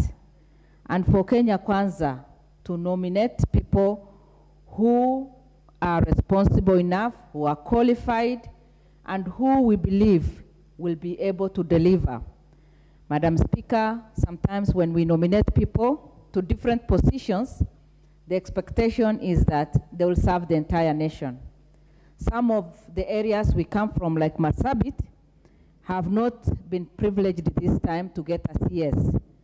But I hope the nominees who are there, who will serve in different ministries, will serve all the areas equally and will be able to give their best to the country. I just want to say to the nominees that they are there on our behalf, on behalf of Kenya Kwanza, and on behalf of the Parliament, and on behalf of the entire country.